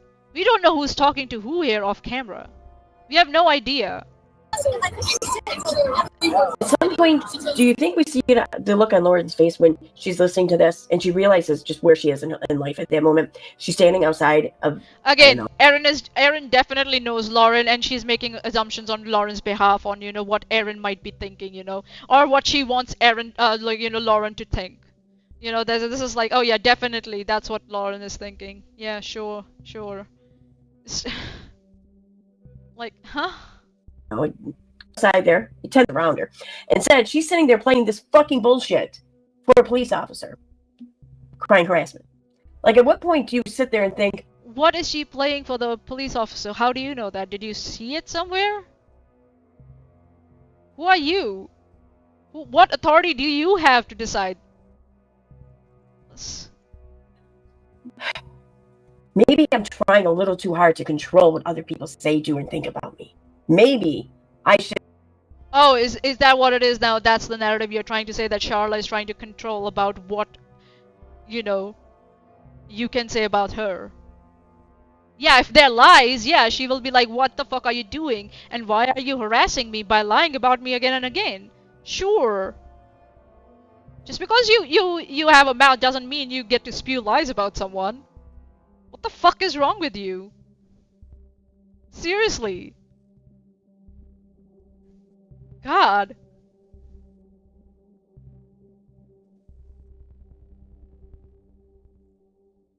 Should realize that I can't do that, and nor should I be given the right to do that. Maybe I should just realize that there's a million other things I could be doing right now that would just give me happiness in this moment. But no. I don't know, Aaron. Maybe follow your own advice. I'm just saying.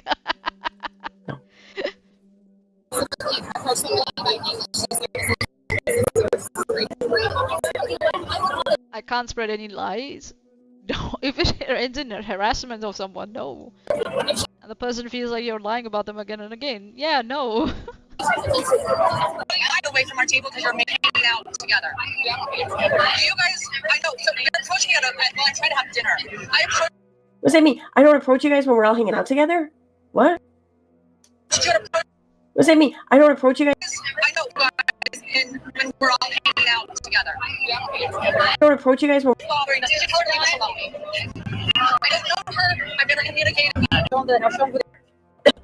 they call themselves the Seven Gatherers, whatever the fuck he said. What does that matter? That has nothing to do with her, right? They call themselves the Full, like, what does that matter? They call themselves the Seven Gatherers, whatever the fuck he said. What does that matter? That has nothing to do with her, right? It has nothing to do with Lauren. That shouldn't be anything that constitutes harassment, right? Why? That just seems kind of personal to me. Okay. Someone's approaching you randomly and you don't want to talk to them. You're like, go away, and they still approach you. That's harassment! Yeah, they're friends having dinner together and it's rude to just approach people. Especially when you know that they don't want to talk to you and they don't want to interact with you. Like, what are you doing, Erin? Erin's lost her fucking mind. She's gone. She's just gone. to show like this is them. So they have this TikTok. So now it's getting a trial. Hey, they're there. So I kind of like. Why I'm skipping is because Erin gives no commentary, right? And I'm talking about Erin's own Erin's commentary. So I'm just skipping all this because it's nothing related to us, like to whatever. In Europe right now, there was one more that was. Oh, we didn't talk about. She just makes these like stupid faces. Letters over probably. I don't. I work back. We didn't approach them. We instead send them cease and desist letters over probably bullshit. I don't know. Yeah, that's how it works. You don't directly confront someone. You use legal channels to try and resolve the issues, and sending a cease and desist is one of them. For some reason, Erin thinks that, you know, approaching someone directly in a restaurant at a table where they're, you know, having food with their friends is the same as sending a cease and desist. Really? Erin, are you so delusional? Are you so delusional? So now she's trying to say that because Lauren said cease and desist to someone, and that's harassment. That's the same as approaching someone directly in a public space where they're having a quiet, you know, lunch or dinner with their friends and confronting them when they don't want to talk to you. It's the same as sending a cease and desist. So Charlotte sending Erin a cease and desist is harassment. Is that what she's trying to do? Oh my god. See, that's why I wanted to cover this whole thing. Because again, this is an attempt on Erin's part to rewrite what happened and try to present Erin herself as a victim of Charlotte. And she thinks the judge will not see right through this. She's already in contempt, and she skipped on a contempt hearing, and she's continuing to do these things, these stunts, and she thinks that she can get away with all this. Like legally, the judge will be like, yeah, okay, that's fine. Really?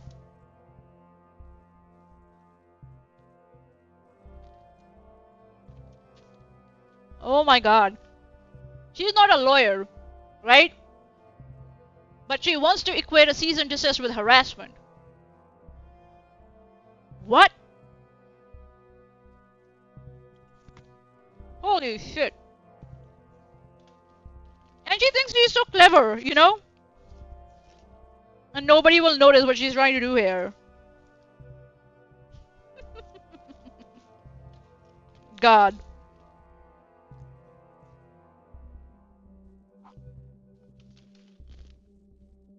Be honest, I don't know, but probably. We then go to them. I don't know, probably. Seat, and then when they do approach us, we engage back and ask questions and return. We then go to them and ask them for a seat, and then when I don't know, be honest, I don't know, but probably send them cease and desist letters over probably bullshit. I don't know, be honest, I don't know. Probably bullshit. I don't know, but I'll definitely say in the beginning that it's bullshit. Definitely. Probably. We then go to them and ask them for a I don't seat, know. Probably. And then when So is it bullshit or is it not bullshit? Do you know or you do not know? Can you be specific and stop being vague? They do approach us, we engage back and ask questions in return, in response. But we do not approach them. I mean, come on. Anything. I don't have other people approach them because that's what they're trying to do too, is like get their friends to approach me. I don't approach them. I tell her, what do I tell you? You said, don't give them air before you hear me recording them. Don't give them air. Leave them alone. Don't talk to them. And it's like they're looking for anything. Like, you asked for a chair in the press conference.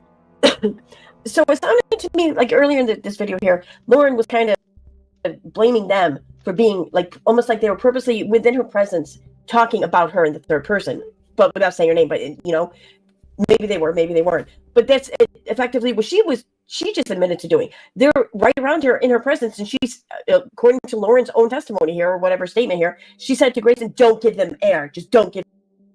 Yeah, if they're trying to instigate her, she'll be like, "Yeah, I'm gonna ignore them." That's not the same thing, Aaron. God, why is Aaron so stupid? Why is Aaron so stupid? For fuck's sake. How can someone be this stupid? Seriously. I just can't with this woman. Seriously. Give them air. Like, you can't be that scared for your safety if that's what you're saying before they even said anything to you.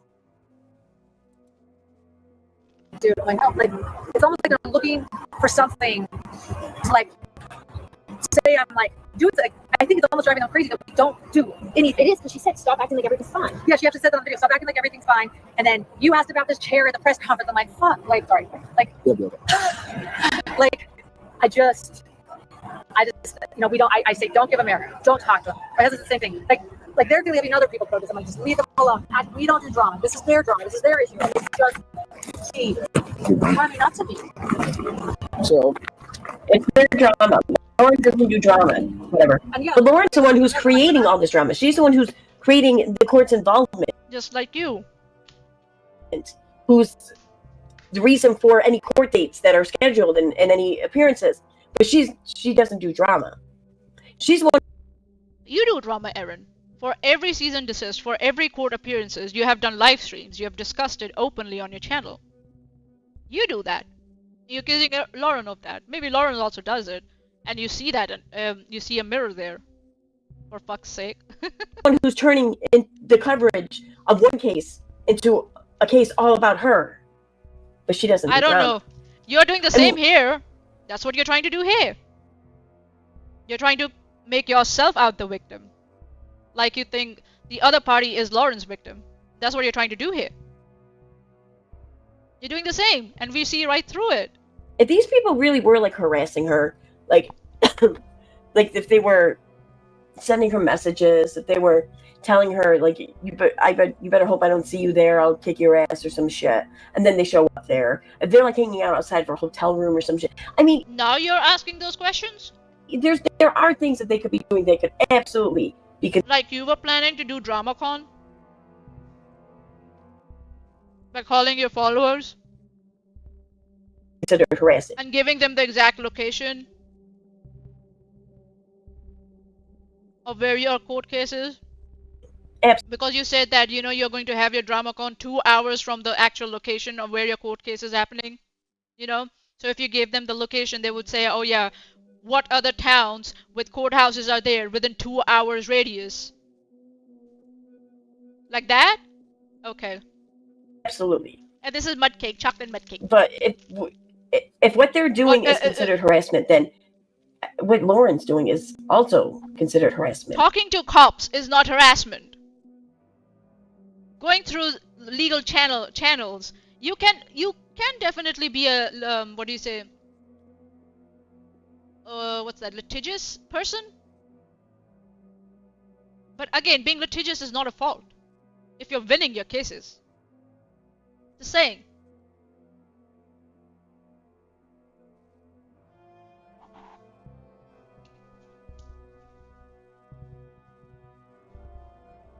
Would it not be?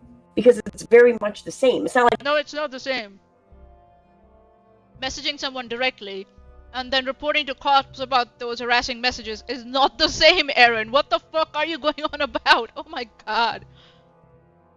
Even if Lauren is in the wrong, Erin with her bullshit, coverage is proving Lauren right here.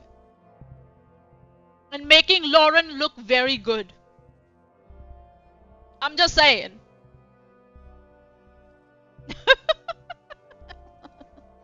That's what she's trying to do here. She's trying to say because someone is approaching cops, they are going through the legal channels, then that's the same as harassment. Because Charla went through legal channels to get a resolution against Erin. That's what she's trying to do here. they're all over there trying to one-up each other. They're just both being pains in each other's asses. That's not harassment, though. The problem is, Aaron, that you have a platform and you keep on talking about Charla again and again and again under the guise of more freedom of speech. When Charla does not have that opportunity at all to defend her on social media. Because she doesn't want to engage with you, but you keep dragging her along. Right here in this live stream too. That's the difference between you and Charla. And that's why you are the harasser and Charla is the defender, is the petitioner.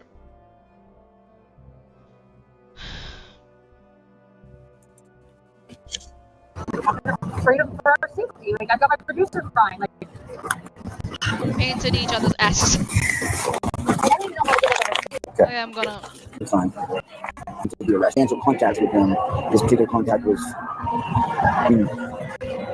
I see how he's very interacting, but from another person's perspective, maybe it is, maybe it's not. Because they're just like, why did you talk to him? But with your course of conduct and all the things you guys have been through, which I'm only giving bits and pieces of it at this point, you may get this. What I'm going to do is I'm going to have you guys write everything out, including their names, and if they have phone numbers, and have you put them on here, if you have those, so that I can contact them as well. Oh yeah, okay. She goes to the document later. I don't know if I want to go to the document later. Maybe we should actually. Either way, this gives you a report number, so they continue this course and everything on there. You can say. Okay, I'm just gonna go. Right now. But Erin is not. She says nothing. Hold on, what?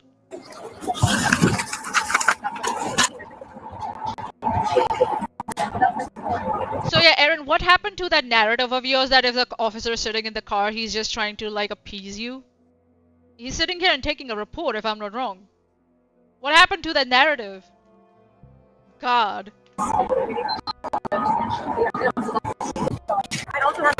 Alright, so. So? Looks like he's taking down a report. I thought he was appeasing them and going to dismiss them and drive away. Erin owes me compensation for my time having to listen to her motherfucking audio crackling. Yes. Yes.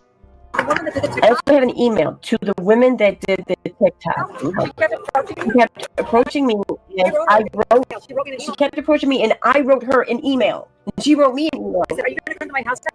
Yeah, she sent her a cease and desist. And the woman was like, I don't fucking care. The same thing you did when Charla sent you a cease and desist. I have to restart the stream like 10 minutes in, so we are condemned to this. Good morning, just getting ready for work. Hi, EMP, how you doing? Are you going to come to my house next? I feel threatened. Oh my god. Please don't ever reach out to me again. She's telling that person she feels threatened, and you're trying to minimize that. Okay. And then she started the TikTok again. Then found another avenue, thus giving her no. You said not for her to not reach out to you ever again, so you cut off all communications, so thus giving her no avenue or whatever to air her grievances. So she then found another avenue, and she still protected your identity on this avenue. But where? What is she talking about? I don't know what she's talking about. Well, you made sure. Well, all that shit out now, didn't you? You made sure that everyone knew who it was about. Although I think most people would have figured it out. I'll be honest. Yeah, so she didn't do it. People would have figured it out anyways. So she shouldn't go to cops because people will figure it out. What the fuck? But still, But still, what? Give you a link. Which Aaron, you you're so can download stupid. You as think videos people don't realize what you're trying to do here? and to write the evidence. Perfect. Right, so the number I called you on or whatever, and she's like, oh, but no, it's a no caller ID. He's like, just call me on the number I called you on or whatever, and she's like, oh, but no, it's a no caller ID. He's like, yeah, that happens. Not like, here, let me give you the number. What?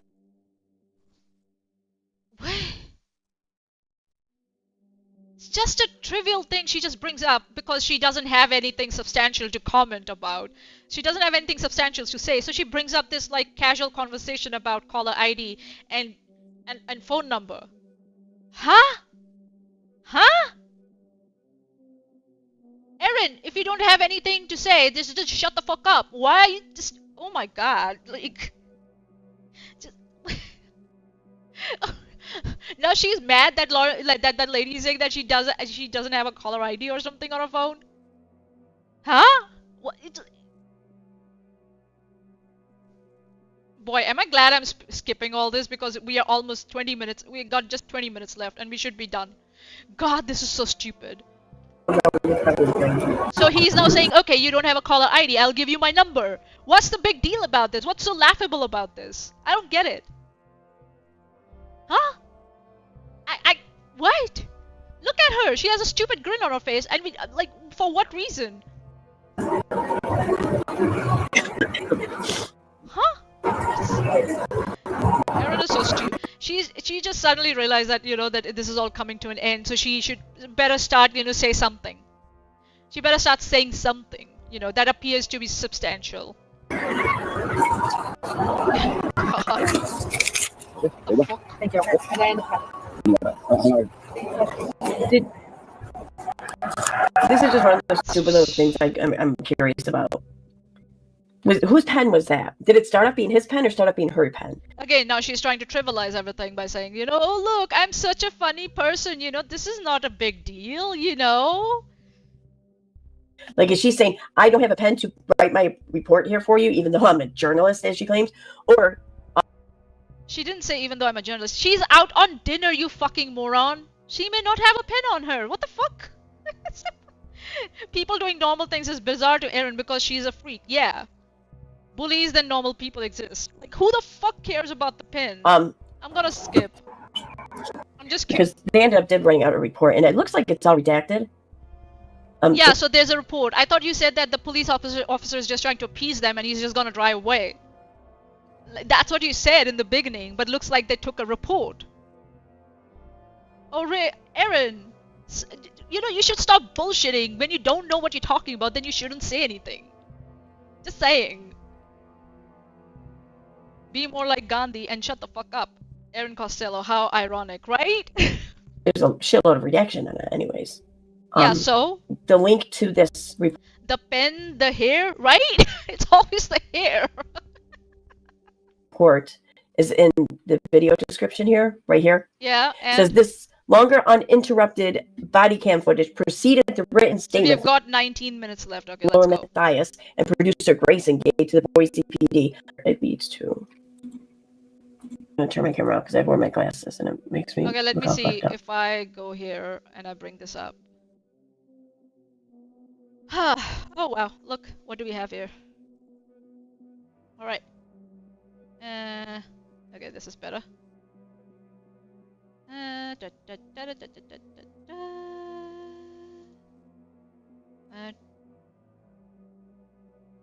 go away. I don't want you. Go away. Thank you. Okay, this is better, but...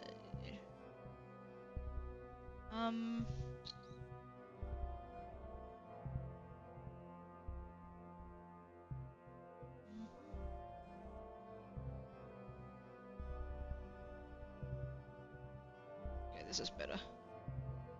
Alright. She doesn't want to wear her glasses because it makes her look fucked up. Vain. Yeah, she's very vain. She's very vain. She feels so conscious about how she looks. It's sad. It's kind of sad. Okay. Says Boise Police Department General Report, yada yada. I'm not reading all over this shit. Was contacted at the Bitter Creek Ale House on 8th Street on the above date. Okay, yada yada. Yada yada. So and so have engaged in a course of conduct since April of 2025 until the president has caused her great alarm and fear.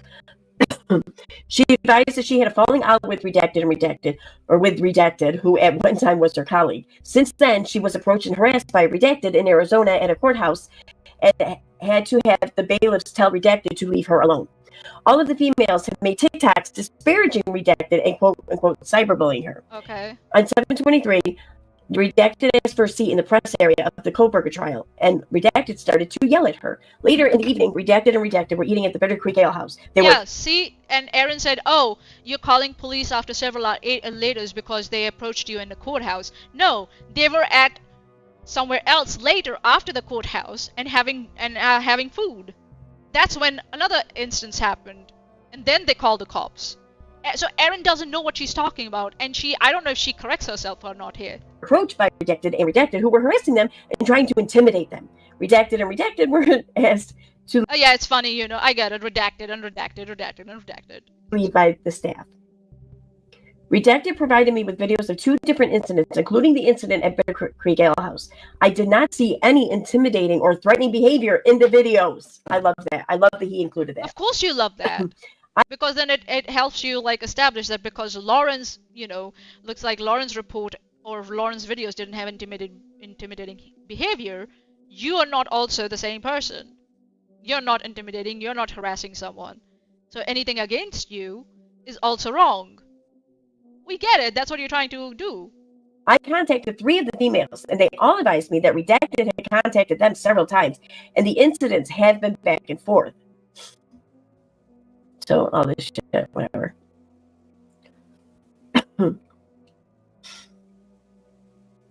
Initial response contact. On the above date and time, I was working with a sergeant for the Boise Police Department in full uniform and in a marked patrol vehicle. While working, I self-assigned to a Ruins the face filter so much for being the change she wishes to see in the world, right? Right, EMP? Ruins the face filter so much so for being the change she wishes to see in the world, right? Fake and backward, right? Yeah. That is such a good observation, EMP. Like, yeah, who is she even arguing at this point? She shows us the paperwork that showed the summary judgment. Yeah, I don't know. Well, she's trying to rehash her case and relitigate it on social media. Called Bitter Creek Ale And this House. is part of that, trying to relitigate her case on social media. Located, etc. When I arrived, I spoke with the calling party, Redacted, via telephone. Redacted advised me that a group of females she is familiar with followed her to the Bitter Creek Ale House and confronted her. Redacted and bullying is TikToks. Redacted was a bully. Since the time, just in case, or when I think it's not Christine, Lauren, and contacting her, she advised an approached caller about her feeling out. This turned into a back and forth battle. Caller, texts, and emails. On April 15th, so-and-so approached by text and emails. On April 15th, turned into a back and forth battle via text and emails. So over here, it's like, it's saying it's a back and forth, right, between Christina and Lauren, right? That's what the police officer is saying. But that's not the same between Erin and Charla. Charla is contacting Erin via court-mandated procedures, right, to inform her about the cases and about any, I'm sure about any, evidence or what she's going to present as evidence in court. That's court-mandated communication channels and communication, right? But what Erin was doing, right, was not. She was contacting judge again and again and asking for advice from the judge when the judge is not supposed to give you legal advice. Why? Because we know, because Chesh was CC'd in those emails that she was sending the judge. That's not court-mandated communication. So who's harassing who here? There's no back and forth between Charla and Erin. Especially on social media, it's just Erin escalating, instigating by trying to rewrite history on her channel by doing live streams and by doing this. All Sharla is doing is using court-mandated communication channels and communication procedures to communicate about the court case with Aaron. That's it. But what Aaron does in return, she is not using court-mandated procedures. She is contacting the judge. She's not supposed to do that. She's supposed to communicate with Sharla about any evidence or any questions or anything like that, or if any resolution she wants to, come to with Sharla. That's what she's supposed to do, not contact the judge. That's a very significant difference between Sharla and Aaron's behavior. April 15th, so-and-so approached caller to speak with her at the court, wanted to talk to her. Caller was after that comment, caller said that caller advised that it got better. 7 of these females, including redacted, all while they were there, or who came to eventually things for reasons. Yeah, your audio shit. Caller believes she could redact hesitant, but it was a group of women. Well, that they weren't, in fact, watching her and stalking her, maybe? She was not attempting to, who has come up to them between the subject date, whatever, across the street, and another redacted. The videos from Arizona and the context from Idaho, I did not see anything that was threatening or intimidating. Aaron loves this. You know why? Because then she can say because she's presenting Lauren as Sharla, because Lauren's videos are not don't show any proof of any intimidation or threats. Therefore, what Sharla is saying is wrong or lying, or her case doesn't have any merits, even though Sharla has been able to get a restraining order against Aaron. And it's going to be a lifetime restraining order if I'm not wrong, because she skipped on her fucking contempt hearing. See what she's trying to do here? That's why she's so excited suddenly. Caller, however, does feel intimidated due to the fact she's had several contacts with them, and it seems to be escalating, in her opinion. Subject. Okay, we're gonna go. A group of women have been harassing, stalking, and stated they to record this. I requested recording to the courthouse alone. Let's go. Who also in pain sound like okay, let's go. Baby brother. I knew or tonight while eating dinner when their wife seeks house follows. Okay. Scared. What the fuck? What am I? Oh my god. Then in June they launched. She doesn't sound sick anymore, does she? She's very happy. A TikTok page about contact. Okay, whatever. At court, we were looking for deck to continue to follow. Okay, whatever. Let's go. Like you're just saying there. Narcissism mukbang, Smitty. Yeah, she's like gorging herself on the self-insert. Yep. What happened to dinner? Recording you. So for your safety, you then turn on your camera, and as you do that, 2 people come up from behind you, just yelling at you. And so for your safety, you then turn on your camera, and as you do that, 2 people come up from behind you, just yelling at you. Oh my god! Like, oh my god, what did I do to deserve this? Behind you, sound like this in your head, like you're just sitting there having dinner. And these 2 chicks just come up and start recording you. So this is a part of her trying to rewrite what the person has written in this statement, right? She's like, no, that's not what happened. I will tell you what happened. So for your safety, you then turn on your camera, and as you do that, 2 people come up from behind you, just yelling at you. Yeah, maybe she saw them and she was like, okay, they're gonna create trouble. I better start my camera. And as she does so, she is proven right because they approach her to yell at her. People are intuitive. They're not as stupid as you are, Aaron. And you're just sitting there like, oh my god, what did I do to deserve this? Oh my god. Like, oh my, it's comedy. They should be seeing a movie. I'd laugh my ass off of that. I would laugh my ass off watching you get arrested, Aaron. Seriously. Trying to intimidate us. The waiter laughed for my butt, and that's 3. Whatever. Anyways, okay. Now she finally wore her glasses, and now she's gonna take them off. Okay, she wore her glasses. I'm gonna wrap this up because I'm still really not feeling good. But whatever. That's why she got off the camera, because she was wearing glasses. She didn't want people to see her wearing glasses. What the fuck? Why is she so insecure about wearing glasses? I don't get it. Okay, whatever. Just cover this here for a minute. I want to come on and say hi. It's Saturday night, and I'm not working. I'm not. Oh, we're almost done, guys. So I am gonna go to bed shortly, though. I have to work tomorrow. Blah. Anyway, thanks for being here, everyone. Fuck off. Get the fuck out of here. There we go. She didn't get a live chat. Sorry, like I said, I'm still sick. Now she's getting Thanks a for live being chat. here, everyone. I am going to, I don't know, I'm going to do a live stream or For something. almost 40 minutes, she didn't get a stay live longer. chat. When I'm not coughing in the microphone constantly. When I'm not sniffling, Oh look, whatever. who's here? But maybe a few days. I don't know. But thanks for being here, everyone. And check out my new video if you haven't seen it. Bye, I pull Aaron. out the Fuck entitlement off. translator again. You're so stupid. So, yeah. Have a good night, everyone. See you around. Fuck off. Go away. Okay. And now for another 10 seconds, you won't be No, able to because I stop. want it. Shit. No cancel. Oh my god. I don't know how to end a stream. Bye. She's... Okay. So... Good thing about Chesh losing her eyes, she doesn't need to wear these glasses anymore. Yeah, my brain is also leaking, but at least we don't have to hear that pathetic... That pathetic, you know, what do you say? That pathetic audio chopping anymore. That's my fucking ears. Woo, they're on fire. Woo. Okay. Woo. So we saw what she was trying to do here, right? The final irony is of all this is like she spent over an hour dissecting someone else's fear and police report, and she has used that exercise, you know, not to understand harassment law, but to reinforce a story, you know, where anyone who goes to authorities about repeated unwanted contact or harassment is weak, manipulative, or weaponizing the system, right?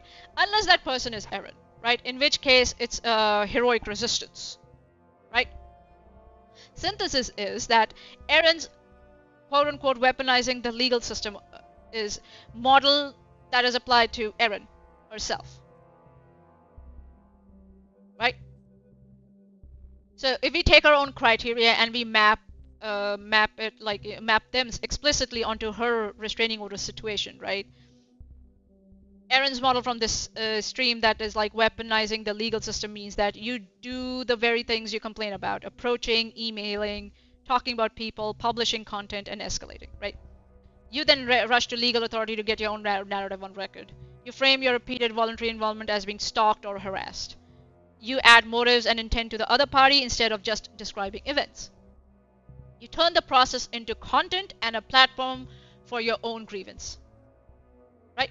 Or grievances. You obsess over the other person's supposed plotting, like, you know, that Charla and Katie Joy are working together, or Charla is working for Katie Joy, because, you know, Katie Joy and all, they are very, very, you know, critical of Katie Joy's behavior. You know, they are resisting Katie Joy and they're standing up to Katie Joy, so they are a thorn by Katie Joy's side. So Katie Joy has come up with a plan with Charla to, like, you know, get rid of them or their content and whatever, right?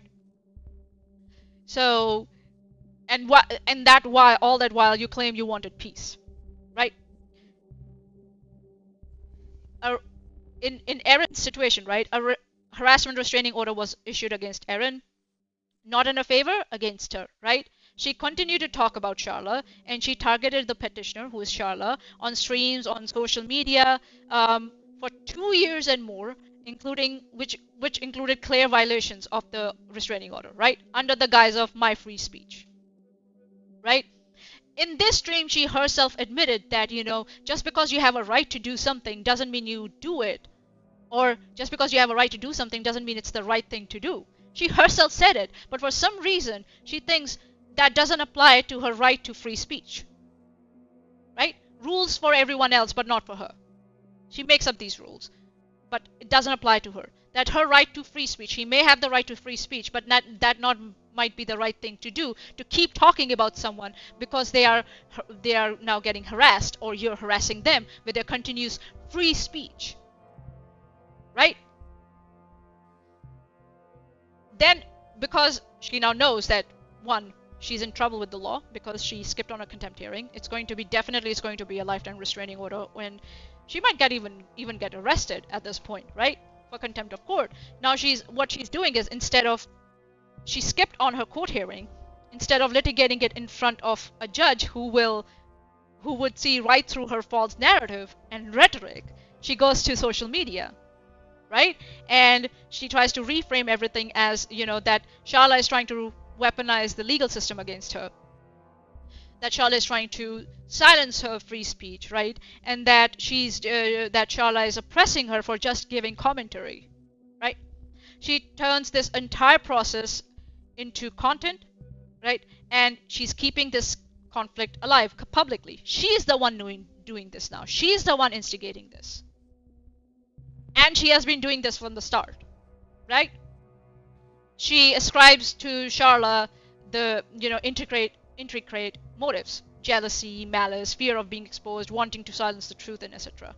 Or that Katie Joy is using Sharla because apparently Aaron is a bigger thorn on Katie Joy's side, to warrant such kind of action, right? Or conspiracy. Yeah.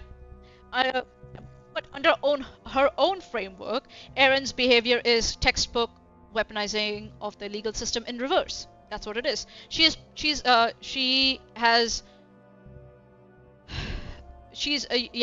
reversing it. When someone else seeks police help in a messy mutual drama, she is happy to call them the abuser of the process. The only consistent principle here is that any legal process that inconveniences Aaron is illegitimate. Right? Any legal process that flatters Aaron's story is justice. This is not a legal theory, right? This is narcissism with timestamps. So when Aaron says this is exactly what it looks like when someone weaponizes the legal system, she's half right, right? It is what looks like when someone weaponizes the legal system, but not in the way she thinks, or she's trying to present as. It looks like a person who cannot separate drama from law, and that is Aaron. She cannot separate drama from law, right? It looks like that someone who keeps approaching, keeps talking, keeps making content, and then screams harassment the moment anyone pushes back, sets boundaries, or seeks protection. In Lauren's case and Christina's case, the police is saying this is mutual, there's no crime, everyone stop engaging. In Aaron's case, a court looked up at her behavior and said, you stop, Aaron. That's what the court said. And instead of taking that as a warning, she turned it into a brand, into content. So the woman like Aaron, who spends years describing other people weaponizing the law while doing everything she accuses them of. Darvo, exactly. If you want to know what really weaponizing the legal system really looks like, you don't need to look at the body cam. We'll have a look tomorrow when Chesh will read what Aaron sent her. Whether she sent it accidentally or on purpose, I don't know. Aaron's not analyzing anyone here. She's just confessing. That's what she did throughout this stream of hers. And that's why I wanted to, cover this stream. So yeah. Thank you for coming. And thank you for entertaining, my points. I'll just get all this out of the way. And yeah. Not bad actually.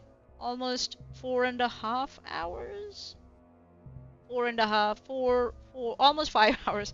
But not bad actually. I skipped a lot because I wanted to cover Erin and her, rehashing that she was trying to do here. I'm not interested in Lauren or Christina or anything like that. Yeah. So, thank you everyone for coming today. And yeah, just let me know in the comment section. Sweetie from the live chat, you're quite welcome. I'm happy to come with you. I see what you did there, you baka. Alright. Thanks everyone for coming. And yeah, let me know what do you think about this. Oh, actually, it's more than 5 hours. No, it's almost 5 hours. Yeah, almost took us 5 hours. But yeah, thanks for coming. And Erin, I'll keep an eye on you. Don't worry. And I really hope you end up going to jail for all this because you're a cruel, mean, vindictive cunt. That's what who you are. Yes, and I'm becoming a partial Aussie now because I called you a cunt. You're a fucking cunt. All right, everyone. Cheers. Have a good day. Bye. Oh? See, that would be intimidating if you were, well, intimidating. Are you mocking me? Oh no. Yeah.